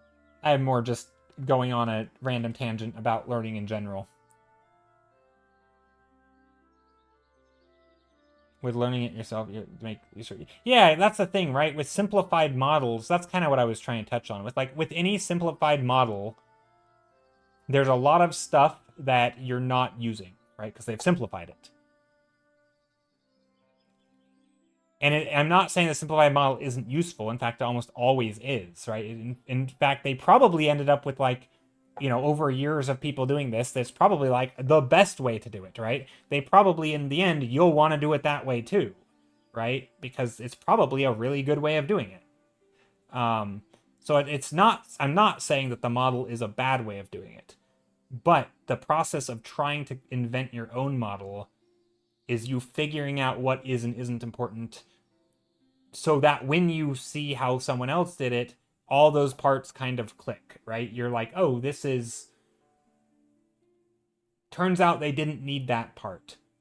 And now you can understand why, because you also had to understand it in your attempt to solve it, right? Like, I feel like to me, there's a big difference between, like, if a mathematician was working on a problem for a year and then someone came to him with a solution and he's like, oh my gosh, that solution is right.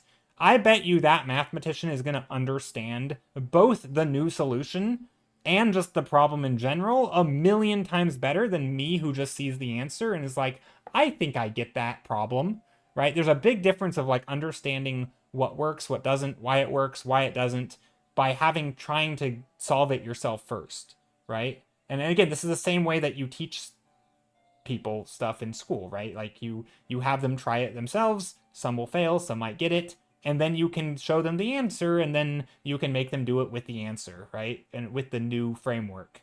But that initial struggle, I think, is super important. I mean, again, obviously you can learn stuff without the initial struggle too. People learn stuff that way all the time.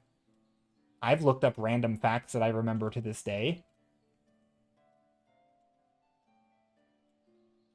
Like, I don't know if this is a true one, but did you know that the US, the thing like this was created because it's literally a U and an S? It's literally, that's the dollar sign. Did you know that? I didn't know that. I don't know if that's real or not, but I don't know why I know that. I just remember it because I looked it up. I saw a random fact and it just stuck with me for years, since like I was a little kid. Obviously you can learn things without, just by pure memory, but I'm more just meant that oh, the symbol for the US, the dollar sign, is just the US. What is about the U is literally is the two lines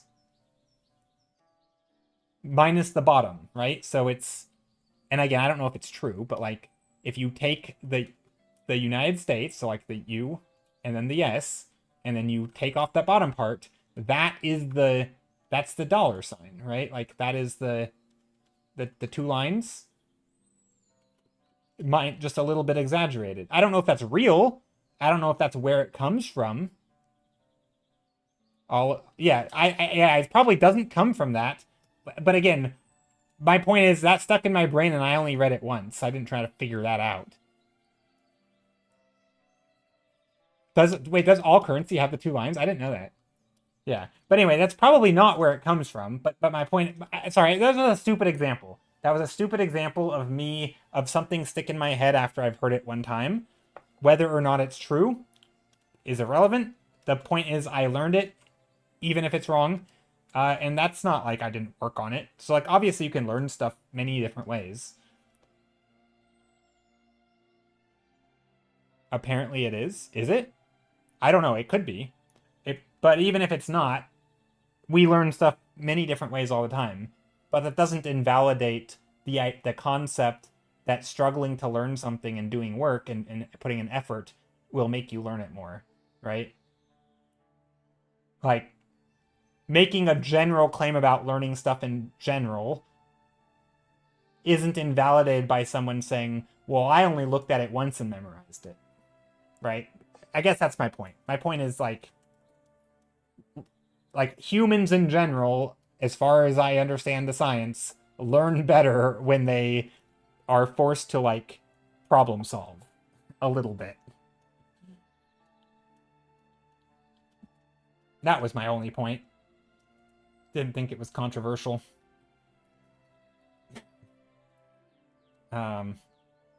Speaking of problem solving, what am I doing here with any of this? I don't know.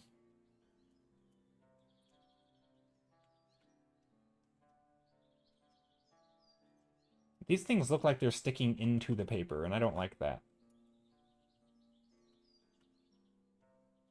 I think maybe they should be a different color, like a gray or a blue.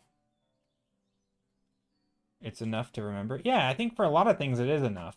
Especially, I mean, even especially in many art things, right? Because you don't use it that often.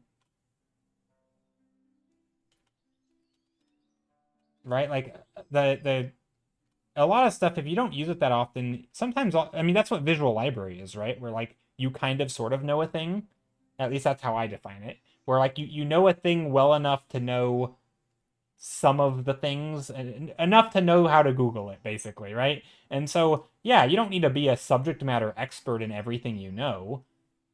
And so sometimes just having a vague concept of it or a vague concept of the solution is more than enough to work it out, right? It's enough to work it out. It's enough to go and look up you know, like I know that the human face has planes. Do I need to know every plane of the human face? Probably not if I'm not drawing them. But I can still Google like, oh, planes of the face, and then I can solve it. And I don't need to know everything all the time. Um, you know. Sarah says, I don't think the concept is universal. I think it's just folly to assume you can do that with every subject matter. Like, do that for the cat, then get back to me. Oh, I think taking cat anatomy and breaking it into forms would absolutely help me understand cat anatomy. And trying to come up with like a way of simplifying it into shapes? Absolutely. Am I going to do that? I mean, I did a little bit because that's kind of what cut lines are. But, right, when I'm drawing like these contour lines and stuff, is me trying to figure out both anatomy. But, no, it would absolutely help. That would, I mean, that's kind of probably why I went on this rant in the first place, is that's kind of what I'm already doing. Do I think I'm going to be great at cat anatomy? No.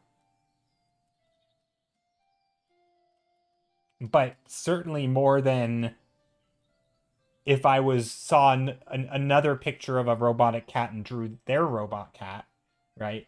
I'm certainly going to learn more by trying to make my own.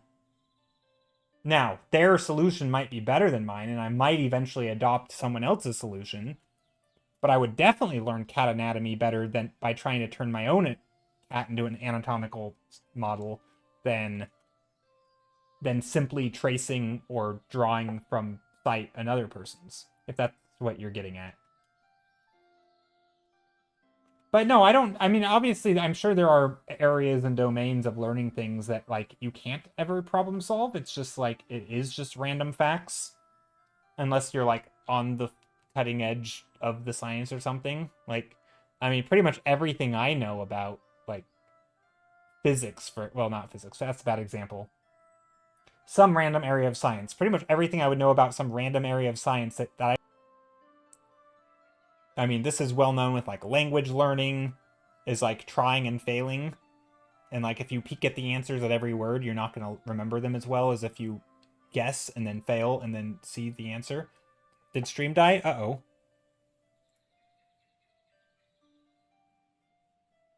Oh, maybe. Is it back? Uh-oh. Yeah, it looks like I was dropping some frames. Sarah says, for me, anatomy is one of those things that feels like perspective. It's so complex to learn without guides, so I learn it better with them. Yeah, and I think the guides are also, am I still lagging? I don't know.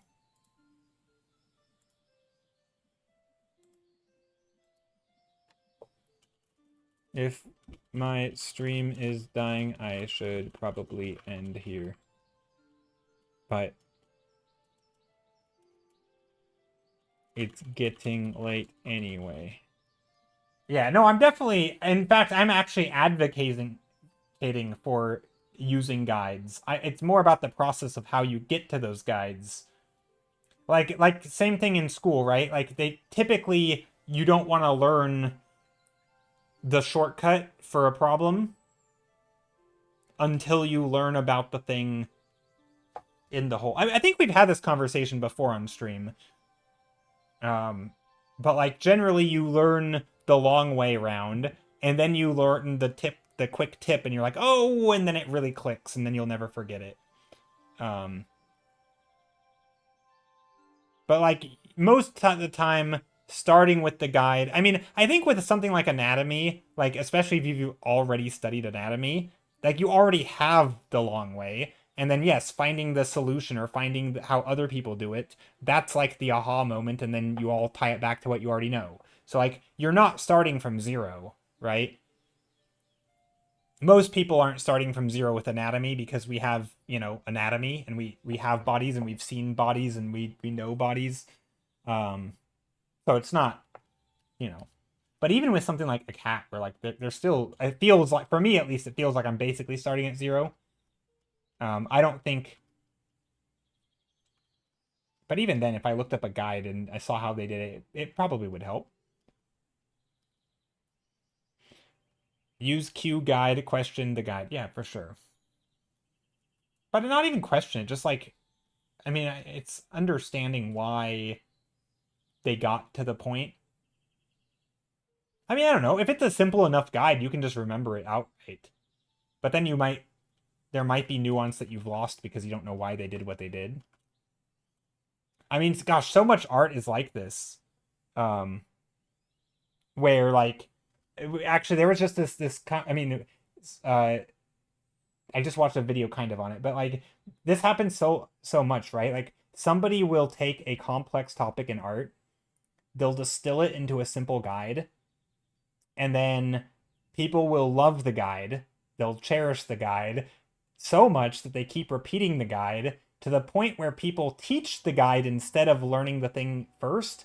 And then some years later, the internet gets outraged because internet artists are teaching people the guide is the rule, and it's not a rule, it's like a guide, and all that context is lost because people don't know why it was invented in the first place, right? This happens with, the video I just watched was by Jake Don't Draw, with like the don't use black rule, and like it's not that black's bad, right? It's that it's a way to help students get out of trying to wrap their head around a concept, and then telling them not to use black solves that concept. But then people treat it as a fact, right? Or, advice on painting small or painting fast or whatever it is. A lot of these things can help people with concepts, or learning how to draw things by using these certain types of guides and rules, Loomis method, whatever. They're great. They're all super amazing and useful. But a lot of times you should still back up and learn the thing. In fact, ideally, in my opinion, you should probably learn it first before you learn the guide thing. The guide should be like I understand why this is useful, but also I also understand there's a lot more to it than that. You've never seen the like people talk about black paint or just black even with color mixing as if it's just bad, because like I know where it comes from. So for, just to clarify for anyone who doesn't know, just, I don't know why I'm going over this, but like a lot of people when they first start, because they're beginners, they think, if you have a green object, a green object in shadow is just mixing it with black, and that's what shadows look like, right? A lot of people think black is like, oh, if you want something dark, mix black with it. That's how you get shadows, right? And of course, if a student does that very intuitively and, understandably, a lot of students mix colors with black, right? Because they want it darker, that their colors will be very bland, right? Because the black is just darkening it and desaturating it, right? It's not maintaining the vibrancy typically, and there's no hue shifts, right? There's a lot of reasons why this is generally not the preferred method of mixing or blending, right? You don't just mix black into everything to get darker and darker shadows, right? There's nothing wrong with using black, especially in your darkest shadows, but you don't just simply mix it to get your gradients, right? You might shift hues. But that's not a rule. Like, that's not a rule. It's a way to teach, at least from my understanding, it's a way to teach students that shadows aren't just blacker versions of an object, right? There's more happening in the color, right? It's intuitive for a student to use black, and that's why they tell them not to use black, is to break that way of thinking, right? They're trying to teach them to think differently so that they can use other colors. But that has gotten destroyed and sort of bastardized over the years into people just saying, don't ever use black. Well, that's absurd. Black is totally fine to use. But that's not why people said it, and they aren't saying it as a rule. It's just it got lost in translation. Yeah, Loomis method is just the proportions of the head. It's the starting with the sphere, then you basically chop off the sides of the sphere, and you chop these parts off. So now you have like a shape like this, because you've chopped off the sphere. And then you bring that center line down to some amount. I don't know how far down. This is the tilt of the head line. These will be the brow ridge. Then you bring this down like something like that. And then you basically make your shape. And then you can divide this section from here to here. You can divide that in half. This is the bottom of the nose. I don't exactly know how it works. Basically, then you make Iron Man. And from Iron Man, I don't know how he looks, but yeah, basically you make Iron Man. Anyway, Loomis is like one of the OG illustrators long time ago. Yeah, probably public domain. Did he exist in like Leyendecker time? I don't actually know. I think like Leyendecker, I feel like Loomis is like as old as Leyendecker, right? In like some of the like the modern the current era of illustration education, I feel like Loomis played a huge part. I don't know the history totally, but I think he played a big part in that. But anyway, I don't know the Loomis method totally on point. Like I just fudge it, but I kind of can pretend.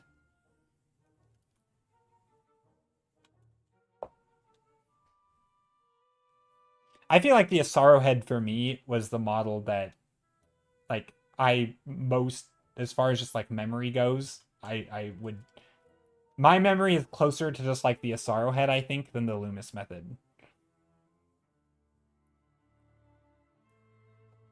But honestly, there are definitely steps between like the real face and the Asaro head where I'm not quite sure why it is the way it is.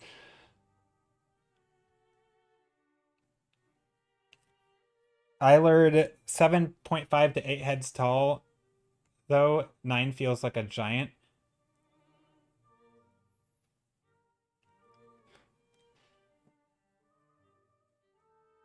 Yeah, I've always heard that like anything like 8 or something is like fashion magazine illustration. I think they do like 8 or 9.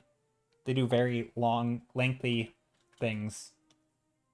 Or like superhero type things are very like 8 or 9. Although some superheroes are probably like 3 because they're very like yeah, just depends on the superhero, I guess.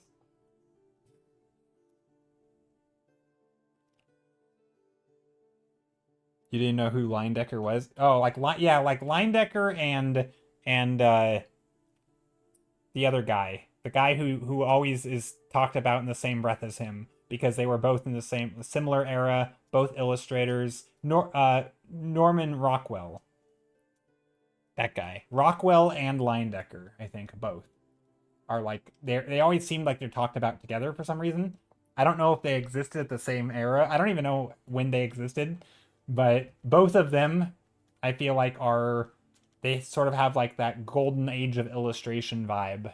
I don't know if that's a real thing. I don't even know when that age was, but that's what people call it, I think. At least according to all the books and stuff I've read about illustration. Early 1900s. Okay, that's kind of what the vibe I got. Like the 40s is when I think they were really thriving, right? Or maybe even later. Their stuff definitely looks like the 40s and 50s. Uh-oh.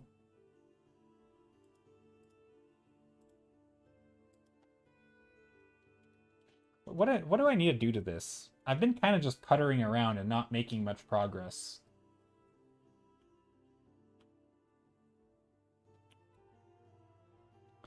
Rockwell's a little later than Leyendecker? Gotcha. That makes sense, though. Because I actually don't know much about Leyendecker, other than people always talk about him whenever they talk about rendering fabric. Rockwell had, like, a lot of, like...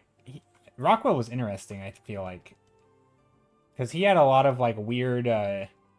like, he worked in illustration in, like, a very... like... the time was a very particular time where advertisers wanted certain types of people on their products and portrayed in a very particular way, and he was, I think, a little bit of a rebel to that. And like, so there's a very big difference between like his personal work and his advertising work, like his professional stuff.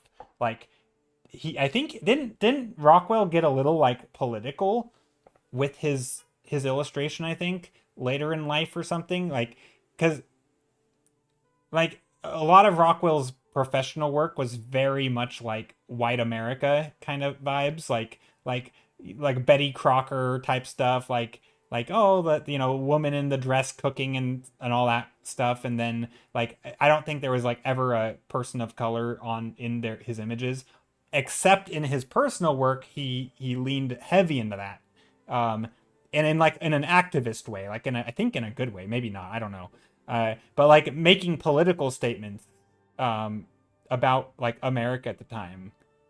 And I think it was like he was kind of, I don't know, like in some ways maybe pushing some boundaries of like what is acceptable at the time, which I think is kind of cool. So anyway, I could be wrong. For all I know, he was a terrible person, and I don't want to act like I'm saying he was a great person when I don't know anything about him. But I think there was some of that going on, which I think makes his story interesting.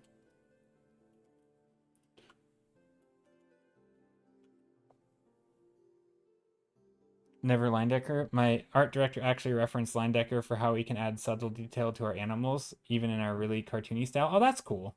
Yeah, I know of him. People always talk about Leyendecker for his clothing, because like he did the when you do like clothing, the folds. He always did like those highlights. So he would take like a two folding clothing folds, and he would put like that highlight down the middle to like emphasize that edge.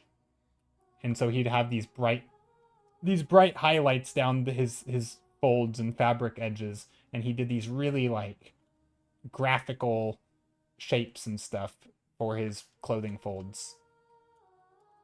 Uh-oh, I'm on the wrong layer.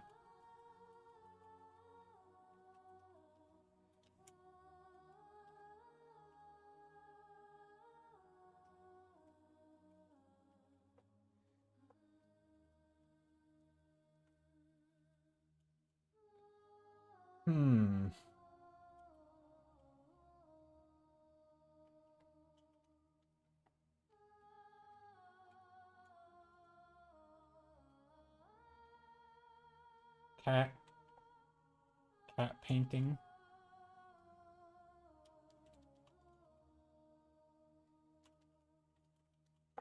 I feel like this cat can have a little bit of shine from the light.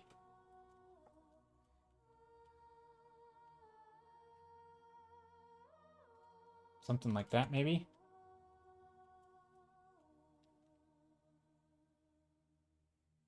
Hatching like rendering. Oh, interesting. Okay. Yeah, I don't know. I don't know a ton about Leyendecker. I feel like I always hear him in reference to certain things. So that's like the pattern part of my brain is just picking up like when people talk about clothing, they talk about Leyendecker. I don't. It kind of like with Sargent, right? When people talk about brushwork, they talk about John Singer Sargent, because like I'm sure he did other things. I'm sure he's known for other things. but in terms of like art lessons, that always seems to be the thing that goes hand in hand.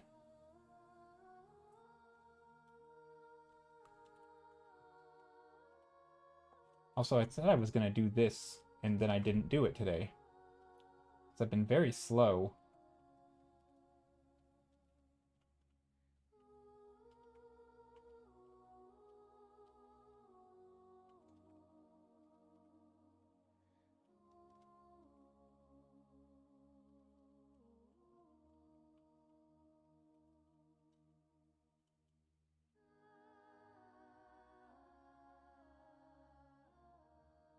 Yeah, I hate how these identities are so dominant. Yeah. I mean, not only is there so much more to their work, so I don't actually, I think I don't mind too much that that's what they're known for. In some ways, it's more annoying to me that there are so many artists from like those eras that we don't know of because people just talk about those people, right? You talk about brushwork, you talk about one dude or like two people, right? Like we don't know. There's so many other artists who are great colorists or brushworkists. Is that a term? There's so many other great artists, and they oftentimes just you just don't hear of them because for whatever reason they didn't get as famous. For whatever reason, I don't know. Um, and I think that's the bigger shame. Like I don't like I'm not a huge fan of putting artists too much on like a pedestal, especially when there's so many other artists who are seemingly just as good that don't get put on the pedestal, right? Like, I don't know. I feel like we talk about them too much. Not like, oh, we should talk about all the other things they did. Fair enough, but also like, can we talk about someone else other than them? uh, which again, I don't know the other people. I don't know the art history, but I feel like it would be nice. Sarah says you barely learned about any of these artists, so they're all new to me. I still barely know who Sargent is. See, I don't really know anything about art history, so yeah, I don't really know much about Sargent. But I do, like, I just know that he's a dude and he painted stuff mostly. Well, actually, I think he painted a lot of environments, but also a lot of portraits, and he was known for his portraits, even though arguably his environments are cooler.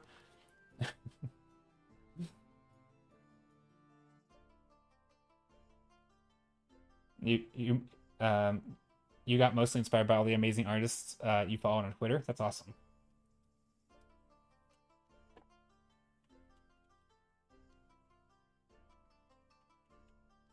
You know what? I did it for the other one. Let's do it for this. Glow dodge.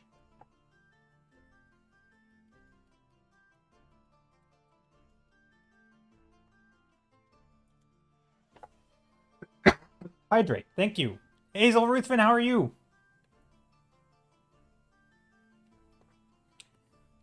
Also, I that may have been a fake drink. I'm running out of liquid.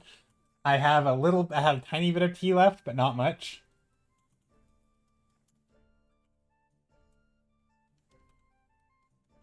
How bright do I want to make this?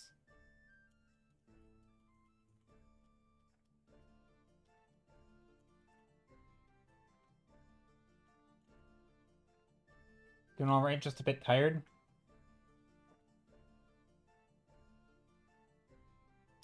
I had to take like 5 art history classes in college, and they were all boring and terrible, and I learned nothing useful. Oh no. It was basically sociology dressed up as art education. Ooh, what do you mean by that? I feel like I'm blanking on what you mean by sociology.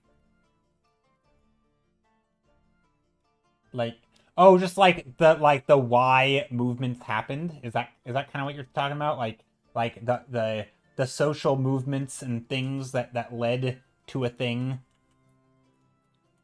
Like, is that kind of what you mean? Because I do feel like that is a big part of art history, right? It's the context of like what was happening at the time which led them to look a certain way or do a certain thing. I mean, I even briefly mentioned a little bit of that with Norman Rockwell, right? Like his career was super like not politicized, but like I mean basically making whitewashed art for companies for promotional stuff because that's what they wanted. Meanwhile, he's like wanting to make art that he wants to make and he can't because it's not in line with what the companies want to make. And like there was like a whole thing, and like there's absolutely like a social and historical context behind the art and like why he painted the stuff he painted and some of the messaging that's in some of his art because of that stuff. And like it is kind of fascinating. Does that really have anything to do with art though? Not really. So yeah, it is kind of sociology dressed up as art. It just happens to be relating to that industry. But it's like, is the yeah. For example, the medieval period, instead of learning about motifs used in illustration, manuscript, or construction, and featured the architecture or textiles uh, or anything that would actually be useful to apply to my artwork, it was all about the religion of the time, the why they painted the weird gremlins, and how they thought like your eyeballs could project evil into the world. I don't exactly remember the eyeball. Yeah, no, that's true. Yeah. But a lot of that is like why they did what they did, right? That's kind of what art history was about. Which I'll admit is not that useful when you're trying to make your own art and find what you want to paint, or like find who you are as an artist or what you want to do. But I will say the more that I learn about art history, the more that I see like the parallels between that stuff and like, oh, I might want to put symbolism or something in my own work that relates to things that I'm interested in. And like that is the reason why I'm doing it, is because it's things that I think are important. And if you I mean, I guess that all could be summarized by saying they painted stuff that they thought was important, right? Like go figure, right? They thought religious imagery was important, so they painted religious imagery, right? And I think there is like a, like a common sense thing, like why does this matter? Like I get it. Of course they painted the things a certain way. That's how they did it at the time. Um, but yeah, I kind of get it, I think.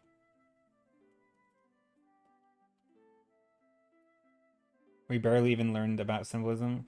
And also, don't get me started on things like avant-garde and modern period. I could not care less. Fair enough. I don't know what avant-garde is, to be honest. I don't know what that word means.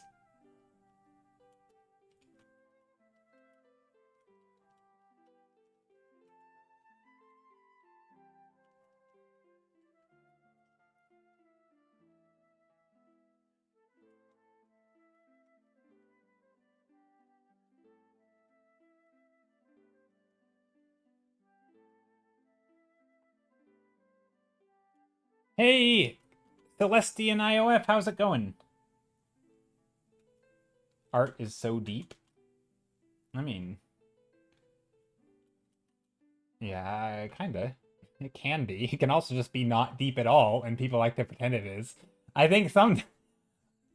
I told you about this. I had actually, no, it's not important. It's not an important story. But yeah, basically all of my like high school English classes, or not English, but like literature classes, were just stories that like, look, I get that there's things in interpretations and good takeaways. Like I love that now, right? I love to read a story and find how it relates to something that I'm experiencing or relates to another thing that I'm familiar with, and like draw connections, right? Like I think anyone living today could read the book 1984 by Scott or by Orwell and be like, "Oh wow, I can see parallels to things today," right? If you can't do that, you're an idiot, right? Like you can see parallels. Like if you can't, I don't know, I don't know what to tell you. And I think that's interesting. It's cool to find those parallels.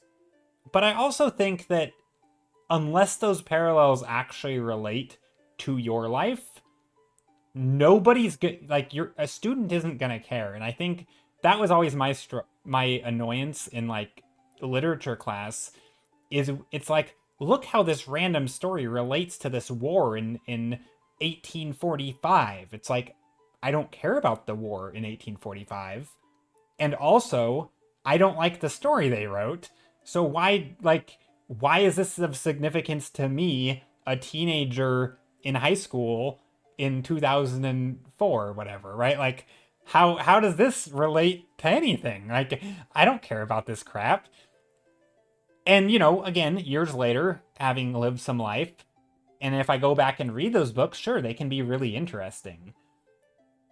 But it always struck me as weird that like I don't know, it was weird. I don't know.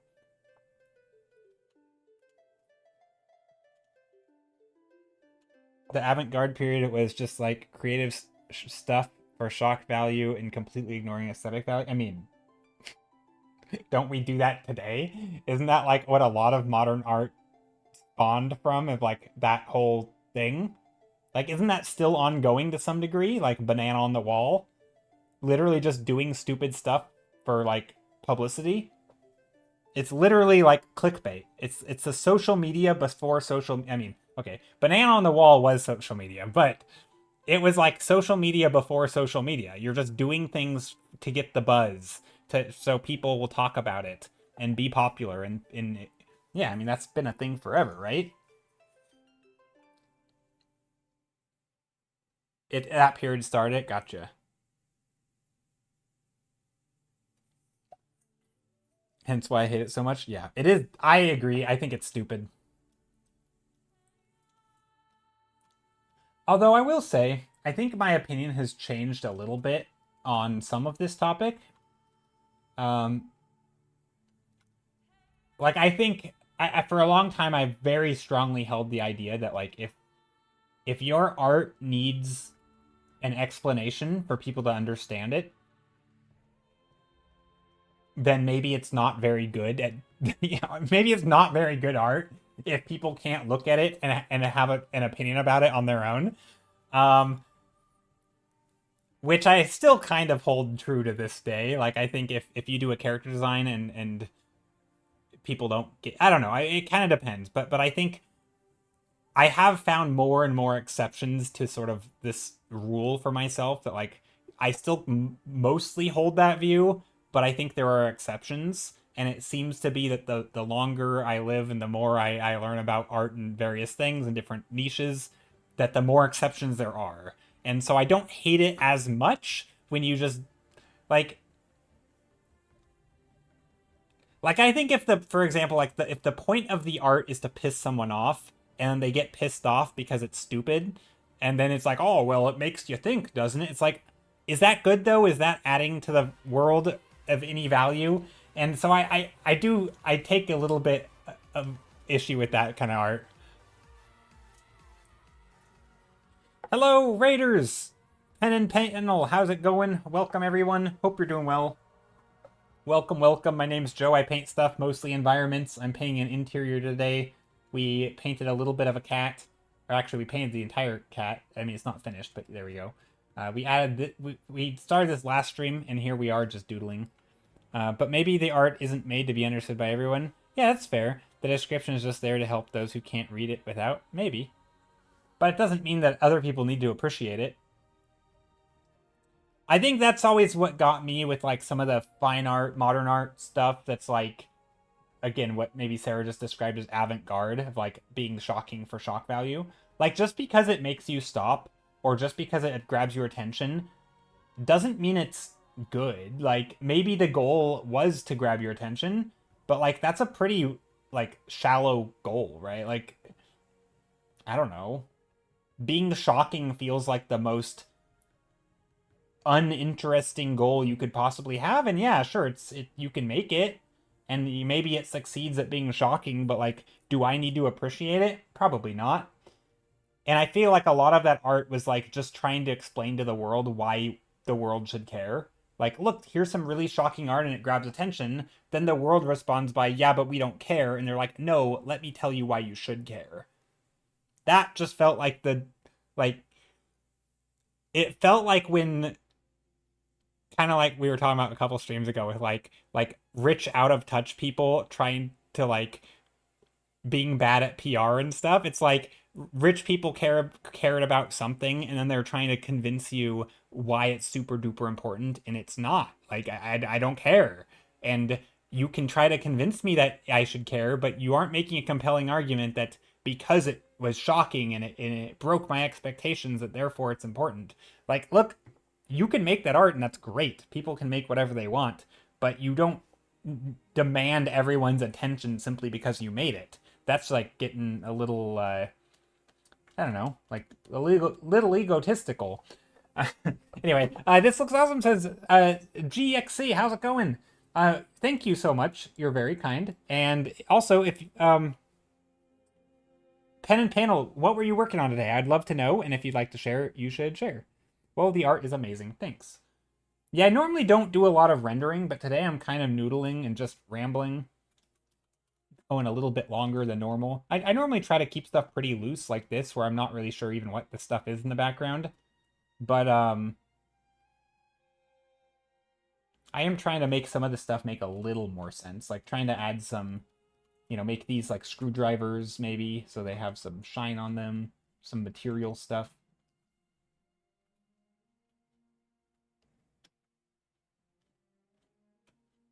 Maybe some, yeah, screwdrivers. Supposed to be like an inventor, someone who has, you know, made these machines, these little creatures. Like a car on fire on the side of the road grabs my attention, but the crasher didn't put any intention into the aesthetics and design of their car crash. So does that make it art? Yeah, no, not. I mean, sure, maybe it makes, even if it is art, who cares? I think that's another thing. It's like, I think a lot of the at least in like what you described as like the avant-garde art, it always felt like art is the sacred thing, and once you've decided that it's art, it needs to be cared about and cherished and enjoyed, or like and it suddenly now has value. I don't think art is inherently valuable, right? I mean, it is in the sense that like you made it, and if you value it, then you value it, but other people don't need to value it, right? Anyone can make art. Art is cheap. It's also fulfilling. It's great. I love it. But like, you know, just because it earns the title of art doesn't mean that it's like superior to other stuff, right? Like, it might be equally as valuable as a car burning on the side of the road, right? It could be. It might literally be that, and it doesn't make it any different, in my opinion, just because you attach the word, right? And I sometimes will, whenever this topic comes up, I always end up going on the ramble that like it's one of the reasons why I dislike it when people don't like something and then they just call, oh, that's not art. Like, who cares if it is? Bad stuff can be art too.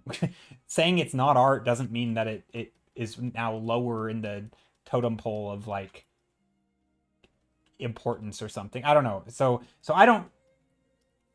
I guess some people think that, you know, like, or like they'll use art as like, now that's art, right? As if like, now that's good.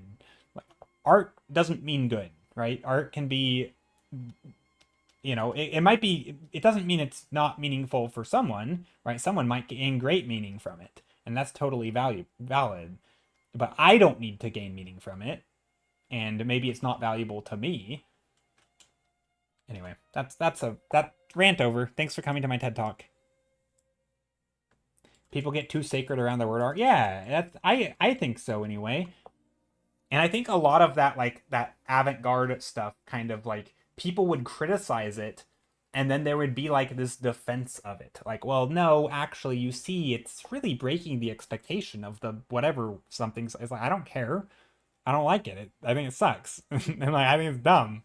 And you didn't do a very good job if you have to explain it, because if you're trying to make a political statement and no one understands what the statement is, maybe you didn't succeed as well as you think. And if the entire success of that statement is the fact that it was flashy and controversial, I still think you failed. Like, that's,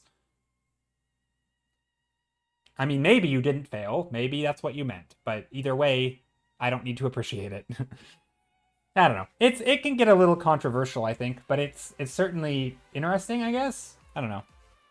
I'm not a very... Hey, welcome in, Raiders! It's another raid. Quill Dude.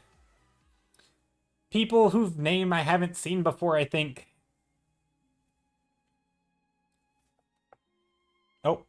Don't mind this message. Failed to save.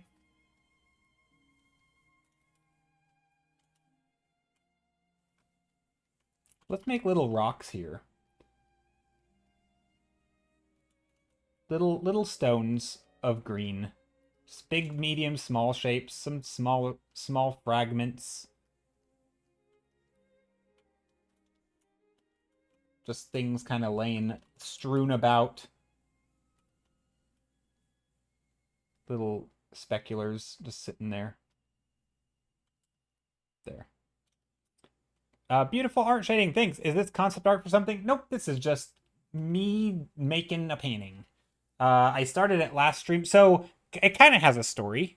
Here, let me show you. Not like a literal story, but like the story behind the art. So I wanted for spring, I was thinking of spring cleaning, and I thought, you know what? Let's do spring cluttering. Let's draw cluttered spaces because I think it's always a good thing to draw. It's challenging trying to make things look strewn about, random placement, disordered, untidy. I think it can be hard a little bit to like add that chaos to your painting. And so I wanted to practice that last stream. So that's what I did. I came up with ideas that could be busy and chaotic and lots of random stuff. Of course, art studios in there. Things like an old bookstore. In this case, it's like a woodworker shop or a sea captain's area where like there's a boat. This is like the little, they're underwater. This is under the boat or whatever, like a submarine or something. I don't know. Like a captain's place. And then this is a like an inventor's workshop, and that's what ended up what we painted. We were painting the inventor's workshop. That's this. And so yeah, it's just kind of just a reason to do like a somewhat cluttered scene. You gotta have cluttered stuff with kitties. Yeah, exactly. Also, I might be lagging. I think my computer is starting to struggle.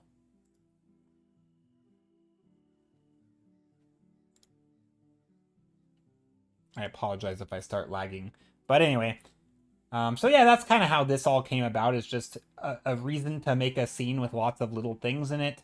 I'm not doing a great job at the clutteredness of it, but I am pretty happy with how the scene's coming out.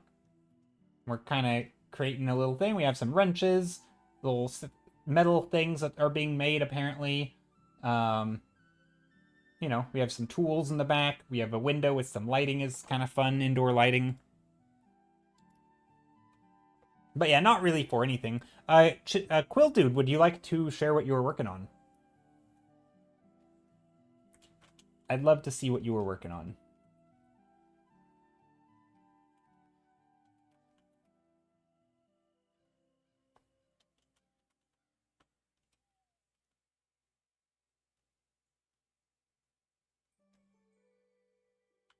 Sure, give me a moment. Yeah, no worries. Uh-oh.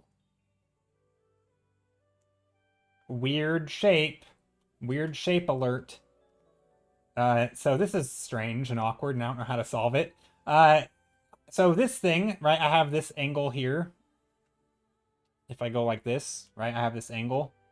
Because this thing is kind of like, just the weight of things kind of bending it down, making the paper smush.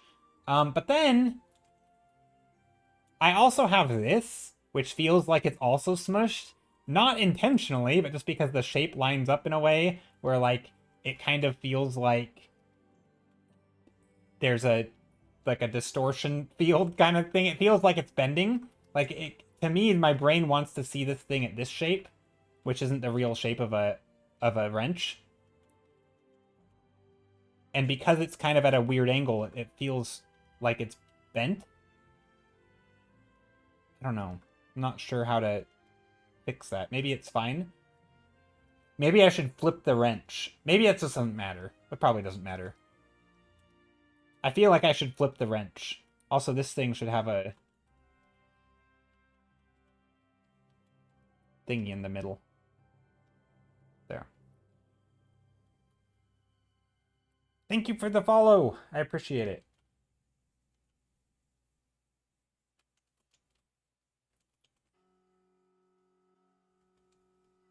Don't need to actually add detail here. You discovered the rare... Well, it just looks like it's being affected by the same force that is affecting this. You know what I mean? Like, do you get what I'm saying? It's not a real tangent. It's just like...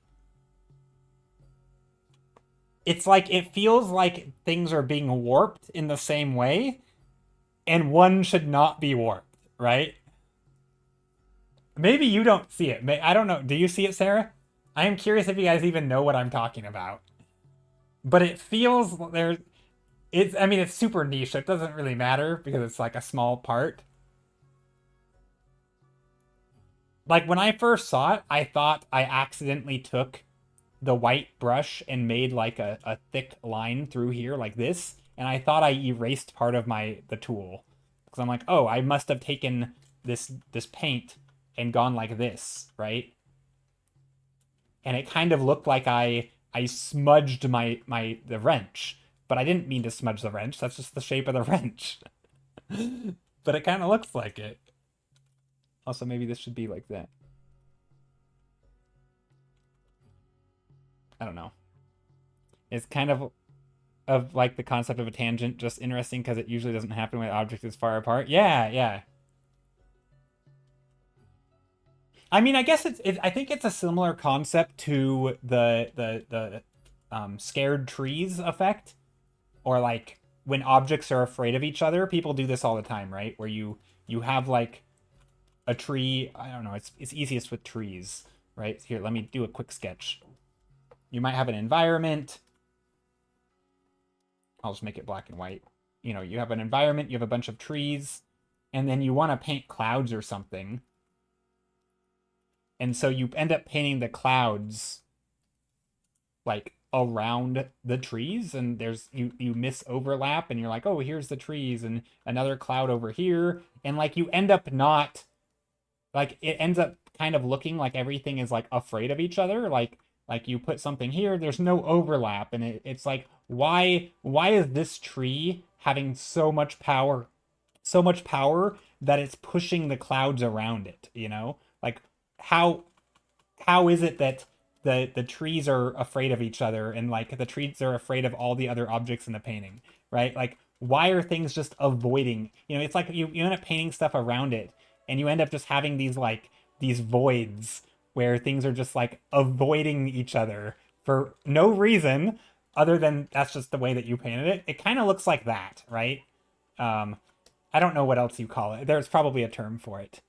It's a very traditional art thing. Yeah, it happens digital too, though, if you're working on one layer where like you're painting around something and you're like, you just end up, you know, carving out the shape and then you leave all these things.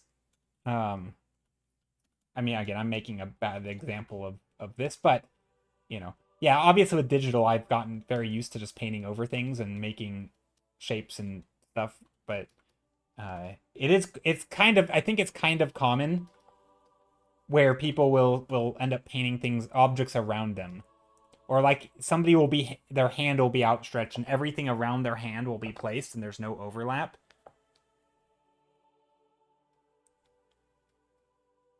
Oh, you avoided it. So you avoided it thanks to traditional art instruction. Gotcha. The concept of background to foreground almost before any other I see. See, I don't always paint background to foreground. I mean, I do a lot, but for me it's more of that, like I just now remember to make things overlap and remember that things can be allowed to do that. But yeah, either way, you do eventually learn against it. But it's definitely a thing that happens. Like a lot of, you'll see it a lot in beginner work when they're trying to invent their own scenes.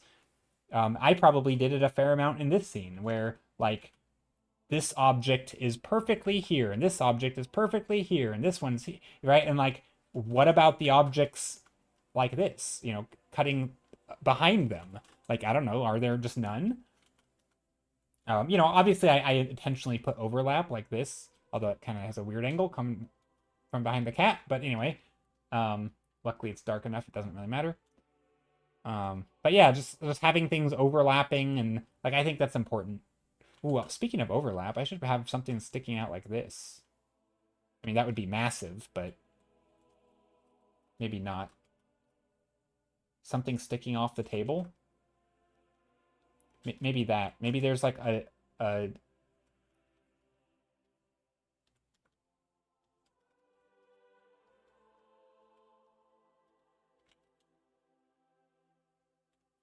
maybe not.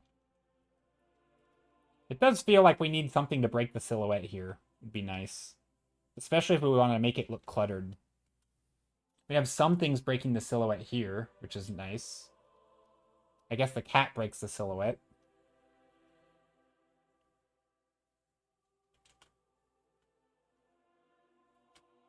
Maybe we do another little inkwell thingy over here.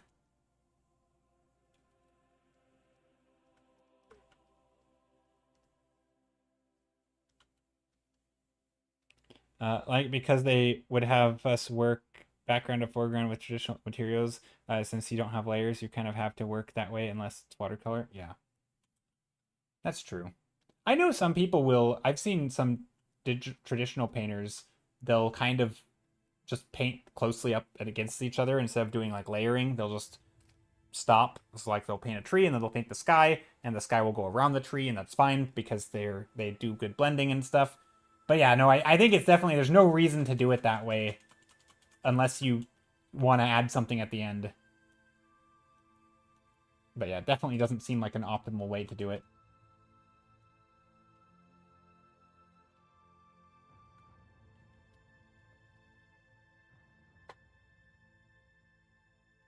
Like what I'm doing here, right? Like I even had these lines here, right? It's just literally lines. Like, well, why aren't the shadows back in the glass passing through? Also, I don't know what's back there. I assume there's just like a tree here or a plant or something. But yeah, I don't know where the term like the scared trees came from, but like just I always think of like, I probably heard it from like people giving critiques where they talk about things that look like they're afraid of each other, and it's like, hey man, just make them not afraid of each other. Like it's okay for objects to overlap and pass through or pass behind, or in front of. Like they don't have to be afraid of each other. Things can clump together and merge into single shapes and all that.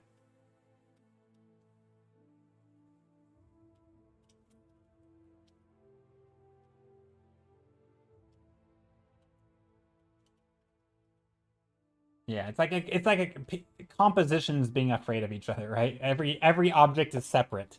It's just floating there in space. I don't know. I do like it. It's fun. Oh, here you go, says Quill Dude. Oh, sorry. I saw you posted, but then I ignored it. 1 second.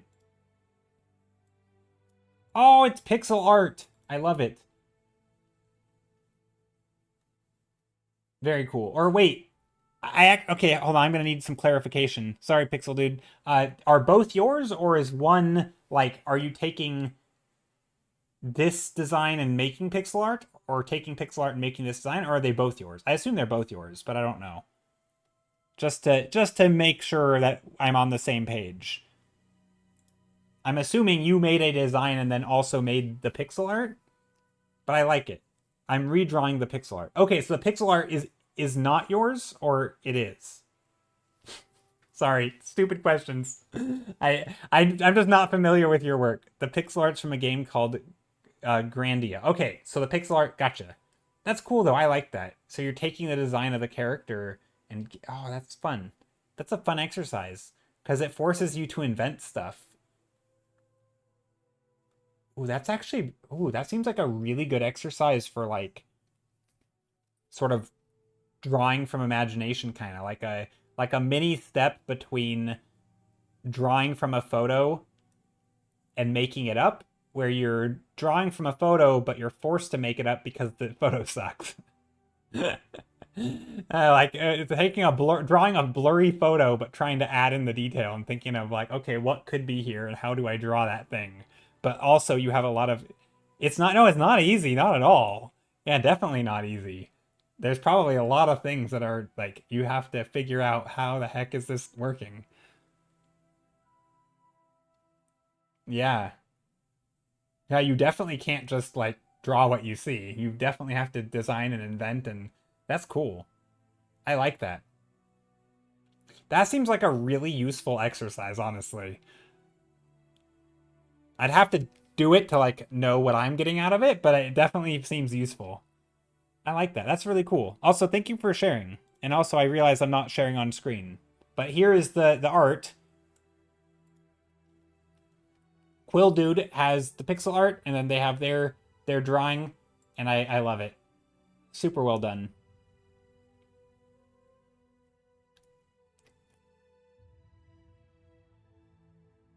And there's thousands of these sprites to redraw. Yeah, that would make sense.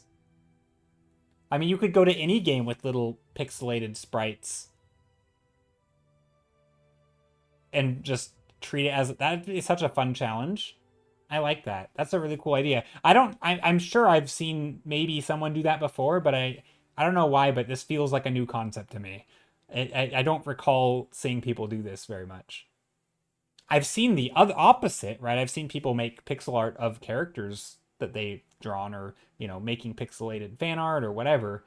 But I don't think I've really seen a lot of going the other way, which is kind of a shame because that's cool. Hmm.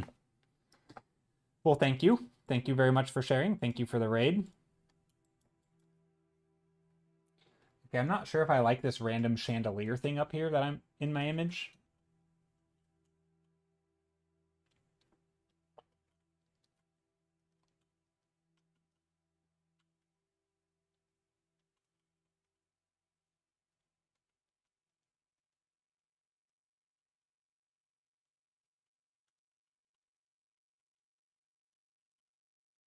Okay, I don't like some of these shapes. I'm trying to make this dog thing look like it has some form. But I obviously did some shading here.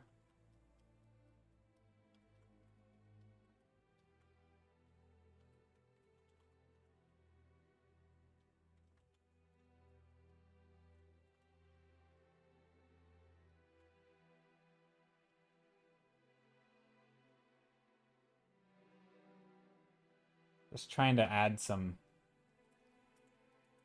form to this doggo. Or just, I assume it's a dog. I don't even know. It's funny when you don't know what you're drawing. Like, I just started making a shape that kind of, I think I started trying to make it a cat, but then it was a really big cat. And also, I didn't know how cat anatomy worked, so I started making up shapes, and then it kind of started looking like a dog. And now I honestly don't know what it is. This is very clearly a cat. This, I'm not convinced. I have no idea what I'm drawing. I should probably try and make the shapes similar. Or like not the shapes, but like the shapes and the design, which right now they're not similar.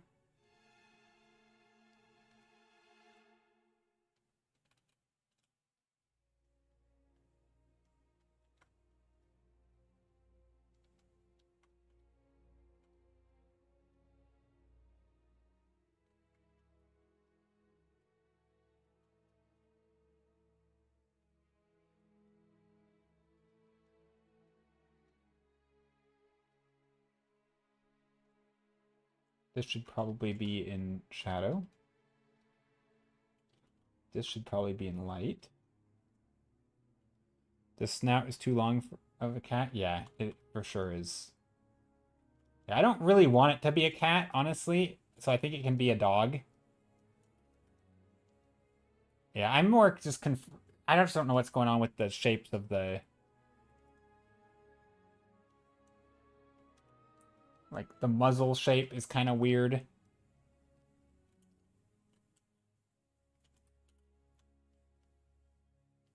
Like what's also the head? Let me find an image of a dog.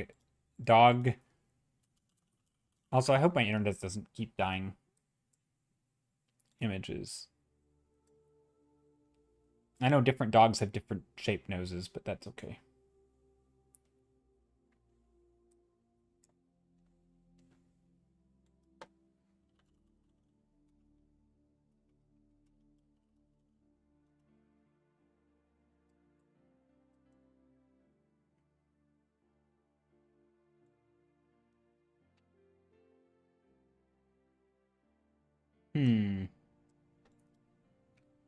Trying to find some dogs. Some good old doggos. Something with just enough anatomy, shapes, and light.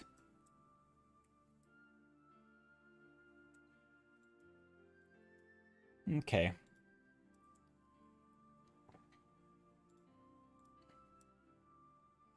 Now. So eyes. Skull also isn't very far back. They do have foreheads.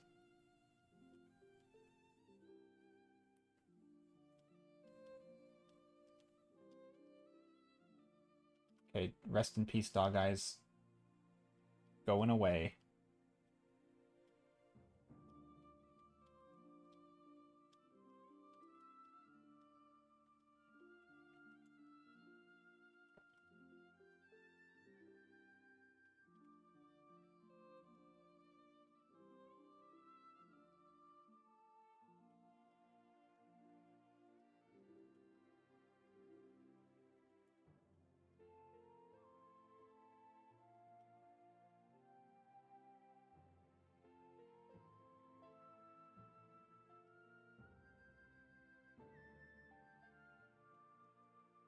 Just trying to make I think a lot of the eye shape is going to be a big thing. Making these eyes, like, the right way so they feel like they're sitting in the head here.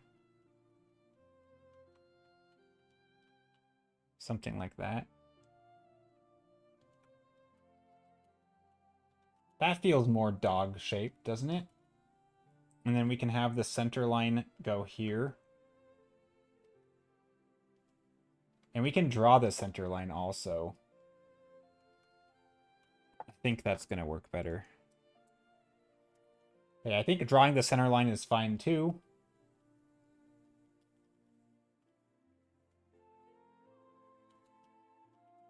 Yeah, it looks a little bit more like a dog for sure. Okay, it doesn't need to be perfect. I just wanted the form to make kind of sense, right? Like also this shape on the nose is going to cut across. So we can do like a dark line here.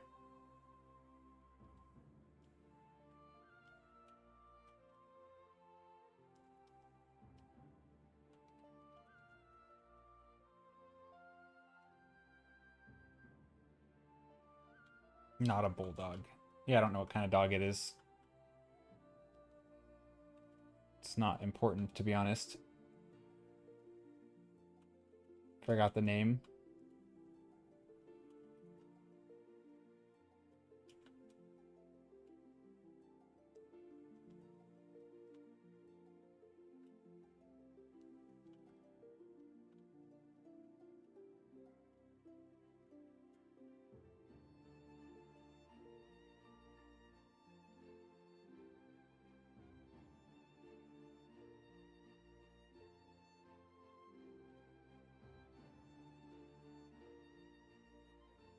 Yeah, just trying to add some shapes to like make things turn and I don't know.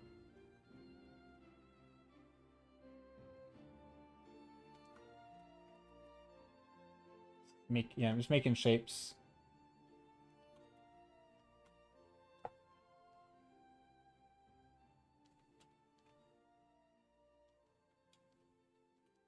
Maybe we keep the same motif as the cat. So the cat has these ridges here. Maybe this dog has ridges back here.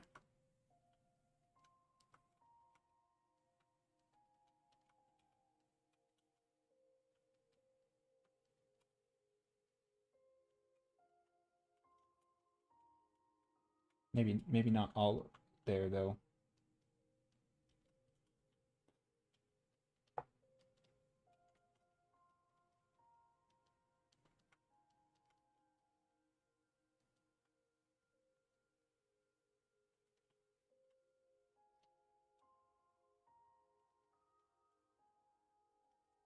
Maybe like that.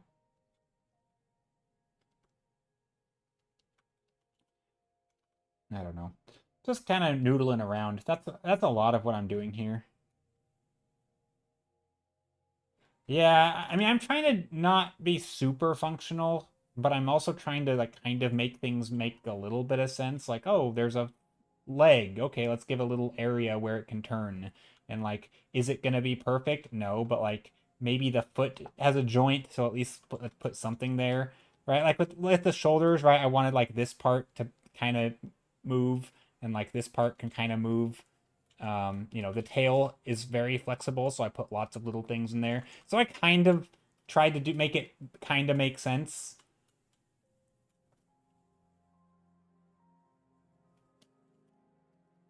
Did I do a great job? Probably not.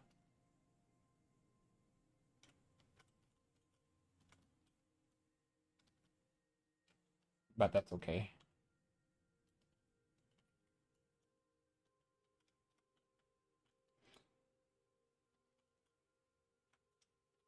But I do want like this part of the thing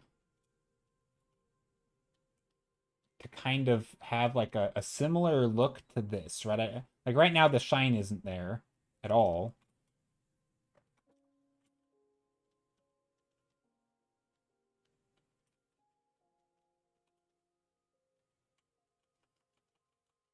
Also, I feel like this is kind of big. It's a very weird shape. I don't know. Do I like the big green thing here? Is it too big?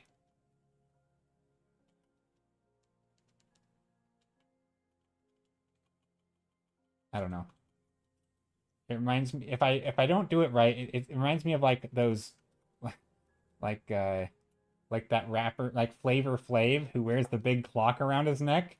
If I'm not careful, it's gonna look like the dog is wearing a like blinged out with a giant clock or a giant emerald hanging from its neck. And I don't want it to look like that. I wanted it to be more like Iron Man with like a you know like the glowing thing in its chest. But I don't think I did that very well.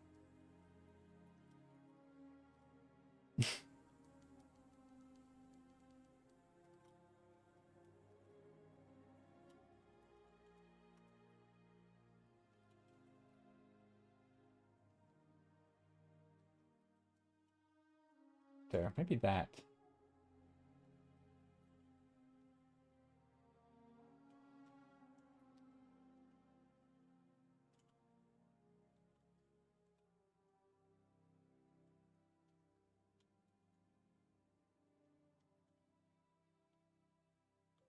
And of course we can get some bright speculars. I don't think I need to go too bright here.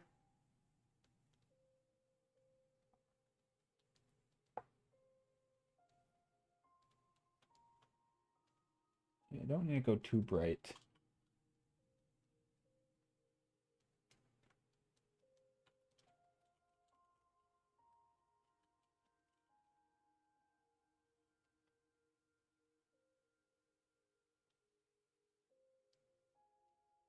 Just enough, though, that it kind of makes some sense.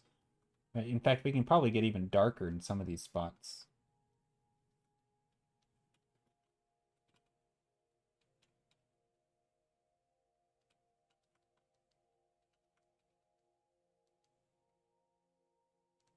Do dogs have, like, a toe? Like a big front toe?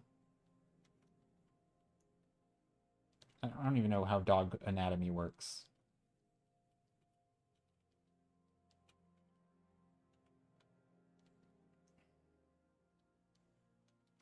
How many toes do dogs have? Is it 5? Do they have all 5 fingers? Or is their back one... Is there, like... Where their thumb would be... Like, I know they have claws. They have several. I know, but, like...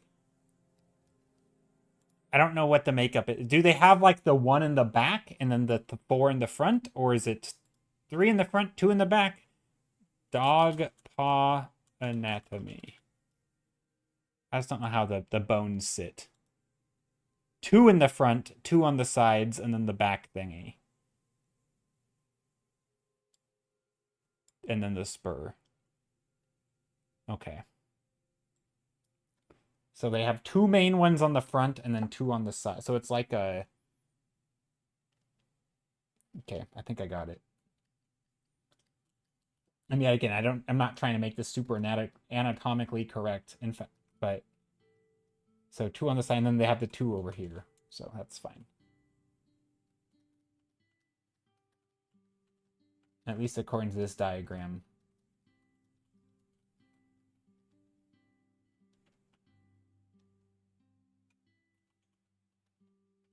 I don't know if this is accurate or not, but whatever.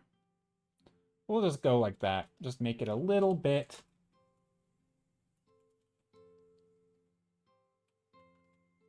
Yeah, this thing can have some shapes here.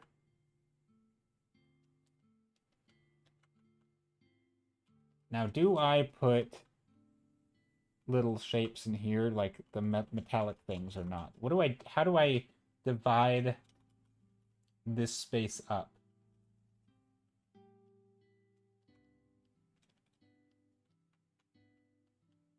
Probably like this.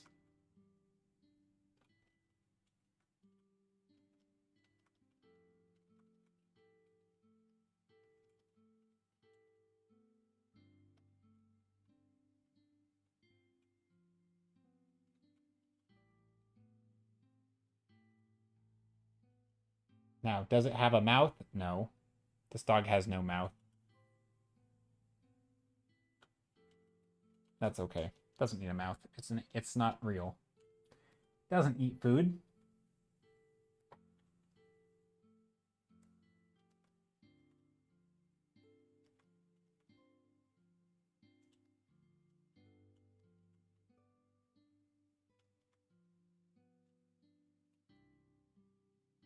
There.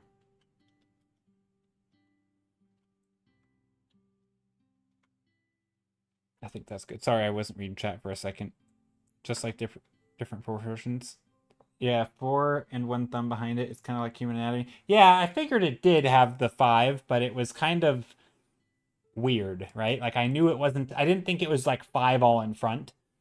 It's not really behind, right? They have like the little nub. So it's kind of just like 4 plus an extra. 4 and a little extra. Okay, do I like this? I think it's pretty good for now. It's definitely worked. Here, let's see if I can show what we did today.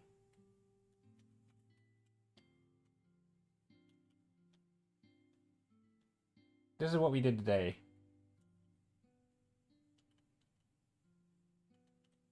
Now, do I like how bright we made it or dark we made it? I don't know. I think so. We've definitely darkened it up, but I think it's definitely added more direction. I think it's good.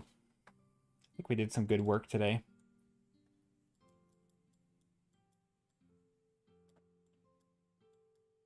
Okay, this is a good spot to stop, I reckon.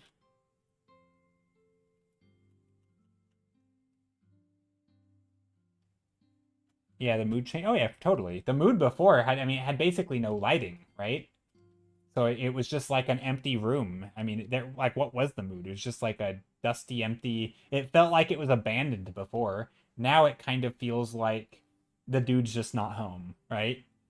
Like, okay, it's just like maybe a little more in the evening. Guy went out. This is just his workshop. He after a long day of work, right? This feels like you don't know what it feels like, right? It could be abandoned, right? It could be collecting dust.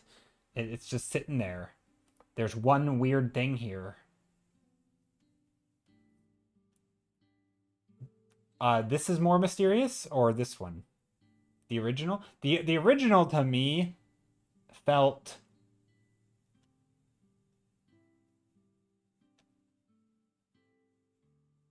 I don't know. I'm not sure how I felt about it.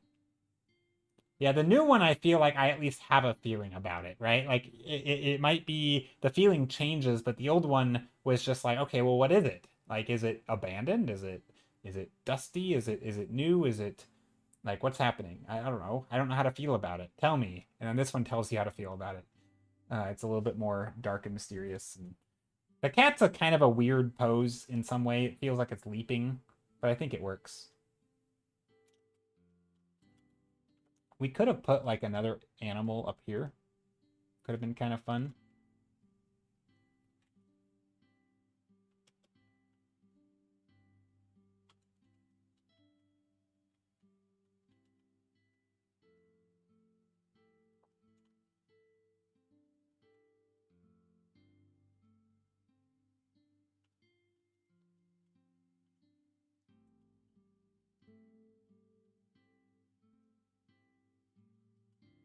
Ooh, maybe these are actually brighter. Why does this stream say 110? Oh, I just started. No, it says 110 because my internet blipped. I disconnected for a bit. And it forced people to restart.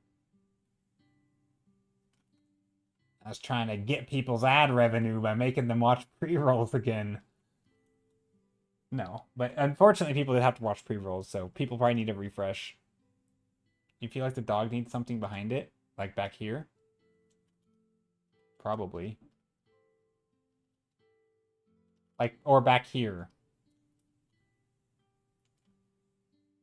When you say behind it, like this stuff? Oh, I said a bunch of things. Hold on. I have a way to solve this problem. Behind it is 1, 2, or 3. Or 4.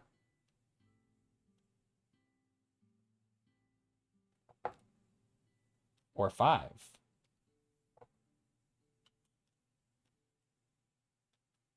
Pick your number.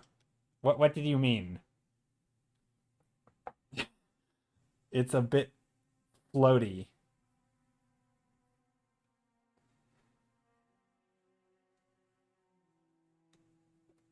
$1.5. Wait.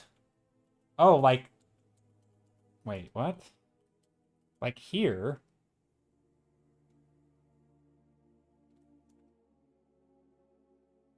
Oh, 1. Okay. Hold on. What was number 1? Oh, wait. Oh, I read what Fatima said. Hold on. Dang, I don't remember what that was. It was over here, right?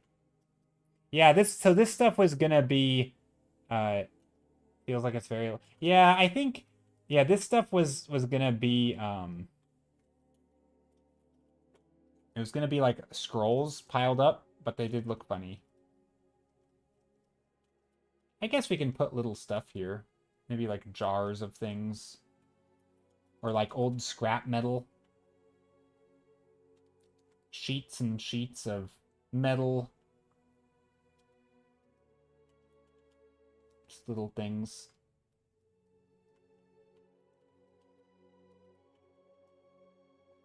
A chicken.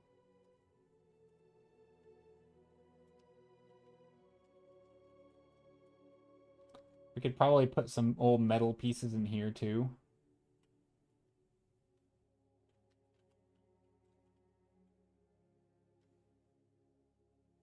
Maybe it's the large space above. I think you're right. I think the large space above feels weird. I agree with that. So I think the reason to me it feels empty is because I actually mentioned at the very start of stream. It's very close to the edge, and it just is kind of sitting out here in the middle of nowhere. And I feel like if we were to take this like that and just move it in, it would almost be better. The problem with this is now that we have like weird stuff happening, but it's so on the edge. But yeah, I don't know what we could do here. We could mess around with it. We could paint this out. We could paint something over here. Add something up here maybe. Maybe like a statue of something.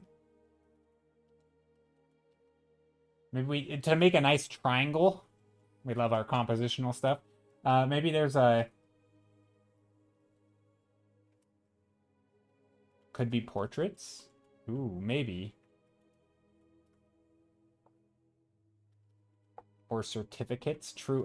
Diploma from the Inventors College of wherever.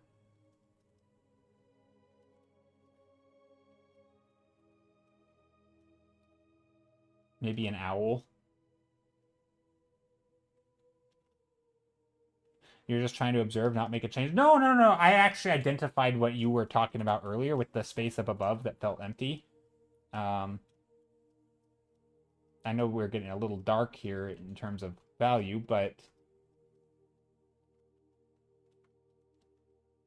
we could totally put some things up here to like help bring our attention back down a little bit. Because I think it's okay. Maybe we want it here, right? And I'm just putting random shapes, but something maybe like back here that somehow brings attention back.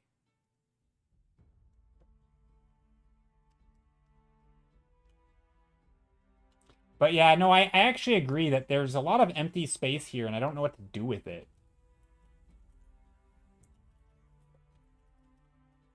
Could add another layer of shelving. And like just some old doors. Just old cupboards up here.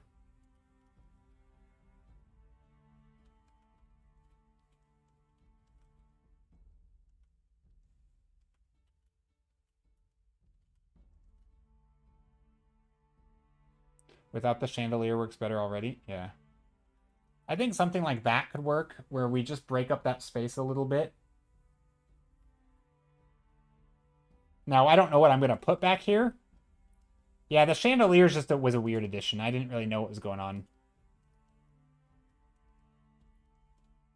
I think, so the reason the chandelier was there is because we were talking about inventors oftentimes having like mobiles or whatever you call them. Well, they'll have things that hanging down and like little like, airplane models and stuff. And I was thinking maybe something like that would be in here with the way that stuff's just like hanging around. But we never really got there, and I don't know if I want stuff floating and hanging around. We could have put like little like birds, maybe mechanical birds flying around. That'd be kind of cool, actually. So just to sketch this out.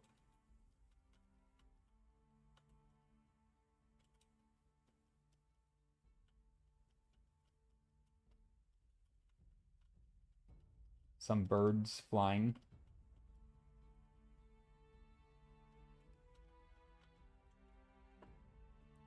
Maybe these are... I'm trying to think of the gesture here.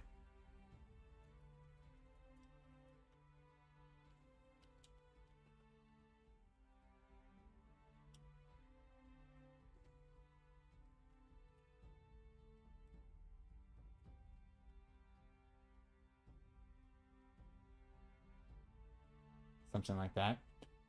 Where they're like hanging down.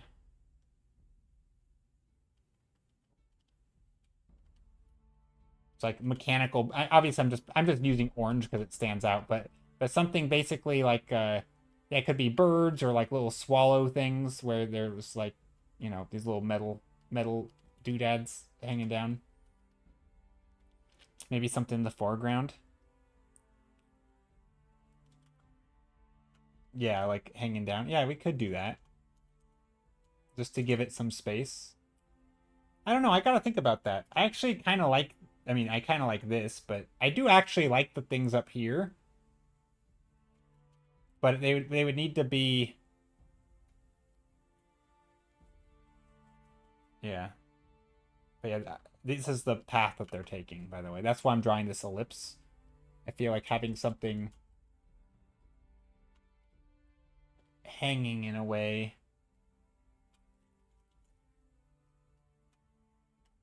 Some birds.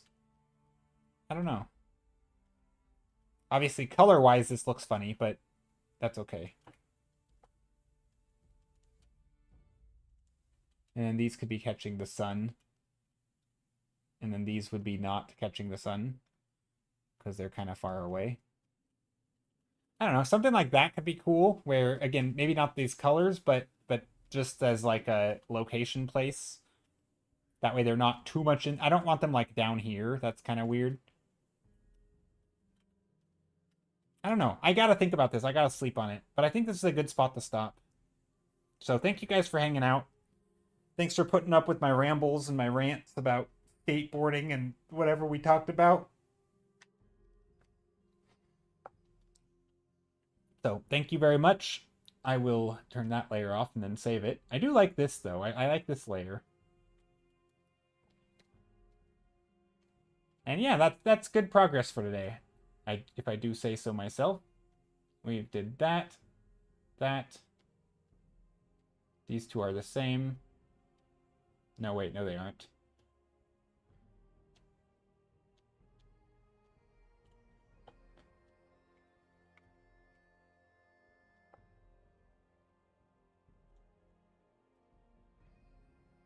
You like the color? Yeah, I thought the colored edge would be nice to have like a little stripe of something.